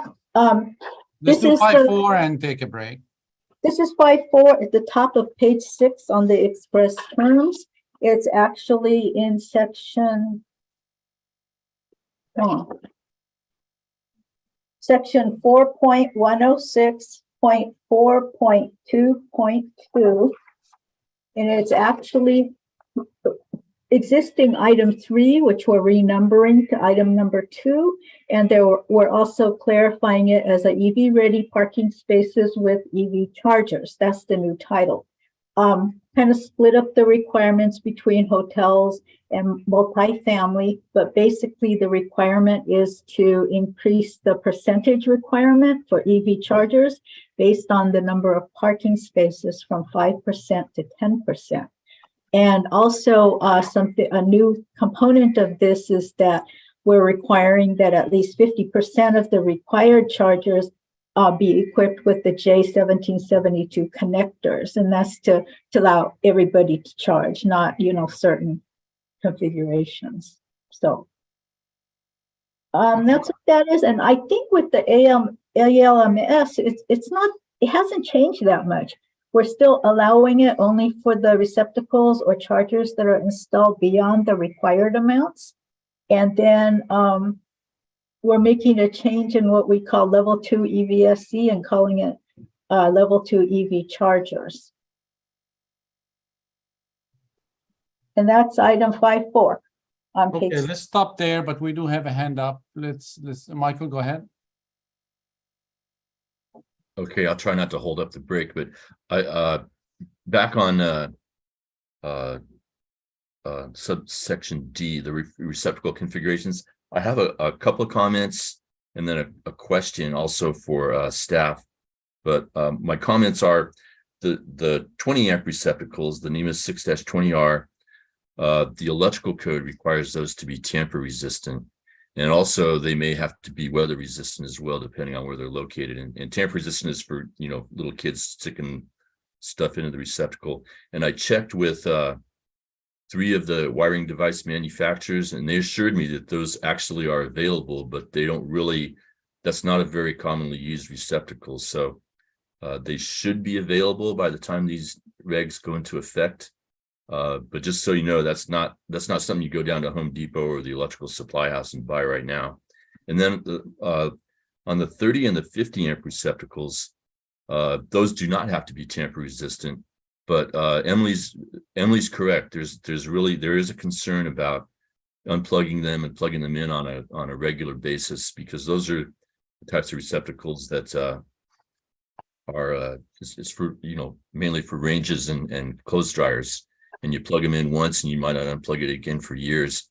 And my question for Emily is, have you all considered the accessibility requirements for those? Because if it's in a parking space that's required to be accessible, boy, you'd have a problem with I think either one of those, because those are not necessarily easy you can plug them in, not too bad, but to unplug them requires a little bit of force to do that. So I'm wondering if you've evaluated that.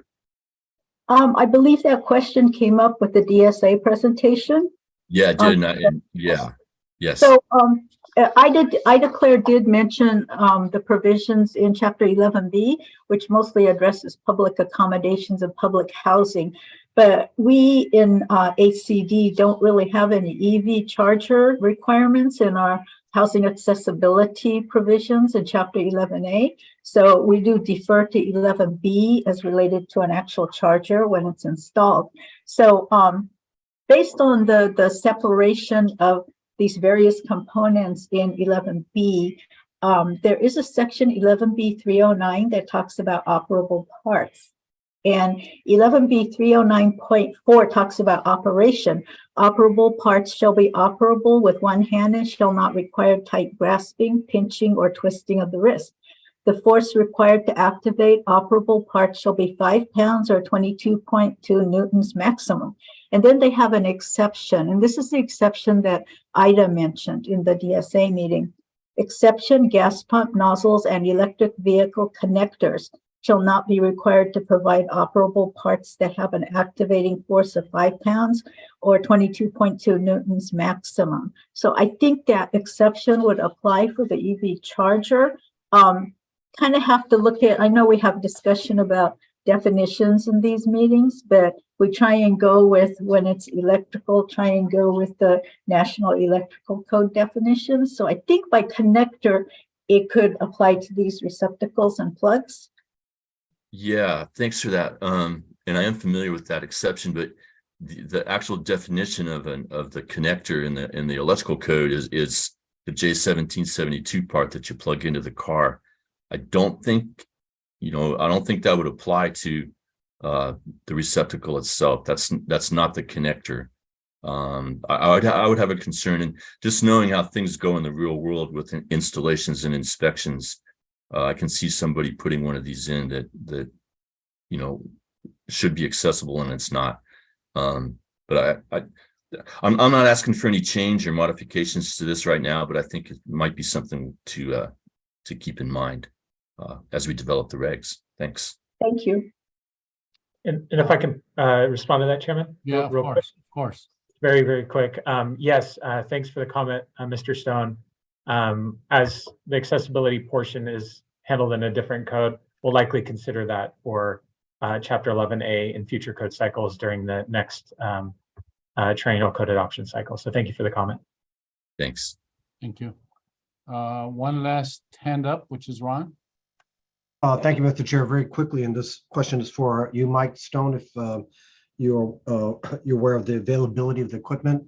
But regarding the 30 amp receptacles and 50 amp receptacles, as you know, the California Electrical Code requires GSCI protection for the EV charging, whether it's the receptacle itself or the branch circuit. So my question to you, Mike, do you know if the 30 amp receptacles and 50 amp receptacles themselves are available with GSCI protection?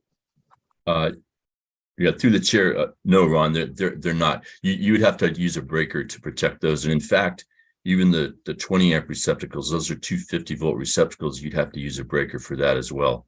So, I mean, they're available. The breakers are available. That's not a problem. But the way these wiring devices are manufactured right now, there is no availability for the receptacles themselves to be GFCI protected, but it shouldn't be a problem. Yeah. Okay. Thank you very much, Mike. Thank you, Mr. Chair. Thank you. And with that, it's 2:33. Let's take a 10-minute break and we'll be back at 2:43. And just a quick comment, Chairperson. We noticed that Emily Withers, when the camera's off, it doesn't show up on YouTube. So while she's presenting, it might get confusing for viewers because they only see the cameras that are on. So they can see the committee and Mitchell and me and everybody, but just a comment there. It's just like a talking voice with no. Oh, there you go. Thanks, Emily. Sorry. Thank you, Kevin. Okay. I didn't want the camera to see just the top of my head, so I turned it off. Thank you. All right. Thanks. Let's not adjourn yet because I see Director Marvelli's hand is up. So go ahead. Yeah, I just think before we go on break, we could recap what we just heard and then what we're going to come back after break on, if that's okay. Of course. And you want me to try to do that? Yeah, please. Well, I think what we heard was HCD. So we're on agenda item 7, right? Right. And we've heard HCD's EV regs. There's in the ET and the ISOR, it's items 1, 2, 3, 4, and 5, right? So we completed 5. And then the committees made their comments, right? Yeah, particularly with item 5.3. And Right. then when we come back, the chair can decide is how you want to go to the public to hear comments. Maybe you go to 1 and then 2, and just like we did before. So I just want to recap that because I know that question has been raised by some of the members of the public.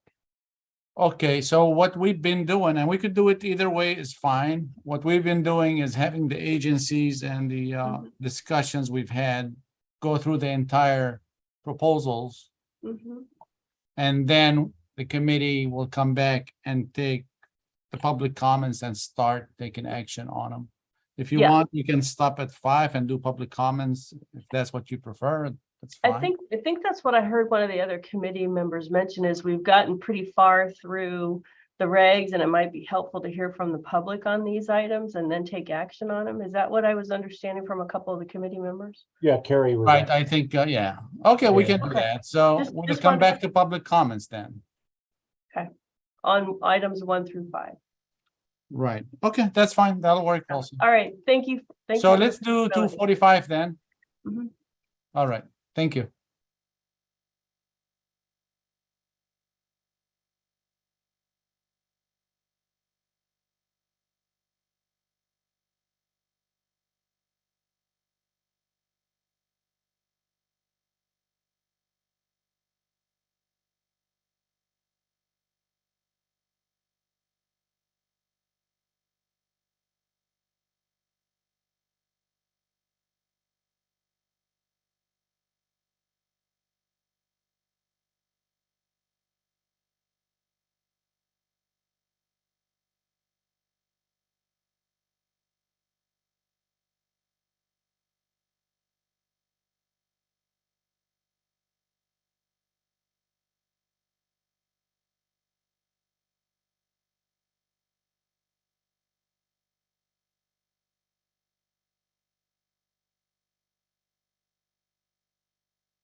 Suffering like the rest of the nation. On how to calm the instability. When he says insecurity, he's not just referring to violent terrorist groups like Boko Haram, which is still a huge problem in Nigeria. But I'm really talking about other types of lawlessness. Especially in the area of the banditry, the kidnap, and other social vices that is taking place, and in the other regions of Nigeria. When I told him he's experienced it firsthand, last year he said he was abducted from his home in the middle of the night. Speaking about 8 in numbers, all welcome, AK-47. He says the kidnappers brought him to a camp, yet he was held there for days and only released after paying a huge ransom. His wife and children are so traumatized in the experience. What I says this type of insecurity has become normal under current President Muhammadu Buhari. He's not alone in feeling that way, says Mahmoud Abbasi, senior Nigeria advisor at the International Crisis Group. Whomever is talking, you are not muted.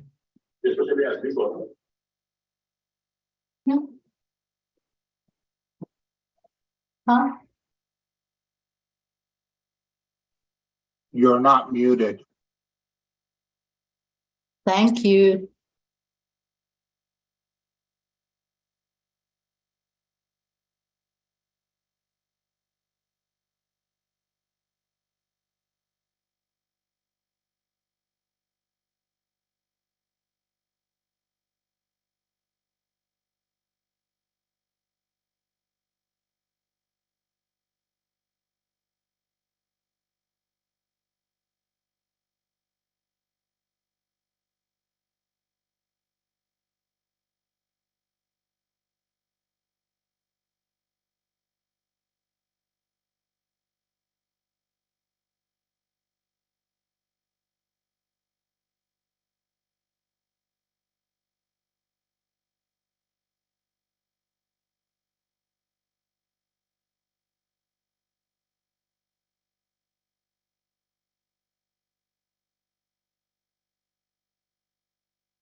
Okay, 2:45, 2:45, is everyone back? Okay. Yes, Chairperson. Okay, let's resume. All right, so as before the break, we talked about processing or working on the first 5 items, then we'll continue with the rest. So with that, let's take the public comments for item number 1, definitions. And again, I would like to remind everybody, we have a 2-minute limit per call, and we'll give a 10-second reminder. And we only discussing the definitions right now. Item 1-1 through 1-5. Go ahead. Let's get the first caller. Actera EV coaches. Yes, hi. I just have a process clarification. You said this is just for item 1 then. So we're not starting with Definitions. 5. We're just on item 1 definitions. Okay, so to everybody who's calling in for EV charging for all, hold your comments. We don't have any definition comments. Also, could you also, Emily, let everyone know how many comments you received from the public? They were emailed and you weren't able to put them on the website, but it would be helpful to know if you have a tally to share with the committee members and with the public, how many comments you received and recommendations regarding this item. Thank you. I'll just chime in there, Chairperson. We have the comments that'll be summarized that were received in writing, like we've been doing at the end of the public comment period for each item. So I can do that. Correct. Okay, thank you. All right, do we have any other callers that specific to item number 1? Definitions. Beverly DeShaw. Hi, hello. Thank you for finally stopping. You keep saying things and I have things to say about each thing, and then I only have 3 minutes and not enough for each item. So thank you for finally stopping. So my name is Beverly Deschaux. I'm the president of the Electric Vehicle Association of the Central Coast. Our organization has introduced electric vehicles to the world. Our engineer, I want to say this because it's important to what I'm about to say after it. Our engineers were putting EVs on the moon and said, hey, why not do it on the earth? So if our engineers can put EVs on the moon, certainly a little issue about a lift could be handled by engineers, seriously. With regard to where feasible. I'm sorry to interrupt. We're only discussing definitions right now. Where feasible, isn't that part of your definition? Where feasible? I think that's item 5, or that's coming. Okay. It's item 5-3. I can't see. You don't have it on the screen. I don't know what item. Okay, I'll point it out when we come to item number 5, but please raise your hand for item 5. It'll be there. Okay, great. Thanks. Okay. Do we have any callers for definitions? Oh, shit. You're not on mute. Okay. Bruce Nagel.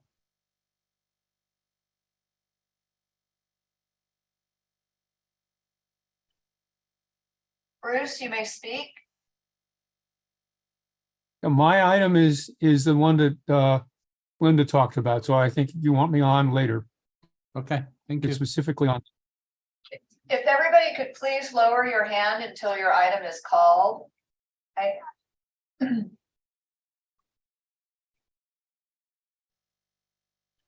Process of looking for it. Thank you. Mr. Fry. Hello, everyone. It's Jim again from the California IOU Codes and Standards Group. The definitions are really important and therefore worth repeating. That some of our inputs are probably too big and far-reaching. So we'll take a lot of this back into workshop mode and go into the different groups. But I did want to make sure that we slow down a second and think about the 40 amp conductors that could be included in any receptacle or charger or anything low power. And I'd like very much for you all to consider our only input in that kind of really we think hard about is anything that's getting buried or pulled into conductors, conduits, and raceways, that it be his 40 amp ready, 240 volt ready when it's pulled. And so please, I know it's hard and it's going to be a multi-agency discussion, but to imagine those wires get pulled at 20 amps only is a missed opportunity for cost savings for upgrades in the future. So please consider that, even though it's a hard lift across the 3 agencies. Thank you. Next caller, please. Sven, Hi, Sven Thiessen here, Electric Vehicle Charging for All Coalition. I have 2 comments, one related to process. You're requiring us as part of the public comment to hit just item 1, whereas the committee just went through all items 1 through 5. It was much smoother from my perspective for all of you to do what you did. I'm glad you did. But by making us comment on each section, I think it holds us up and loses that same flow that you guys had as part of that process. Second, under definition, I want to thank you for including receptacles and not junction boxes, because it's critical when we talk about EV ready. We really mean the intent, what the layperson is going to experience, what Wes is going to find when he goes to that condo he moves to is something that is plug and play, that he hopefully just either needs to unlock a cover over that receptacle and plug in and he's good to go, versus say a junction box. So I'm really pleased that you did that. And I'm also pleased that HCD is deemed to delete the need for EV capable. EV ready is where we need to be right now. Thank you. Thank you. Next caller, please. there are no other hands raised at this time for item 1. Okay, public comments on item 1.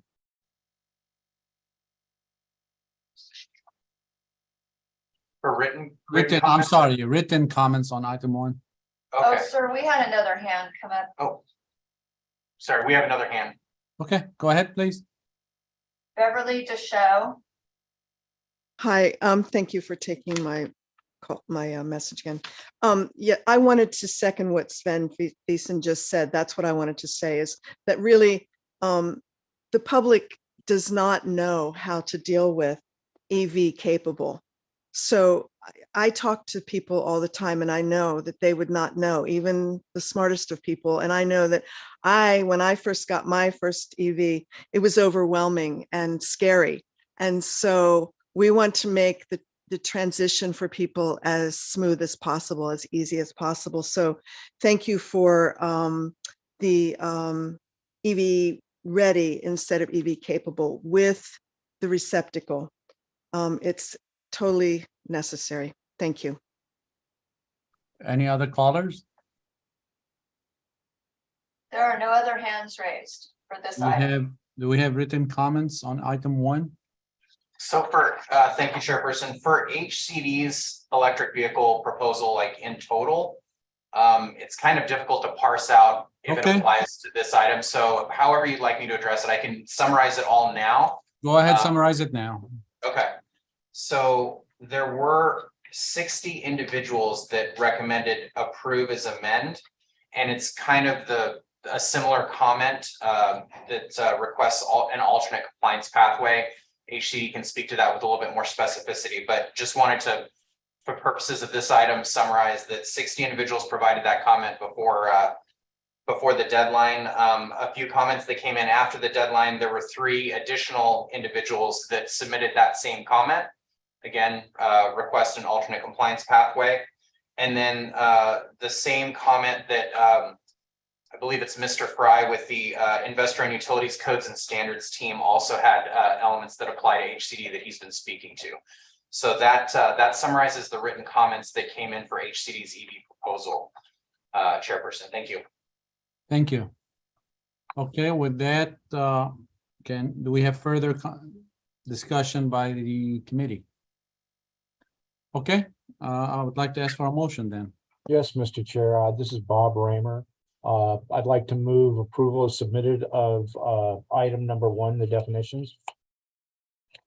I have a second. I'll second Carrie Bollier. All right, can we take the roll? And before I do roll call, Chairperson, just to confirm, this is items 1-1 through 1-5, correct? Correct. Thank you. Okay, roll call. Osama Yunin, Yes. Dave Walls, Yes. Bob Raymer, Yes. Sharon Revum, Yes. Michael Stone, Yes. Wes Sullins, Yes. Carrie Ibala, Yes. Stephen Taylor, Yes. Ron Takaguchi. Yes. Okay, motion passes.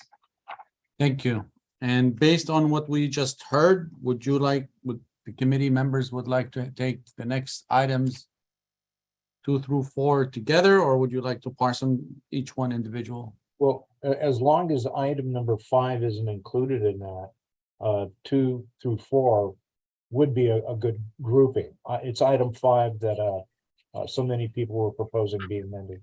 Right. Okay. So And let's just- do that. I'm sorry. Yeah, go ahead, Sharon. And Carrie. We need to let the public speak to these items before We we vote on will, we them? will. We're asking, should we take one by one or we group them?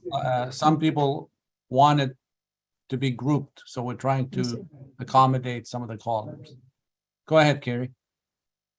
If we're grouping them, items 2, 3, and 4, can we just give the item like title as well so that the public knows which items are being addressed?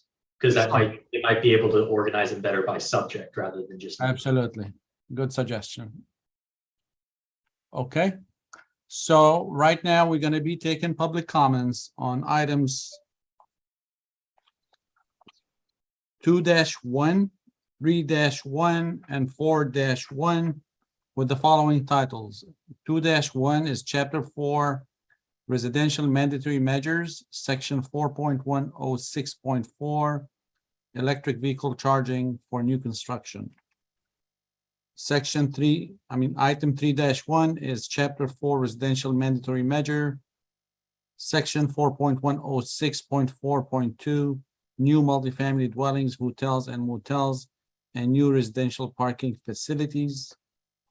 Item 4-1 is Section 4.106.4.2.1, which is multifamily development projects with less than 20 dwelling units and hotels and motels with less than 20 sleeping units or guest rooms. Okay, let's open the public comments, please.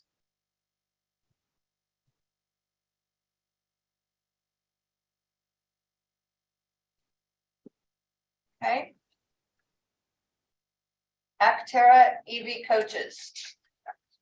Okay, go ahead, Yes. please. Thank you. This is Linda Hutchins Knowles with Actera and the EV Charging for All Coalition.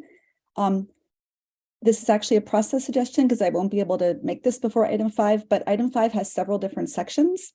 And just as you grouped this one all together, may I ask that the next one you take letter by letter, because there are comments about the feasible, infeasible, and there are comments about the alternative compliance pathway. And again, it's so dense in number 5 that I think if you took it letter by letter, you will have a better cohesive discussion. Just a recommendation, and I no comments on this grouped items. Thank you. Okay, sounds good. Thank you. Next caller, please. Vanessa Warhite. Hi, can you hear me? Yes. This is Vanessa. Thank you. This is Vanessa Warhite with Plug In America. I just want to thank you for getting rid of the 20 unit requirement. That was a wonderful, wonderful move. And so many residents of small multifamily buildings will thank you. So I want to thank you on their behalf. That's all. Thank you. Next caller. Bruce Nagel. Just to be clear, is this where we're discussing 4.106.4.2.2, or do I still wait till item 5? So 4.106.4.2 is part of it. Is that what you just said? Yes. That's item 5. Oh, Item that's 5. 5. Okay, no, that's coming up after this one. Okay, thank you. Okay. There Next are no caller. raised. No other hands raised, Chairperson. Other hands, okay. And the written comments, you already went through that. So let's go for committee discussion or a motion. Yes, Mr. Chair, this is Bob Raymer, and I'd like to move for approval as submitted items 2, 3, and 4. Okay, do we have a second? Second, Mike Stone. All right, let's take the roll. Osama Yunin, Yes. Somebody's not on mute. I'm sorry, if somebody's speaking, we're not hearing. okay, I'll resume. Okay, Dave Walls, Yes. Bob Raymer, Yes. Sharon Revum, Yes. Mike Stone, Yes. Wes Sullins, Yes. Terry Ibala, Yes. Stephen Taylor, Yes. Ron Takaguchi. Yes. Motion carries. thank you. And we did have a caller that wanted us to break item 5 into different sections. Do we have any comments or ideas from the committee?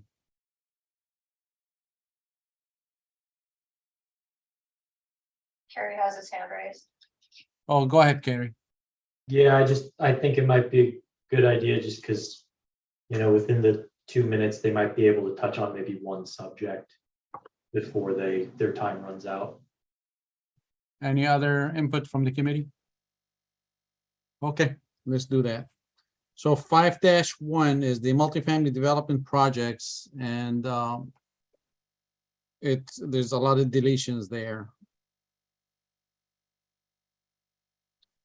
I'm just having a hard time.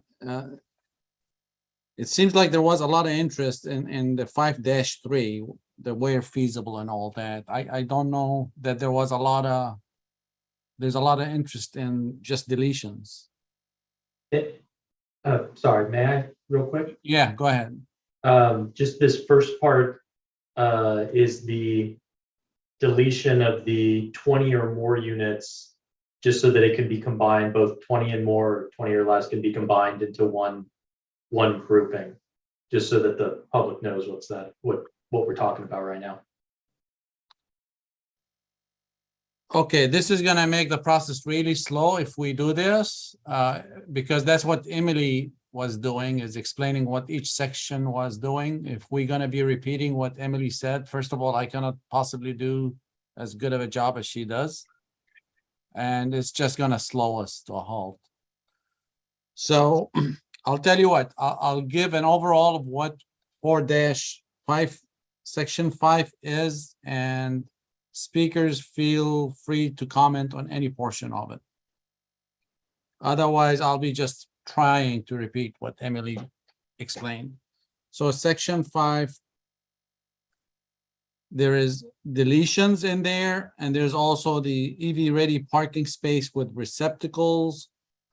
And this is the part where it says as feasible as where feasible as determined by the enforcing agency. And it talks about the receptacle power source and receptacle configuration.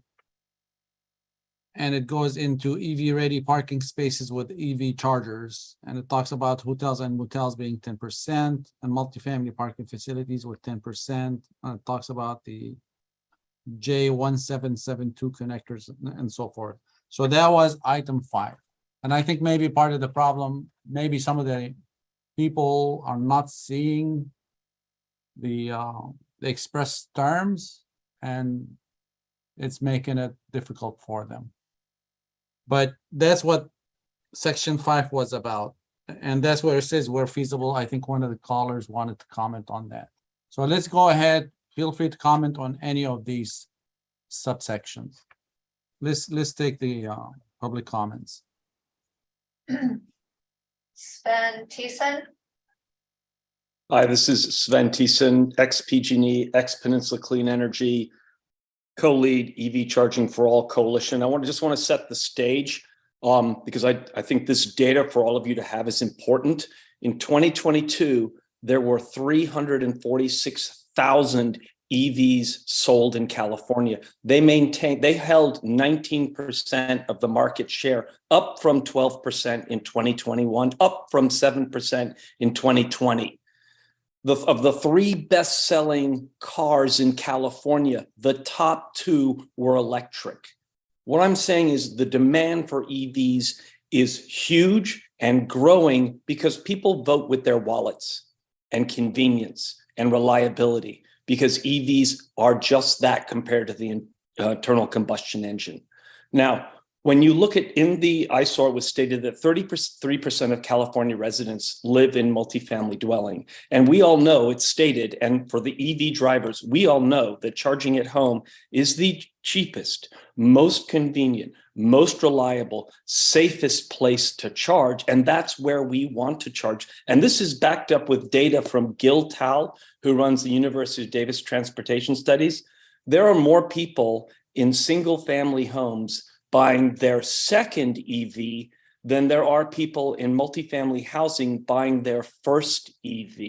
And it centers around both economics and charging, availability of charging. So when we go back and look at how much chargers we're going to need, so 33% of the people live in multifamily housing, and we sold 346,000 EVs in 2022 alone, and 2023 will be even more than that, given the rebates in place.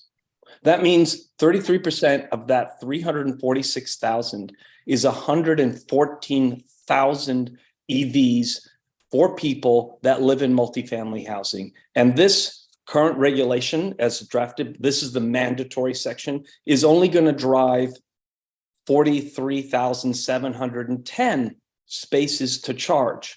I ask, where are the other 70,000 new EVs that are going to show up at multifamily dwellings going to charge?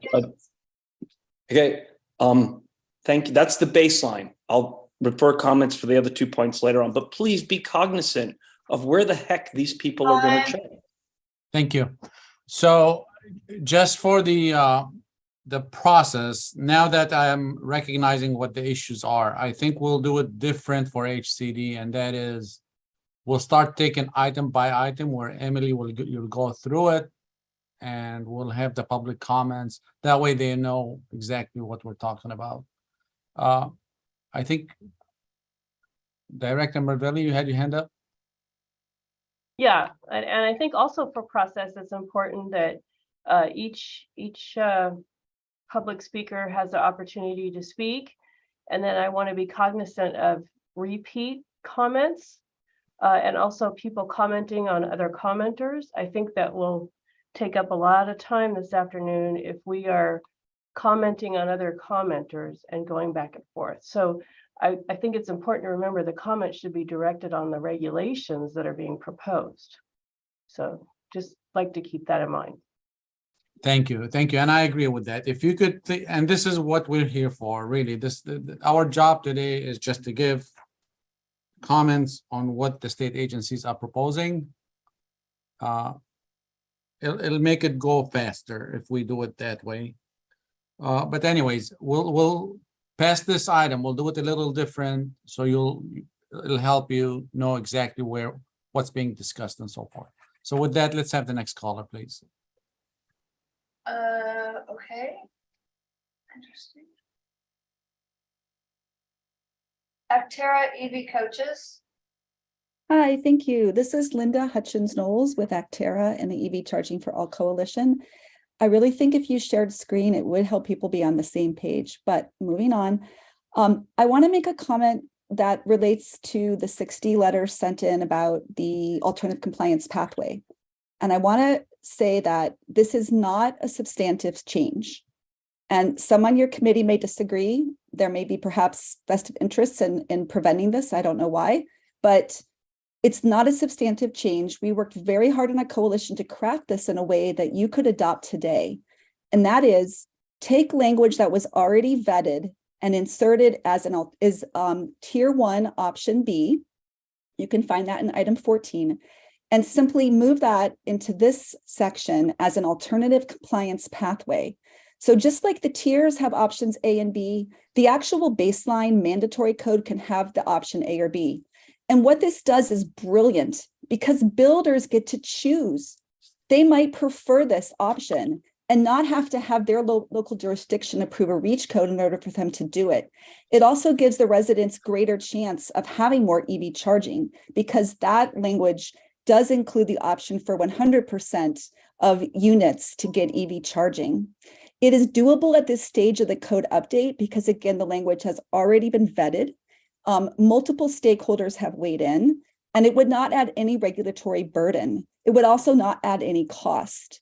It provides flexibility without a mandate. It expands access, and it lowers a key barrier to EV charging. Please, please do not just write this off as too late at this stage, because this is the stage where you can add an alternative compliance pathway. It was recommended by you 2 years ago to do this, and it was not incorporated in because of that quote unquote too little time between now and when the public comments go out. So that this is not a big change. Language is already there. Please move it into an alternative compliance pathway. And listen, those 60 are just a fraction of how many comments you would have gotten if we'd been allowed to use Action Network and other tools that people could weigh in. Thank you. Thank you. Next caller, please. Noelani Dickerson. Hi, this is Noelani Derrickson from Tesla. Speaking on item 5, and this also applies to item 14, the tier 1 and tier 2, but I can bring that up later. This is regarding the EV ready requirements in 4.106.4.2.2 for new multifamily parking facilities, as well as hotels and motels.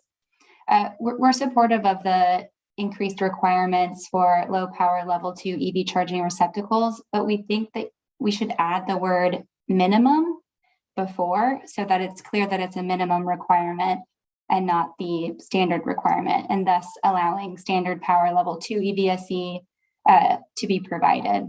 Thank you. Thank you. Next caller.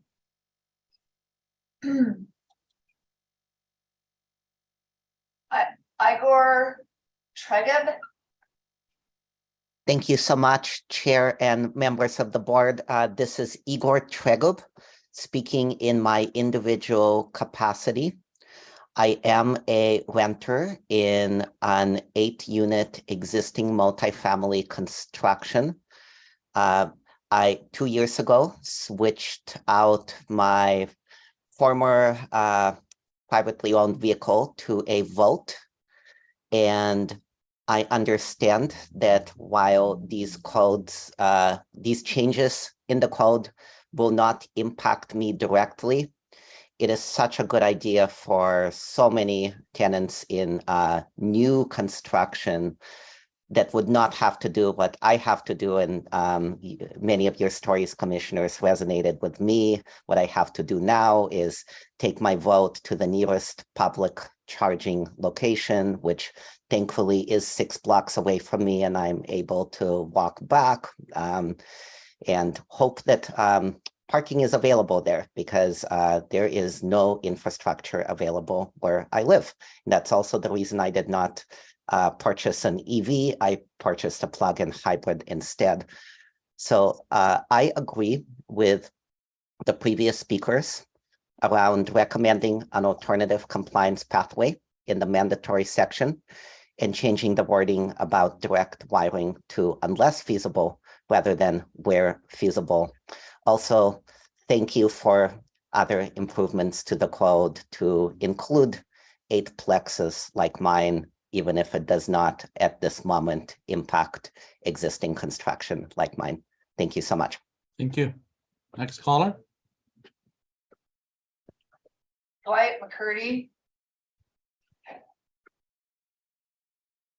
Good afternoon. Thank you very much for taking my comments. I want to start with Mr. Stone's comment about the sentence in one of the eyesore paragraphs, that the incremental change allows for assessment of progress. And I would point out to you that for multifamily, we've gone through 3 prior code increments, 3%, 6%, and 10%. And there is a lot of evidence out there of how the code is being implemented. So there's already a lot of evidence to be able to take bigger steps. I would point out to you a father who called into our group in Sacramento about the apartment where his 2 sons live, both of whom drive EVs and are paying for charging there. Given the ALMS vendor that's serving that apartment complex, they will end up paying as much as $1,900 per year because of the fees that are being assessed by the network charging company, Loop. And that would compare to $400 per year if they were able to charge from the SMUD off-peak residential rate. So it's almost 5 times greater. You can take a look at the DC fast charging station fees anywhere in California, including Sacramento, and you will find that the fees at DC fast charging stations are 3 to 5 times greater than you would find at home from an off-peak rate from the electric utility. These situations where someone in an apartment does not have an opportunity to charge at home and is left either to charge out in the public or at work, if they're lucky enough to have work. So there's a very inequitable situation that has been set up. There needs to be direct to the circuit availability in multifamily homes so that every resident has access to the local electric utilities off-peak rate. Thank you very much. Thank you. Next caller, please. Bruce Nagel. Hi, this is Bruce Nagel. I want to comment on the sections that have been there before, and I think there's a basic issue that's been hinted at, but really needs to be strongly put out there. And that is there's a real equity question when you only have 50% of a multifamily building having access to charging. We really need to get everybody to move over to this, and the people that are least financially able are the ones who are going to be in the multifamily buildings. And so what you're going to do is you're going to currently the single family housing is all very easy to do. We need to do it now, and we need to do it at the time of construction, because if you wait till afterward, it becomes very much more expensive to do that. So by all means, make sure that the 2 exceptions that have been listed are put in place, because we need to make sure that the least fortunate among us have the ability to move up to an EV, and we need them to be that way for us to be able to meet our smog laws. Thank you. Thank you. Next caller. James Fry. Hello, it's Jim from the 2050 Partners supporting the IOUs California. My biggest or our biggest input for this section involves enabling load management on all spaces.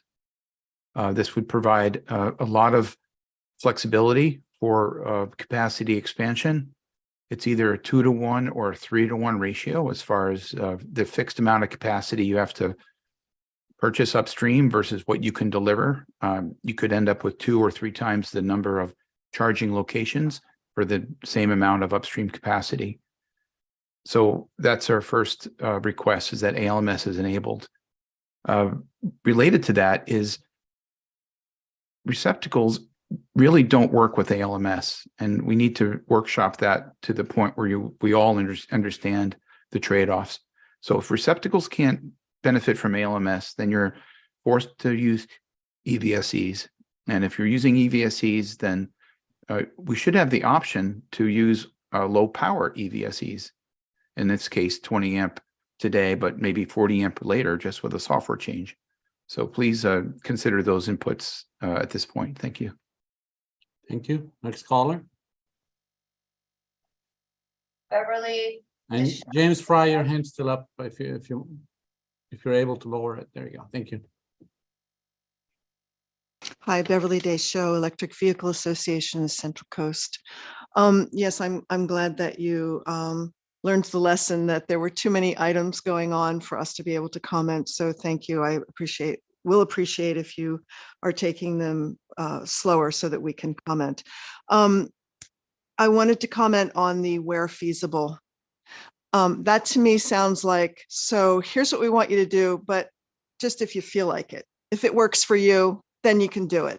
But really, you are the agency who is setting the standards. So you need to say, this is what we are requiring.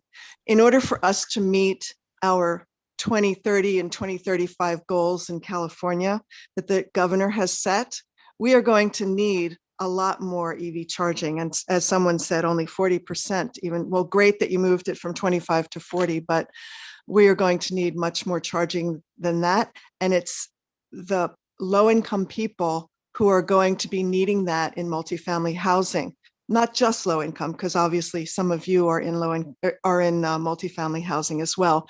But I talk with people. I've talked with hundreds of people. I've been doing electric vehicle educational events for 16 years. And it used to be range that people were concerned about. Now we have range. And so the main thing people are saying is, I don't know where I can charge. I live in an apartment. I live in a condo. I can't charge. So we need to really keep, and I live in multifamily housing. I was maybe needing to move, and looking around, I was freaking out because there were no places that had EV charging. And I went, okay, well, if I move here, I guess I'm going to have to take this project on of seeing if I can get it, but it's not an easy thing to get after the fact. So please, also I wanted to add that okay, please, this makes me crazy. Okay, please add into the body the alternative pathway for compliance so that all cities and municipalities can readily accept this without having to make up their own codes. Thank you. Thank you. Next. Vanessa Warhite. Hi, thank you. Can you hear me? Yeah, I'm sorry, Beverly, if you could lower the hand, please. Thank you. Okay, go ahead. Vanessa. Thank you. This is Vanessa Warhite with Plug in America. We strongly support the EV Charging for All Coalition's request for the alternative compliance pathway. I do want to reiterate, this committee did recommend just exactly such a thing at the previous code cycle, and would really like to have that finally implemented today. We also support changing the language, this if feasible, where feasible language to say unless infeasible. We think that maybe cuts the finer line. We also support Tesla's suggestion to add minimum to the code language. So we support the 20 amp baseline minimum, but we do agree that if somebody were to choose to do more, that's up to them. So that should be allowed.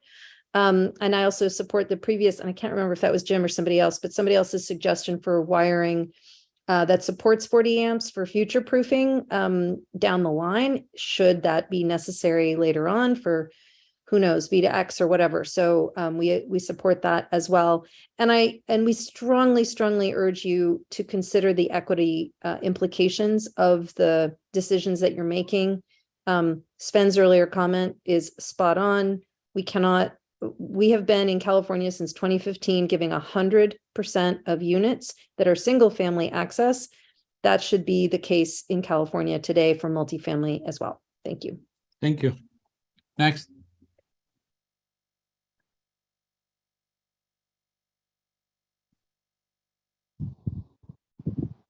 Hello? Yes. Can you hear me? Yes, we can. My name is Michelle Pierce, and I live in Jurupa Valley in Southern California. I want to support the alternative compliance pathway that Electric Vehicle for All is trying to get you guys to see how important it is. I have been driving electric since 2012 with my first EV. I lived in a single family home, and charging my Nissan Leaf was easy. I could roll in my driveway with no range left on the dashboard indicator and just plug my car in. I would wake up in the morning with enough range to get to work and back. I now live in an apartment complex without access to charge at home. I use public DC fast charging now with my Chevy Bolt. It is very inconvenient. I do it because I love driving with zero emissions. I have been giving comments at HCD public meetings for over a year now, and I'm really disappointed with the process of trying to get changes made in the building code. The process to encourage change expressed by the public is dismissed as irrelevant. As California state agencies, you have a duty to acknowledge the real life experiences that the average resident of this great state of California faces. In 2035, the average resident will not be able to buy a new gas-powered vehicle in California. That is only 12 years away. The code that you are discussing now will affect every new apartment building built, and most of these will take as much as 5 years to go through conditioning, permitting, and construction. How does it make sense to not include 100% access to charging for multifamily residents? The process of updating the building code needs to be more transparent and open to the needs of the average resident of California. Earlier, the unmanned lift example of parking lots is a very minor percentage of available multifamily dwelling parking in this state. So I really think that the misdirection by this committee is a disgrace. If you edit the code now, panel manufacturers will have new designs ready for when the multifamily dwellings are built. Change will not happen unless the code reflects the equitable distribution of charging at home. The most common case of the outlets will be the EV driver securing their level 2 charger to their parking space, so it'll not be unplugged and plugged in on a daily basis. And opposite to that, camping sites have 240-volt receptacles that are routinely plugged and unplugged, so that's not an issue. Sorry to be blunt, but experiential charging in multifamily dwellings does not count if you drive a gas car that you can also plug in. Thank you. Thank you. And just a reminder, if you already spoke, please lower your hand so it becomes easier to follow who's calling in. Okay, do we have more callers that haven't spoken yet? The only people with their hands raised have already spoke. Okay. All right. So since But I thought we could speak on multiple items. I didn't get to speak on the second item. Remember how, are we going to go to the next item? Because I haven't gotten to make my comment in On item what? 5, but there are multiple items in item 5. So please, may I ask permission to make that comment as well? Yeah, but be brief, please. We're trying to do 2 minutes per item, but go ahead. I could do this in 2 minutes. Yeah. So again, I want to point out, I don't know if Mr. Day was going to refer to this letter too, but the EV Charging for All Coalition in our letter had 2 recommendations. One was alternative compliance pathway. The other one is about this feasibility language. So I want to make clear that this language will allow, there might be a few use cases we acknowledge where this is tricky. And so if you change it to say, unless infeasible, then that gives the builder a remedy. They can go and say to the local enforcing agency, this is why this is not feasible for us. But if you make it the other way around and you say, where it's deemed feasible by the local code enforcing agency, you're putting a burden on them that they have to approve every single building project and say this direct wiring is feasible. In some jurisdictions, they may not have that capacity. That it should be the opposite. As someone mentioned on the call, this should be the default that the direct wiring happens. If you don't require the direct wiring, what you're doing is putting the residents in that situation of being captive to a monopoly third service provider, like Dwight commented, that's going to charge way more than they would have to pay when they could just access their time of use rates. They need the direct access, the direct wiring. So again, this is a simple, super easy way to change it. As we spelled out in our letter, just change where feasible as determined by the local enforcing agency to unless infeasible as determined by the local code enforcing agency. We would prefer that you not even have that disclaimer at all. But we do believe in a win-win solution. We do want this to work for developers. But to someone's point on the committee, you're building new buildings. You can think about this from the very beginning, how to make it feasible. So let's have that standard for them and expect it unless there's some unusual circumstance. And if you could just, again, have it in the record that this comment was submitted in writing. We only asked our supporters to speak on the alternative compliance pathway to make it simple for them. But many, many people believe this as well, and we hope you will listen to us. Thank you. Thank you. Okay. So we'll go to the committee discussion. Okay, Michael had a point before I make motions or whatever, so. Right, so I have a hand up, Michael. Thanks, Mr. Chair. Yeah, I wanted to speak to that one on the receptacle power source. And actually, I think hearing the public commenters, I understand their concerns a little bit clearer now. Because and maybe it's HCD staff can clarify this, but the way I'm reading that is that it should be connected to the individual units, unless that's not feasible. But that still means they have to put in, they don't get to just not put in the receptacles, but they would have to be connected to the house power.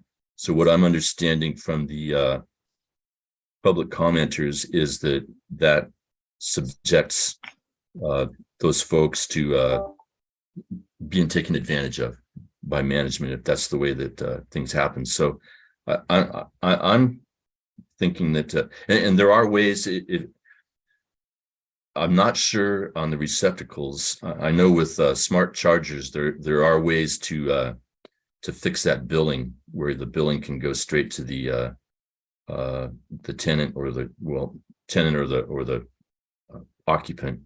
But I'm thinking we might want to consider this for further study, short-term study. Okay, Wes. That's my comment. Thank you, Michael. Wes. Okay, let's go to. Here we are. I had to find mute. I'm driving in my electric car. I have to go get my kid. I just want to say thanks to the public commenters. I think they raised some really good and perhaps rational. I mean, I think the proposal for including the kind of tier measures as an ACP, I'd like to hear why that's not something that could be done. Maybe there's a reason that the state agencies think it already can be exceeded and we don't need something like that. But I totally get the idea of having something in code already helps expedite the process. And the other thing that's, I didn't say this in the other comment, but I'm definitely an advocate for installing EV now, because anything from this date forward is a retrofit in the future. So yes, I understand it burdens the builder, but you're also, if you don't install the charging infrastructure now, you're burdening the homeowners and especially HOAs, which are not very well equipped to deal with retrofitting EVs. And so just like, electrification of appliances and things, it's a lot easier to do it now than it is to retrofit in the future. So I appreciate the comments, and I'd just like to hear maybe some rationale why some of those proposals weren't in here. Thanks. Thank you. Stephen Taylor. Yeah, I found that argument compelling as well. It disperses the burden of determining feasibility on the AHJ, and that seems completely backwards. The developer or the permit applier should be the one who shows that something is impractical or infeasible. Okay, thank you. Bob Raymer. Thank you, Mr. Chair. Later on I'll be making a motion, but I wanted to speak to the suggestion for an alternative. Representing the building industry on the panel and also during the discussions, we love alternatives, okay? And the Energy Commission gives us a bunch of them over the years. The code evolves, these things get larger, whatever. And the same thing can go with the green building standards. But the fact that something is in the appendix, moving it into the mandatory portion of the code, no matter whether we like it or not, and we like it, that's a huge substantive change. And HCD has to take into account for their background supporting material, whether or not there's a potential for the builders to go all in on the alternative versus the other. And so there is going to be a ton of administrative work that has to happen. And so I can assure you that, you know, during the triennial update, this is obviously going to be something HCD will be considering and will support it. But, you know, I have to agree with the earlier commenter that said, you know, it's already in the appendix, so there's no regulatory burden. Well, there absolutely is a regulatory burden that the agency is going to have to deal with here. If Mitchell wants to chime in and you know, opine on that, that's fine. But I mean, given past practice, this would be a huge substantive change, although we like it. So having said that, when it comes time, you know, I'm thinking about basically making a motion to approve as submitted with the exception of that subsection C on receptacle power source, which I'm thinking about further study. So food for thought why others have their comments. Thank you. Thank you. Michael Stone? You have your hand up? Yeah, thanks, Mr. Chair. Yeah, I just had one other comment on Tesla's comment to insert the word minimum in that section. I can't remember exactly where, but to clarify that it's 5-3, and it's it's I can't remember. subsection A, hotel and motel. No, I thought it was subsection B. Well, it would go wherever. I think her point was if you say 40%, people think they cannot go 50. So it needs to be a minimum of 40, which is a good comment. And I'm thinking we could probably do that as an amendment. That seems fairly straightforward. So I'm when Mr. Raymer gets ready to do his motion, I don't know if he'll want to consider that or if there's anybody else who wants to comment on it, but I think that was a good, looks like it would go in A and B both. No, absolutely. And typically that's how codes read, a minimum of whatever it is. Yeah. Okay. That's a good comment. Thank you. Thank you. And thank you, Nolani, for your comment. Ron Takaguchi. Thank you, Mr. Chair. I appreciate the comment by all the commenters. And after hearing the input, I agree with the what Mr. Stone and Mr. Raymer said on leaving the item for receptacles for further study. Seeing that no unit count is added here with multifamily construction, as everyone knows, there are a lot of variations to the on-ground smaller unit types where it's easier for power directly from the tenant's panel to supply the EV receptacle.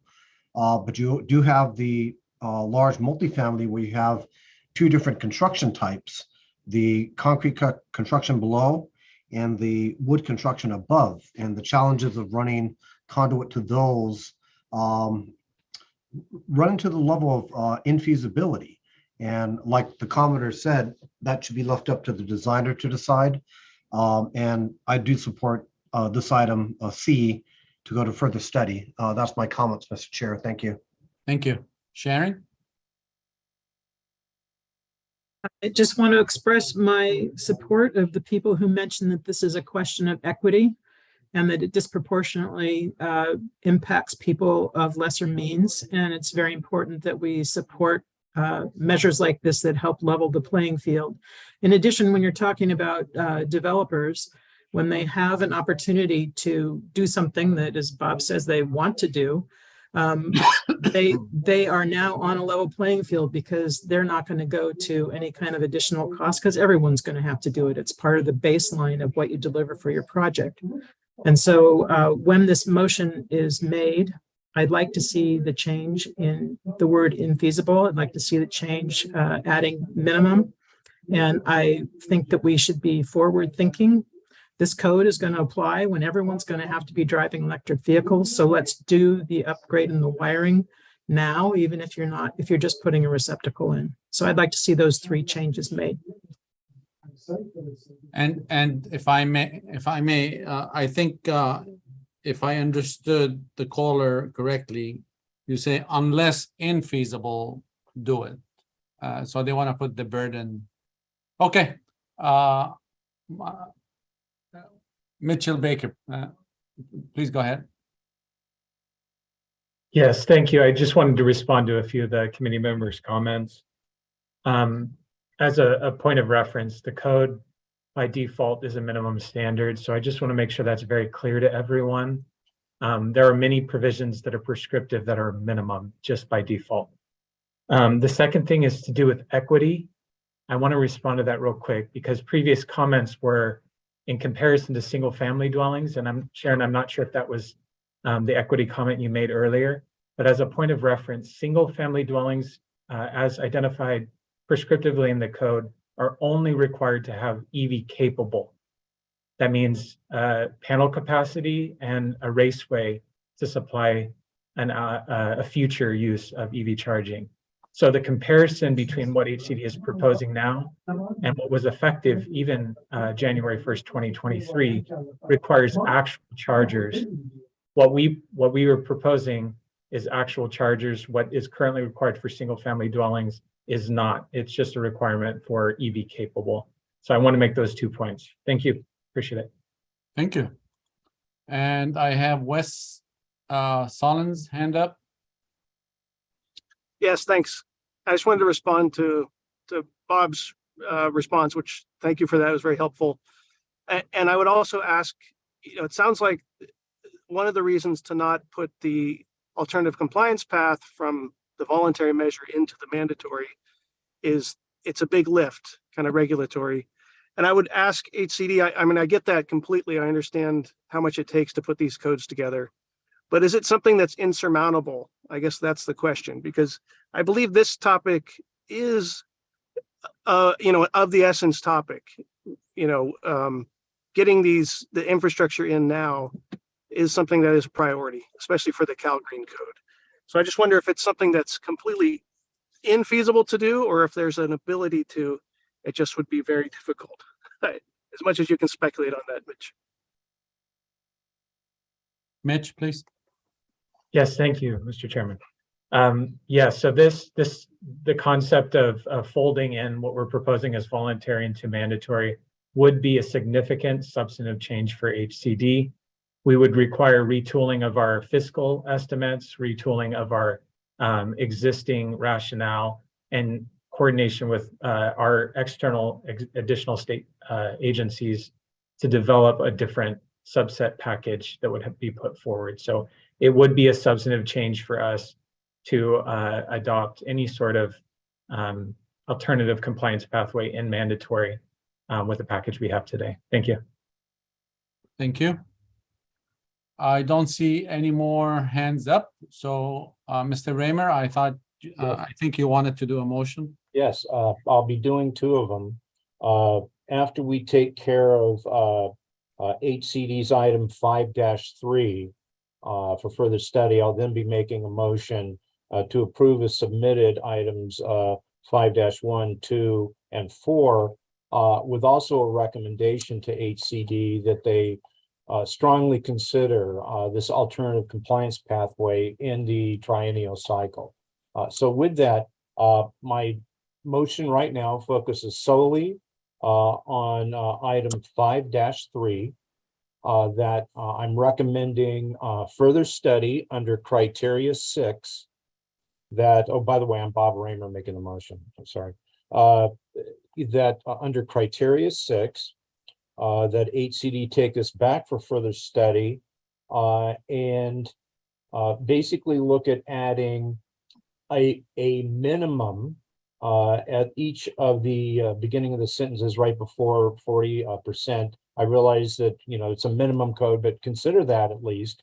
In addition, under subsection C, that HCD consider removing the word service from the electrical panel, and consider fixing where feasible. And I have to opine here, whether it's infeasible or feasible, those are both, subjective types of responses. And so you may want to consider just taking that portion back for long-term further study. But if there's a way to fix it, fine. And guys, did I catch everything? I believe so. And there was something about the remove the word service. Yeah, wasn't Mike indicating that between, that right now it's called electrical service panel in subsection C, and he was saying, just, it should be worded electrical panel. Am I correct, Mike?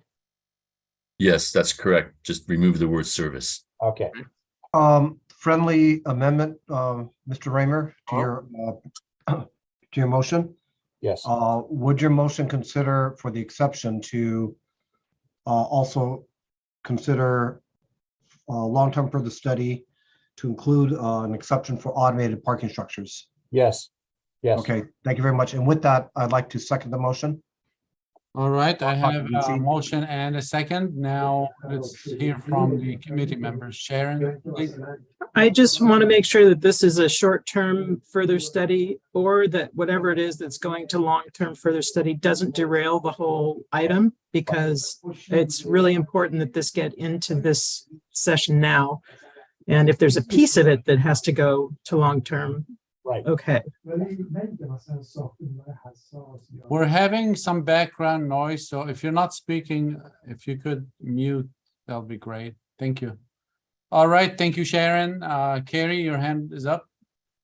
Yeah, just I guess this question is mostly to Ron. Could you please just clarify your amendment? Just Sure, Carrie. The exception is for parking facilities served by parking lifts, which are typically either mechanical or it's just like a garage type lift for cars in the simplest term. The more complex term or the example is, the lifts for Carvana. You've seen the car sales, but then you also have your unmanned automated parking structures where it's totally automated by software, and no one is in the parking structure itself because it's all programmable. And with that, you mentioned an example, Carrie, I'm interested to hear, but the ones that I'm experienced with, once the garage doors close and the car disappears and the car parks itself, there is no ability to plug in. So many building departments wrote an exception with the 2022 Cal Green Code. So I would like for that to be considered here as a friendly amendment. because that is something that's currently listed in there as an amendment. I was just trying to get clarification on what are we asking HCD to study? Are we asking them to study whether those parking spots for the lift are included in the total count for the 40% number of slots, or are we asking them to consider it as an exemption of those spots don't need receptacles because that's already there? It's the latter, Carrie, that those spots would not need receptacles, but I don't see it as there in the language now. Yeah, we're not trying to touch the percentage reference. Okay. Still Yeah, yeah. because it is areas of in subsection B and C, it has areas of exception, areas of parking facilities served by parking lifts. Is that correct? Right, but making the distinction between lifts and automated parking facilities. Okay, a distinction between the different forms of lifts. Okay, thank you. Sure. Okay, I have no hands up. I believe we have a standing motion and a second. All right, and that's for items 5-1, 5-2, and 5-4 to be approved as submitted. Well, that'll be a second motion. There'll be a second motion. Yeah, Okay, right so now the we're first just motion is further study criteria 6 for item 5-3. Right. Let's take the roll on that one. Yes. Osama Yunin, Yes. Dave Walls, yes. Bob Raymer, Yes. Sharon Reva, Yes. Michael Stone, Yes. Wes Sullins, I'm going to vote no. I like these amendments a lot, but I'd like to do more on the alternative compliance path. Thanks.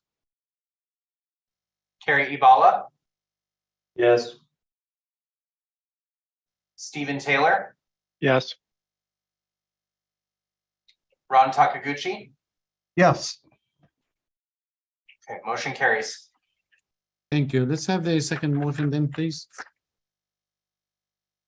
Yes, Mr. Chair. I would, this is Bob Raymer, and I would move for approval as submitted, items 5-1, 5-2, and 5-4. Second, Ron Takiguchi. Can we take the roll, please? Osama Yunin, Yes. Dave Walls, Yes. Bob Raymer, Yes. Sharon Revim, Yes.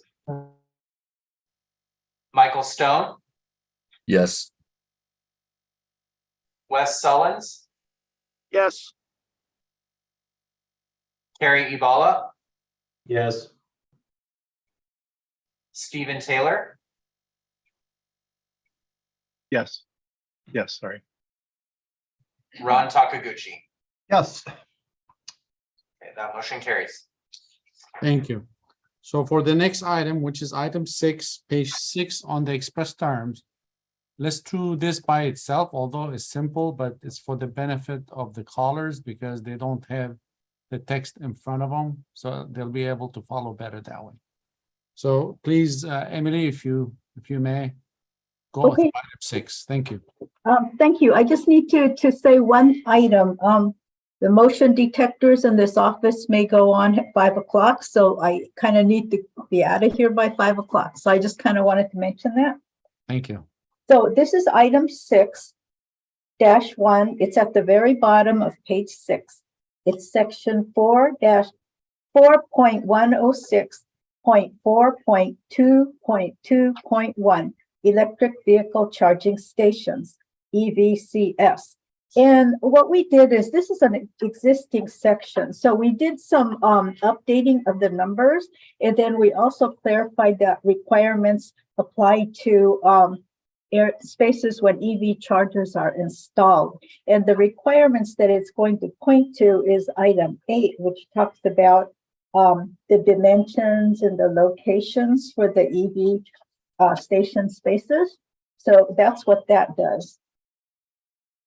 And just to be clear for the callers, when you say we change the numbers, you mean the code section numbers, not the number of chargers or anything like that? No, it's just when we reorganized the EV charging requirements, we did some renumbering. So we updated the numbers to match our new proposal.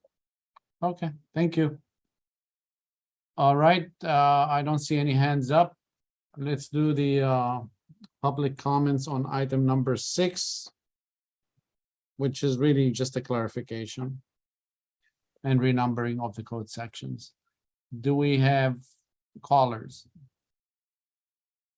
James Fry, Hello again. Emily, could you please go through the decision process that you went through when you went from from EVSE to EV chargers? What was the agency's ideas about that?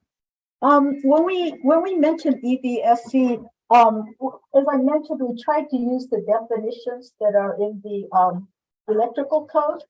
And to me, the definition of EVSE in the electrical code in Article 625 talks about conductors, including ungrounded, grounded, and equipment grounding.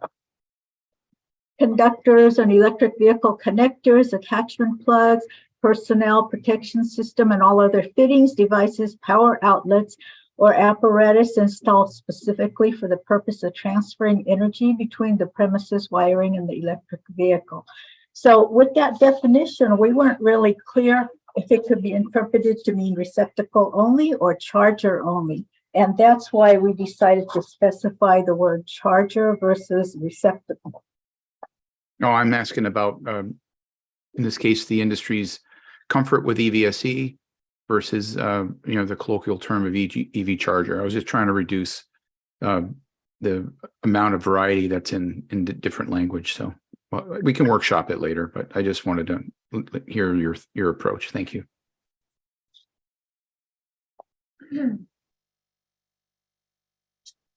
All right, any other callers? Actera EV coaches. Yes, hi, Linda Hutchins Knowles again with Actera and the EV Charging for All Coalition. Because after we make comments, then you guys speak, there's no chance for us to respond. So I would just like to say that since the item about feasible, infeasible was referred for further study, I'd like to make a formal request that someone from the EV Charging Coalition, who's the one who made this recommendation, be included in that process of further study and be consulted.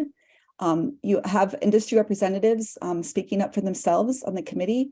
You don't have a formal voice for multifamily residents. We're happy to hear some of you happen to be multifamily residents, but that isn't your role. You don't represent them, as for instance, Bob Raymer represents the builders industry. So we would really request, for the sake of inclusion, that if you're going back for further study, that our organization, our coalition, be able to comment on that.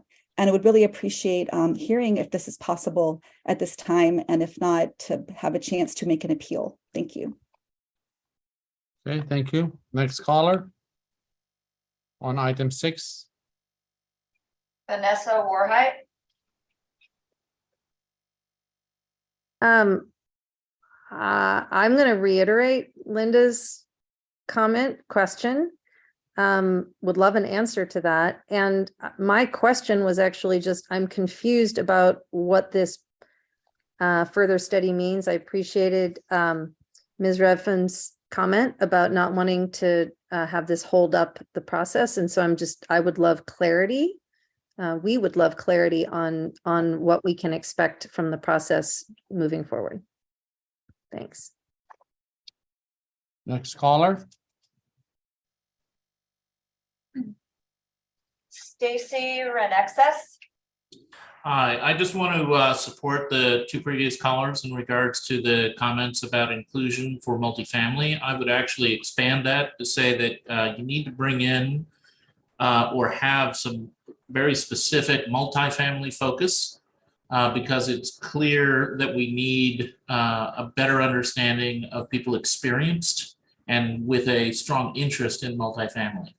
I would also volunteer PowerTree to participate in that, given that we have thousands of doors worth of projects in process, specifically in multifamily, that will be affected by these codes, and that we've got a lot of experience in bringing this successfully to conclusion for multifamily residents and owners.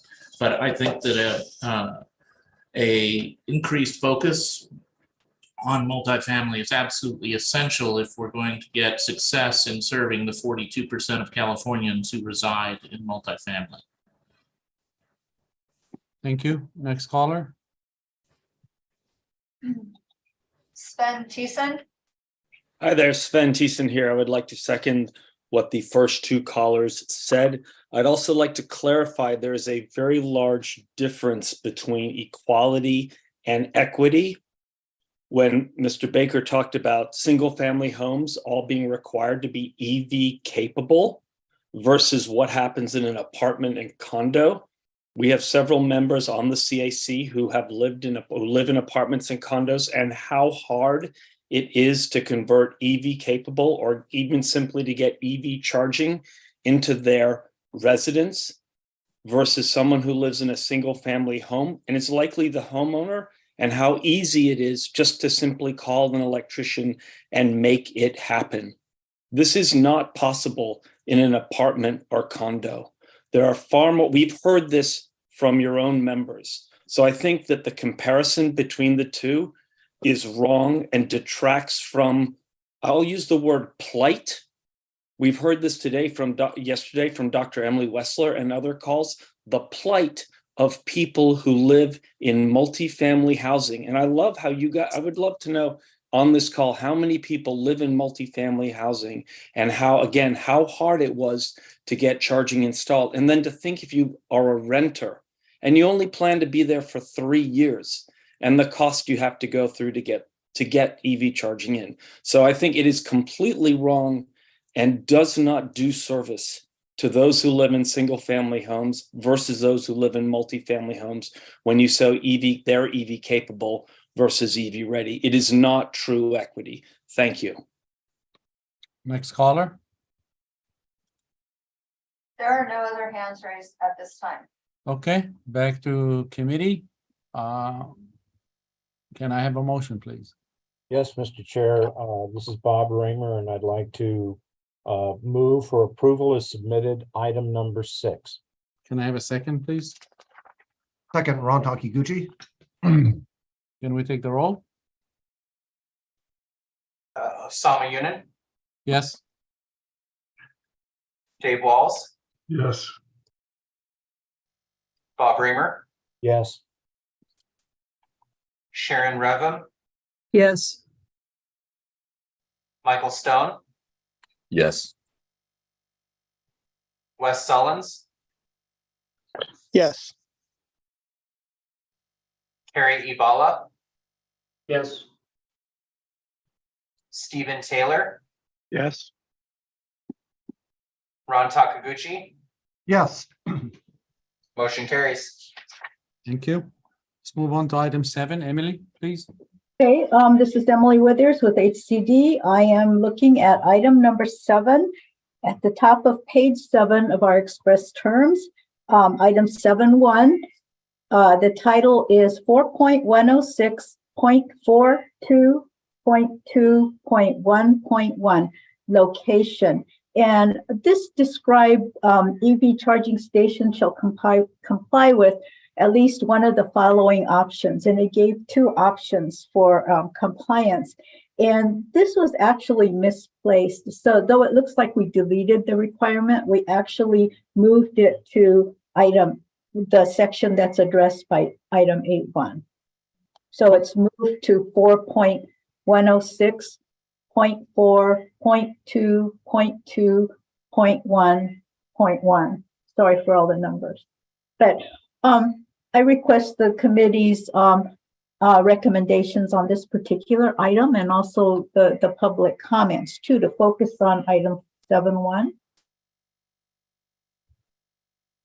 Mr. Chair, Ron Takiguchi. Sorry. Go ahead, Ron.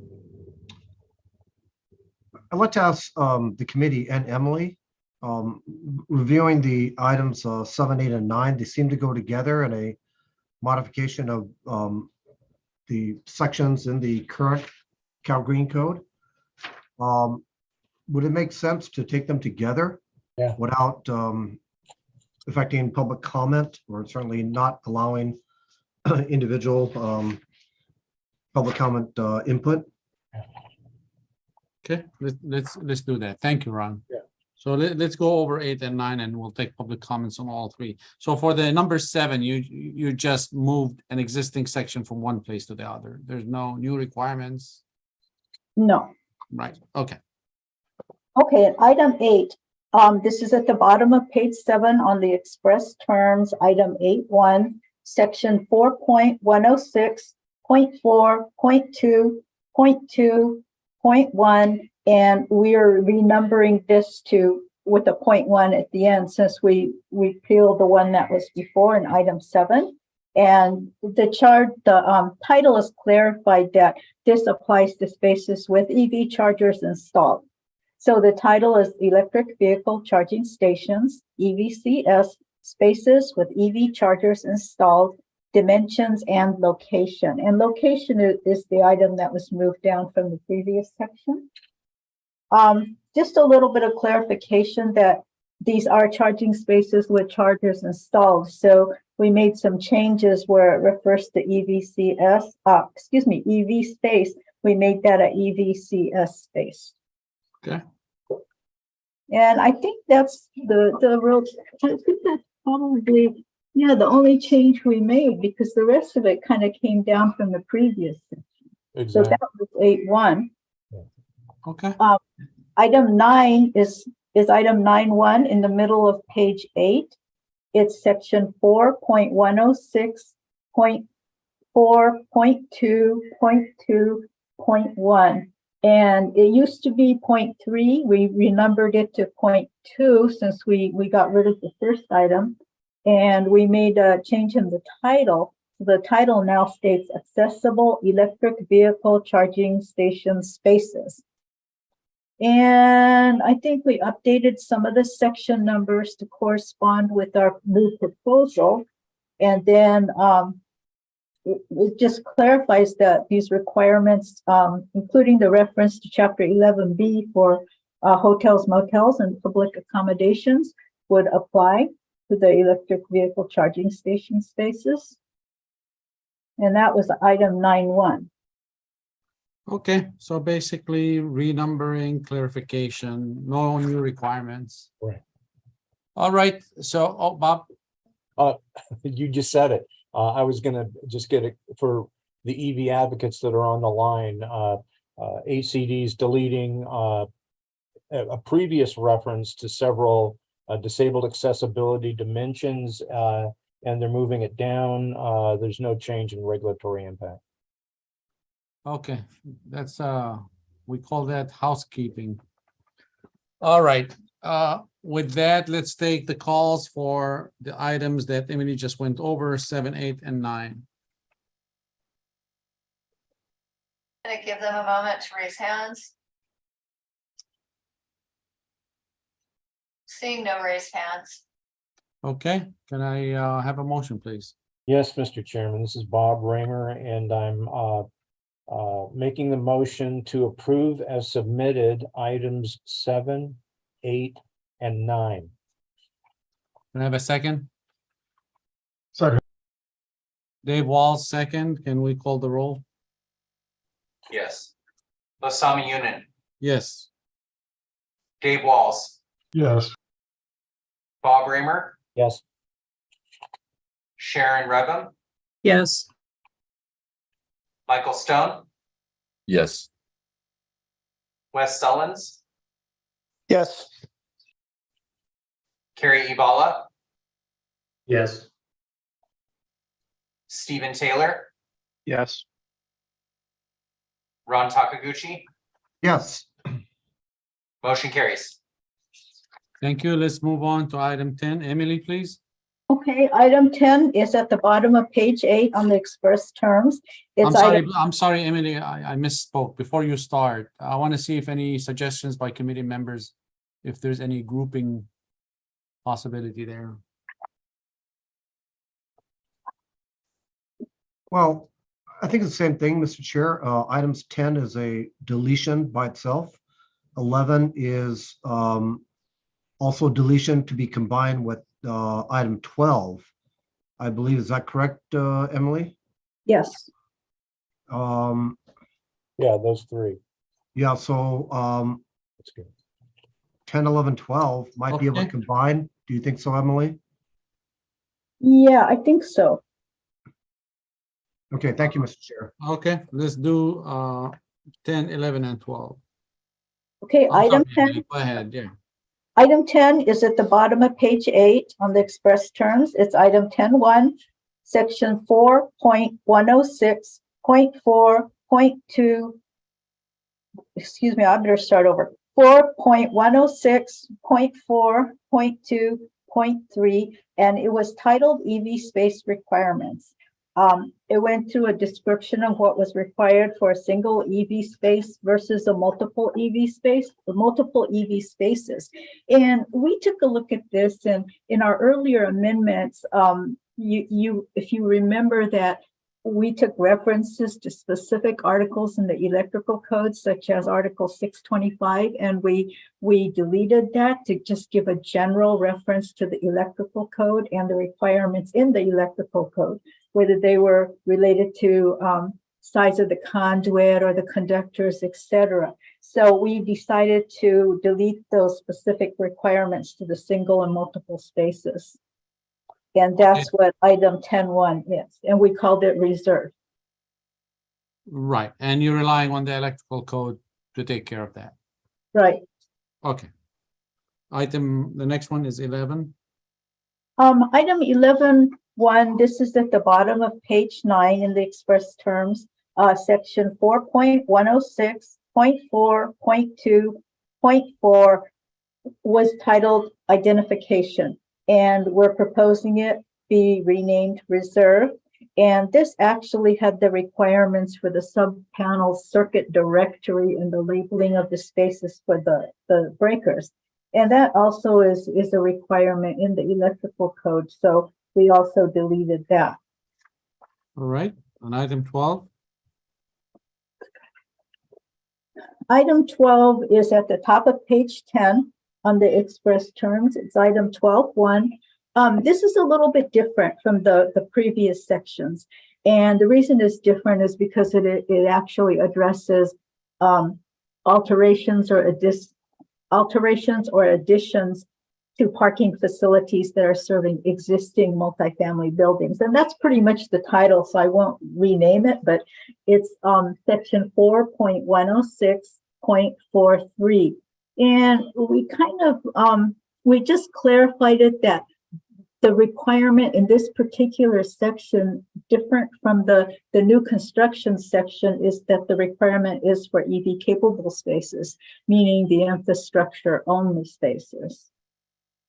And then we did put the little blurb about the service panel identification. We did put it in this particular location. So they're electrical requirements, basically. Right.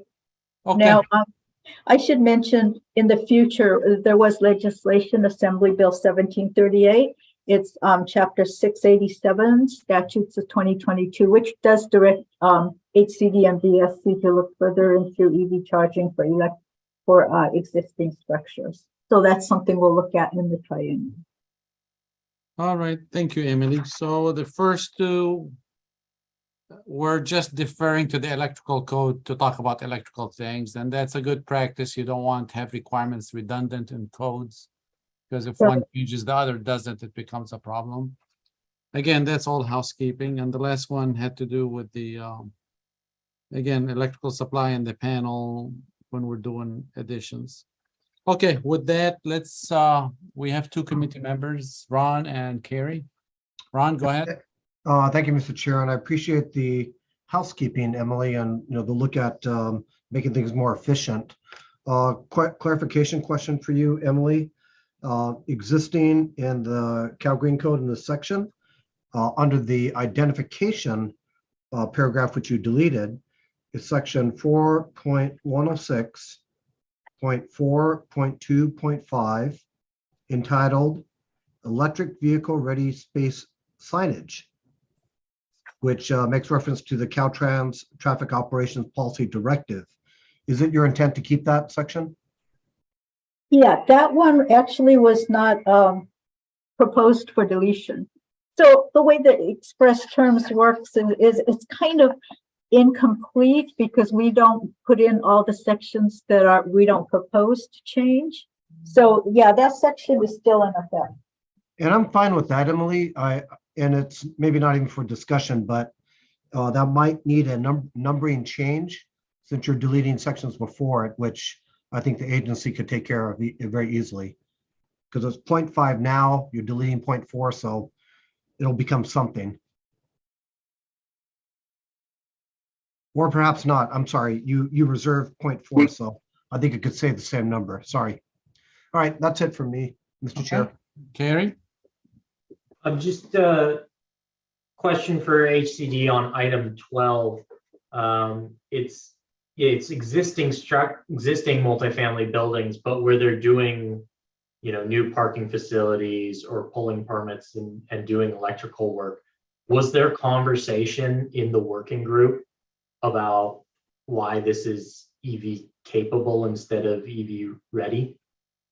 There was some discussion in the stakeholder groups about changing spaces that are already EV capable as a result of the previous existing language, and having those switch over to either receptacles or chargers or actual opportunities for charging. But at this point, until that legislation came through, we actually don't have direct statutory authority to make these requirements. We kind of put our foot in the water, and I don't know if Mitch wants to talk about that. But we know that there's actually a need, you know, in the existing, and that's a very, very large pool of spaces that we're talking about. But we didn't have the statutory authority. With this bill, you know, we'll probably work as an offshoot, maybe of BSC's EV work group, or have a special panel for that work group solely to work with existing buildings and what's possible. And unfortunately, with the bill, it didn't come with, you know, millions of dollars too. So that's another consideration that we have to, you know, Okay, think thank about. you. So no authority to do so. Okay, thank you. Okay, no more hands. Let's go to public comments. Ben Thiessen, Sven Thiessen, ex-PG&E, ex-Peninsula Clean Energy, commenting on the deletion of the word EV capable. I want to say thanks for doing that, because you are recognizing just what Emily Withers said earlier today, that things are changing. And the implication of by deleting EV capable, you upped the EV ready percentage.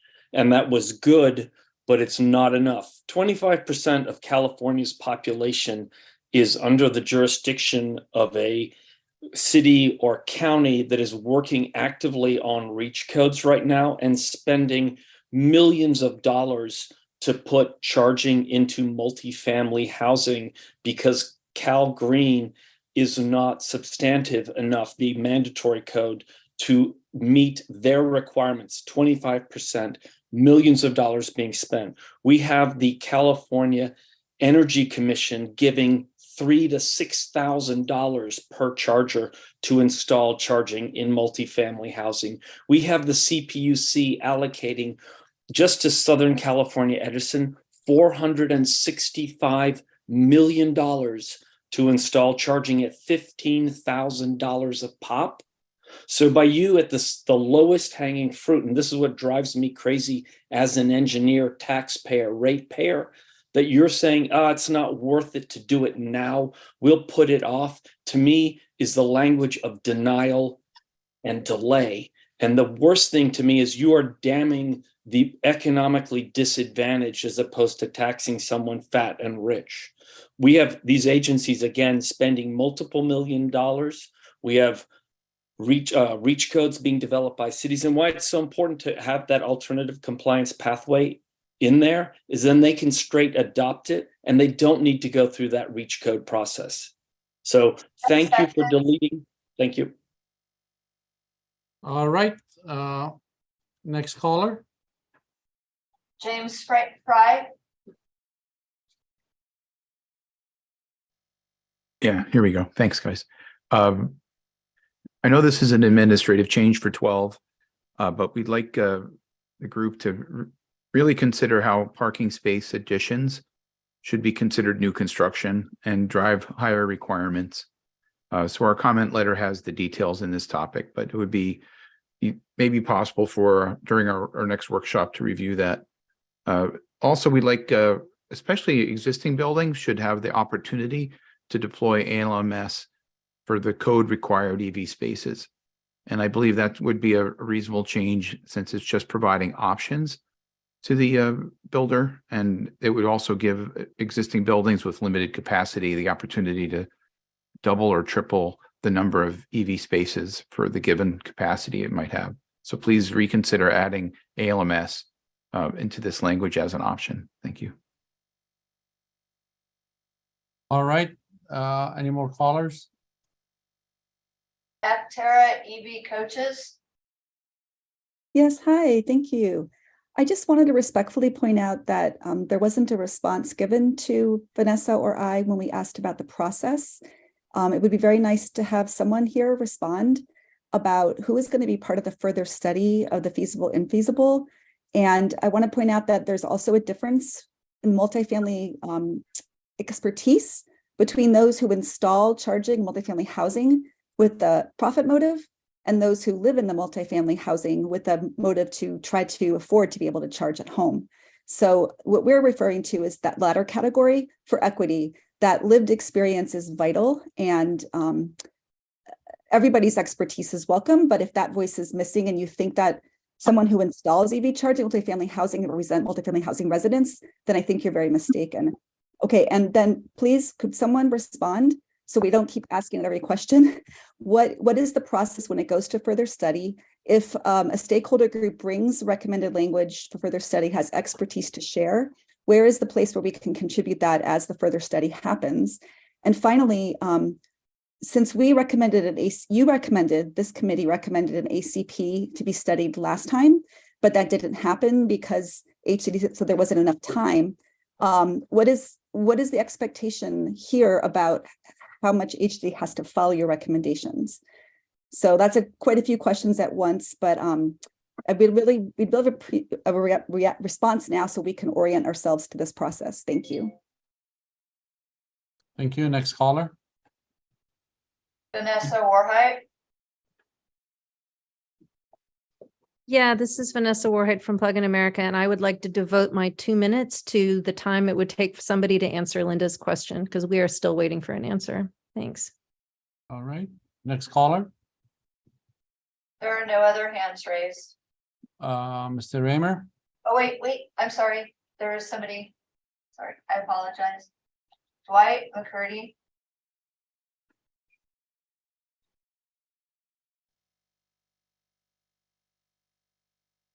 Go ahead, caller. Dwight, are you there? Trying to. There we go. Now, can you hear me? Yes. Okay, I apologize.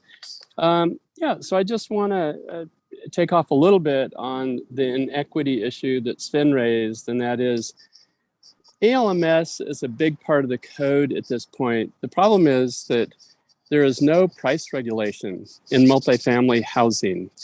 The way it's been set up in the state of California, ALMS providers can charge any price they wish.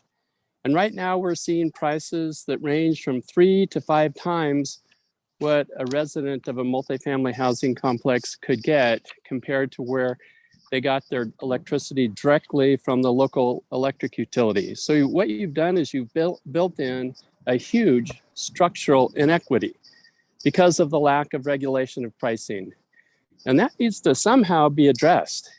As long as ALMS is allowed to continue with no price regulation whatsoever, this huge structural inequity will continue. And the agencies as a team, the CPUC, the CEC, CARB, HCD, BSC, need to come to grips with this because it'll just continue. The inequity, the structural inequity will continue and it won't be solved. You need to look carefully at the pricing that these ALMS providers, the network EVSE providers are charging in apartments and condos. It's really a shame. And it means they're going to be forever at the bottom of this pile and they won't adopt. They won't adopt because they'll be too smart to adopt. Gas prices will be cheaper than electricity prices. And we won't reach our California goals. We won't reach our GHG reductions. We won't reach our climate change goals. It'll never happen. So you got to look, you better take a closer look at this stuff. Thank you. Thank you. I believe that was the last call. If you could lower your hand, Dwight, please. Okay. Bob Raymer. Thank you, Mr. Chair. I'll respond to 2 different questions. I'll get to Dwight's in just a minute, but with regards to the process, HCD, as with the other agencies doing green building, I believe has maybe 2-3 weeks at the most to fine tune and get their 45-day language turned over to BSC so they can start processing it as 45-day language that will once again go out for public comment. So in terms of my involvement, I hadn't planned on meeting with HCD or whatever. If they pick up the phone and call with a question, I'll answer that. But I think at this point, holding workshops would be difficult. I think HCD will probably end up, calling individuals, and I'll let Mitchell or Emily speak to that in a minute. regarding the very real issue that Dwight just brought up, for those of you that have been involved in the workshops, and this goes back probably 4 to 5 years now, I've been raising continually the difference between how we've handled EV charging in the code versus how and statute versus how we handled hot water meters or water meters for apartments. If you go back to the early 2010, 2011, the legislature was considering legislation that was going to mandate water submeters. And the big issue that came up was how, between tenants' rights and owners' rights, how are these going to be linked together so that both parties were kept whole, so that, the apartment owners weren't going to be gouging the renters, et cetera, et cetera. And the legislature spent about a month working on the direction to HCD to come up with building codes. But in the same bill, they spent 5 years resolving that issue of making sure tenants' rights versus owners' rights were all balanced. What we're doing here is, going back years, we put EV charging mandates into effect without addressing this. It's not, HCD has no authority to basically handle these rate structures. You're talking about a PUC issue that, the legislature would effectively have to direct, the PUC in this instance to go forward and deal with that because it's electricity, at least for publicly owned utilities. And so once again, there's going to be a huge battle between tenants' rights organizations and building owners organizations trying to work on that. And they haven't even started. So it's unfortunate, but it's an issue I've been raising for a long time. Unfortunately, HCD has no authority to deal with it. Thank you, Mr. Chairman. Thank you. Sharon, you have your hand up. Yeah, I just wanted to, the part of the answer I think that Vanessa and the other person were looking for was what happens when we recommend for further study. And Mia answered that for us yesterday, and maybe the HCD people can tell us. I think what we're looking for is, we don't want to see this thing killed. We just want you to see if you can tweak it in this short period that Bob just explained, rather than sending it off for the next code cycle. So maybe somebody from HCD can settle that for us, make sure that by sending it for further study that we're not killing it in this cycle. Thank you. And I want to add to that, I also heard them say, we want to be involved in the further study. So if you could comment on that, Mitch, please. Yes, thank you. I appreciate it, Chairman, and the comments. Yeah. So when a further study is ordered of a state agency, in particular, I'll speak in generality for HCD, it's a further study that comes with direction from the Code Advisory Committee. And so that's what we receive. We receive, from my standpoint, very clear direction on how to move our study forward. And so HCD will be working in the background to accommodate those recommendations from the Code Advisory Committee. And as Bob pointed out, there's other opportunities in this process. So stakeholders will have an opportunity to see the refined language through a formal comment period, and we'll be able to comment on that proposal. So this isn't the end, but HCD will be working in very short order in order to accommodate many updates as being discussed during these committee meetings. And all of those updates will be present for public consumption and comment. Thank you. Thank you. Dave Walls. Yeah, I know it's been said, but I just kind of want to reiterate it again, is that we are simply an advisory committee. So when we say further study or we say approve as amended, it's only advised to the state agency. They don't have to accept it if they don't want to. So it's still up to them and in their ball court to work with the public to move things forward. So we're not killing it if we say further study. Long-term, short-term, it doesn't matter. That's our recommendation. That's our advice. Thank you.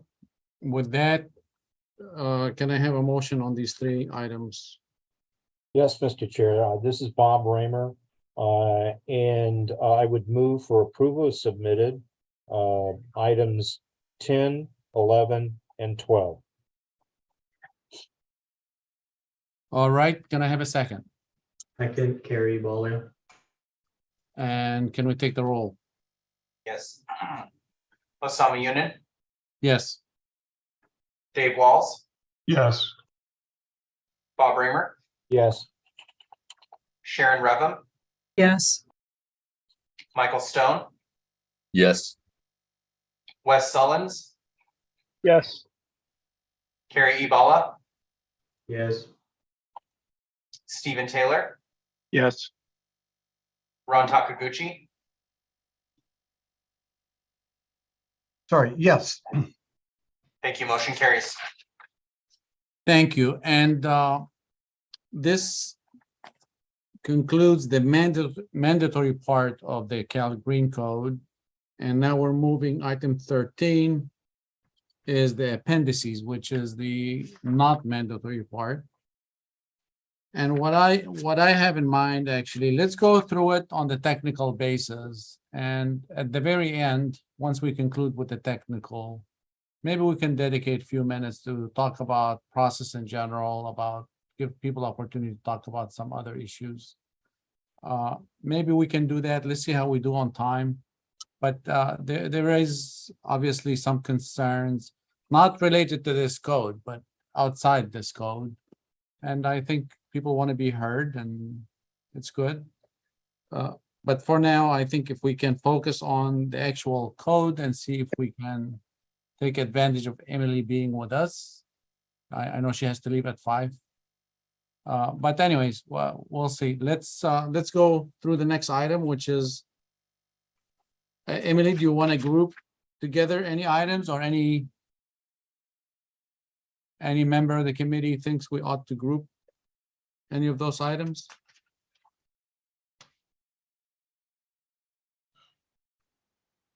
Well, I can group the tier 1. Okay. There are 2 options, and then there's tier 2 with 2 options. Okay. It's very convoluted the way it's set up, but once it's published, I think it won't be as convoluted. So item 13 is at the bottom of page 10, and it's item 13.1. And this one is kind of simple. It's section A4.106.8, and the title is electric vehicle charging for new construction. So what we're doing in this is we're getting rid of an obsolete section, which is A4.106.83, which doesn't exist. And then we're getting rid of a reference to future installation of electric vehicle chargers, and we made it EV ready spaces. And then we also got rid of the Article 625 specific reference in the California Electrical Code. So that's 13.1. Okay, all right. That's tier 1. Okay, the next one is item 14.1, and that's at the top of page 11. It's section A4.106.82. This is just sort of an editorial change where we're changing the reference to new multifamily development projects to new multifamily dwellings, and that's just kind of for consistency in Cal Green. So that's 14.1. 14.2 is kind of a big change. The tier 1, tier 2 were laid out in the existing 2022 Cal Green, but once we decided to insert the option B, which is the EV Coalition proposal, it made it very hard to incorporate into the existing language. So our proposal in 14.2 is to just change the title to new multifamily dwellings, hotels, and motels, and then get rid of the existing tier 1 and tier 2 language and kind of start new on that language. And that's what we're doing in item 14.3, which is at the bottom of page 11. So we're clarifying that tier 1 now consists of an option A and an option B. and one or both may be adopted as voluntary measures. And the option A is very similar to what was in the original tier 1 to begin with, except we increased the percentage of number of parking spaces to have the low power level 2 receptacles from 35 to 50%. And then we also split it into hotels, motels, and multifamily parking. And then for the, I guess that's 14 through. We also put in some language about, being able to substitute level 2 chargers for some of the required EV charging receptacles for hotels. And then also inserted some language about 50% of the chargers having to have the J1772 connectors. So that is the receptacle portion of option A, tier 1. All right. And option B, you have option B too. Yeah, well, the 14.4 is actually the charger portion of tier 1 option A. And what we did was we increased the requirement for the charger. Oh, I forgot, I didn't put that on here. From 10% to 15%, and then split it between hotels and motels. So that's the basic change. Once again, the requirement for 50% of the chargers to have the J1772 connector. Exceptions for the lifts is also in this language. And then also the automatic load management system. When we get to the mandatory, we actually don't say it has to be beyond the required amount for the ALMS. I mean, when we get to the voluntary, it doesn't have the limitation that it applies only to the excess number of chargers. We don't have that language in the voluntary. And then item 14.5 at the bottom of page 12 is the option B, which is the proposal basically submitted by the EV Coalition, Charging for All Coalition, except we had to add the chargers because we feel that there is an important function for the chargers, the level 2 chargers. So we did put 10% requirement for the level 2 chargers. And then for the EV ready parking spaces with receptacles, it's for multifamily parking facilities to install the low power level 2 EV charging receptacles in at least one parking space for each dwelling unit with assigned parking.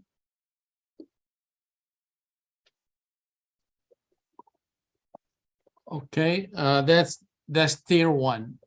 Emily? That's tier 1. Okay, and for the benefit of people on the calls, tier 1 is a voluntary part of the code that local jurisdictions can look at it, say, you know what, I like this, I'm gonna move it into the mandatory. But the basic code as published, it's voluntary. Right, and for the option A, since we actually specified percentages, if the locals don't like the 15%, the chargers, they can up that to 20% or, move those percentages up. Actually, even for the mandatory portions, just because we said 25% doesn't limit a project designer to go to 40%. I mean, nothing holds them back. I don't think their local amendment has to be adopted for someone to go above the code for their own project. So anyway, tier 2. Tier 2 is item 14.6, and it's in the middle of page 13 of the express terms. Once again, tier 2 consists of an option A and an option B, and one or both may be adopted as voluntary measures. For option A, we move the percentages up from 40% to 55% for the low power level 2 EV charging receptacles. And then for the multifamily parking facilities, 55% too. Excuse me, the first one was hotels and motels. And the second item B is multifamily, but it's the same, 40% to 55% receptacles. And then we have some exceptions, the lifts, of course, and then the substitution of chargers instead of receptacles. And then EV-ready parking spaces with chargers. That's at the bottom of page 13. And this is option A for chargers for hotels and motels and multifamily parking facilities.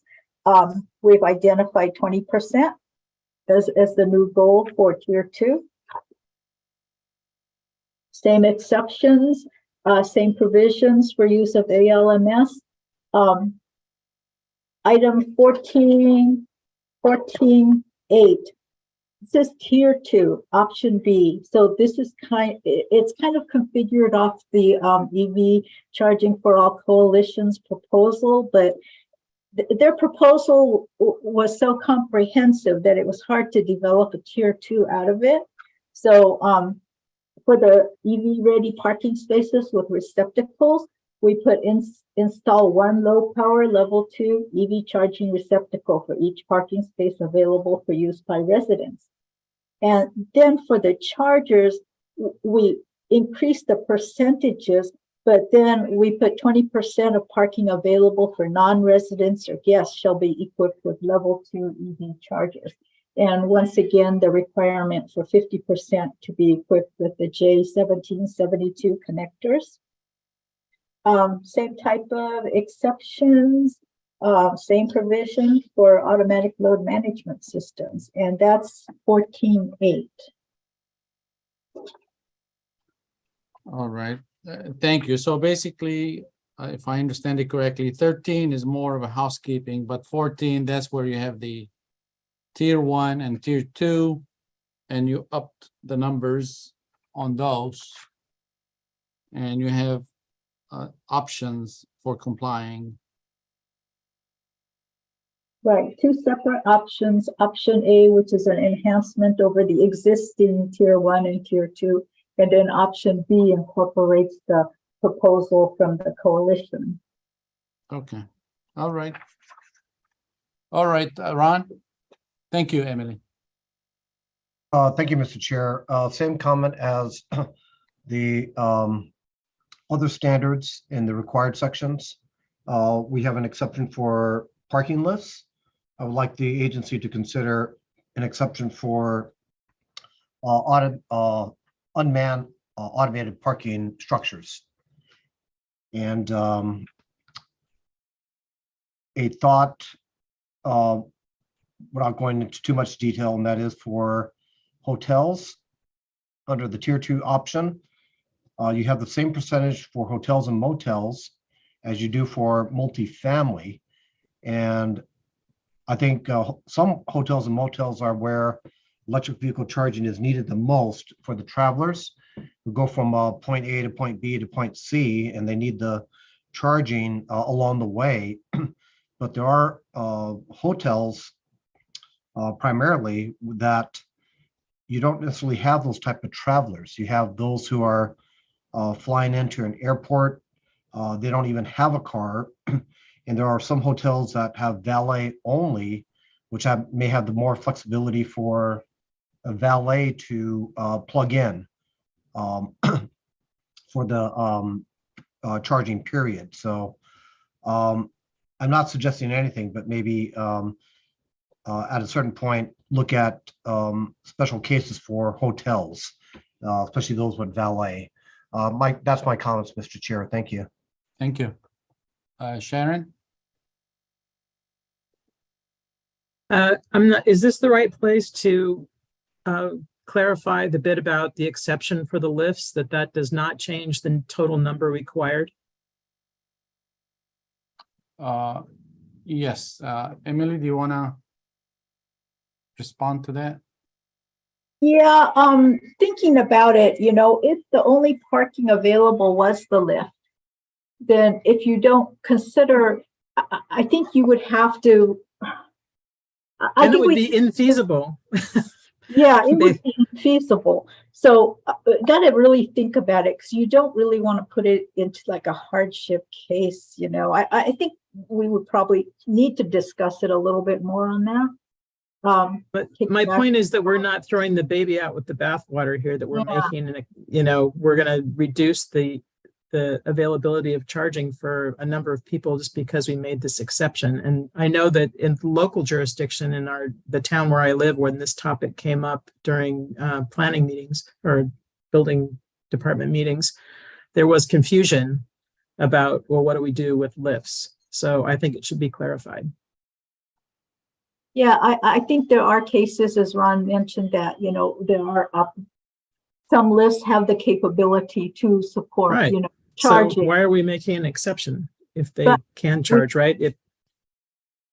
But we don't know if that's the majority of lists, you know, that can have, for example, if it's one that you need to physically go to your car and plug it in. And if you want somebody else doing that for you. Yeah, I'm just saying that there should be equal requirement across whatever, to the extent that it's possible physically with space, that there should be equal access to his charging and not a special case. If you just happen to have like reduced requirements because you happen to have a lift on your site. There will be places that, you know, I just think you should have the full serving. If I can provide one comment, I mentioned earlier, the exemption that exists is an existing provision. So I just want to make sure that's clear that this is an existing provision. We're repeating it in the voluntary measures, but it's an existing provision. So naturally the industry would vet these provisions out. So it's been in the code previously. Just want to make that comment. Thank you. I mean, you can keep the exception if you want to. I'm just saying that the total required number of stalls should not be reduced by the fact that you happen to have a lift on your site. If that turns into a situation you don't have enough quantity on the rest of your parking, then that would be an exception, I guess. But the point being, you don't reduce the quantity required just because there happens to be a lift on the site.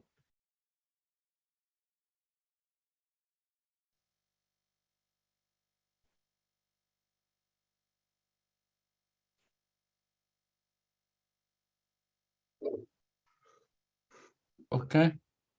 Thank you. Dave Walls? Yeah, this is a question for HCD. It's kind of a scoping question, I guess. So new multi-family dwellings, and maybe you mentioned this earlier and I didn't catch it, but would an existing building, non-residential building, being converted to a residential building, would that fall into this category? Because it doesn't fall into your existing building category, right? Existing residential alterations and additions, because that's just existing residential.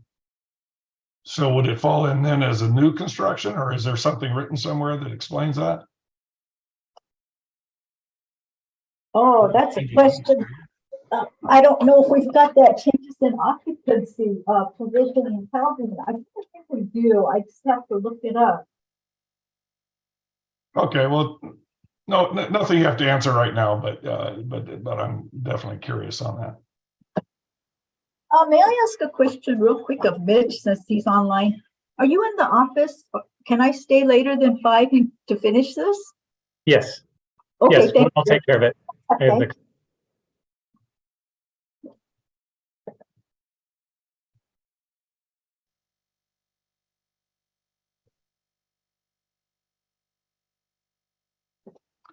All right, Wes? Yeah, thanks. And first, just want to commend Emily on doing a great job. She's always so organized. And I just want to second Sharon's comment about the lifts. I think that would be a great clarification to make, that you're not exempted from the requirements even if you're in a place with lifts. And Dave, I think you raised a really good question. There's going to be more and more conversion from non-residential to homes or apartments or whatnot. So that's a really good one to think through. Thanks. All right. I don't see any more hands. Emily, you have anything to add before we go to public comments? No. All right, let's go, and please be brief. You have 2 minutes, but we're approaching the 5 o'clock hour. So if you could be brief, I would appreciate it. Okay, go ahead, first caller. Dwight McCurdy.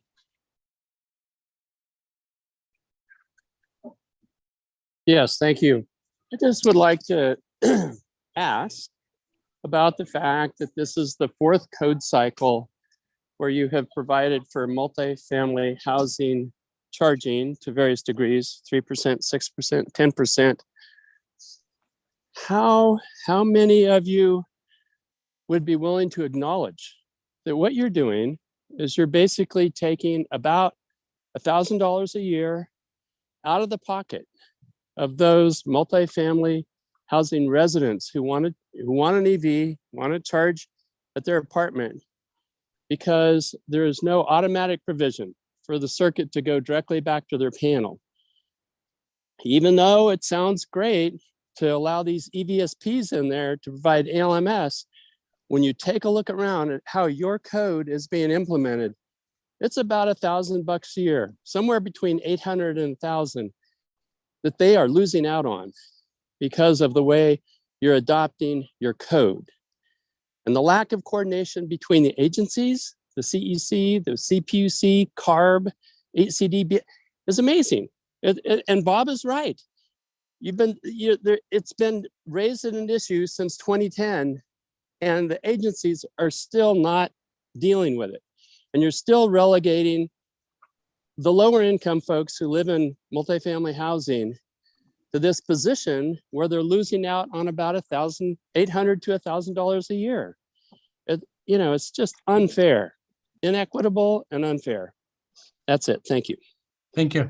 Next caller, please. Sven Thiessen.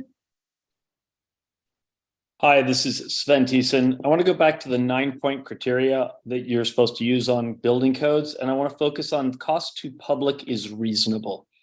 I just went through the HCD March 2022 budget of roughly $4.3 million, and in there's no mention of Cal Green and only one mention of the term codes. So I must admit, and Mr. Baker, you probably have a better answer on how much your Cal Green department has to spend, but I wager that it's a very small dollar amount versus the amount of money that multiple state agencies or cities and counties are going to have to go through putting in place reach codes to address this problem. Further, we're creating, every year that we don't allow charging for every unit that has access to parking, 25,000 units that don't have access. That, again, I'm an engineer, calculates to $375 million per year that you are saddling us ratepayers with. So I would say to you, your work is you can hire some more staff for 45 days to put an alternative compliance pathway back into the mandatory, because it's going to save builders money. It's going to save everybody's money. And the code language we see here has already been put in place.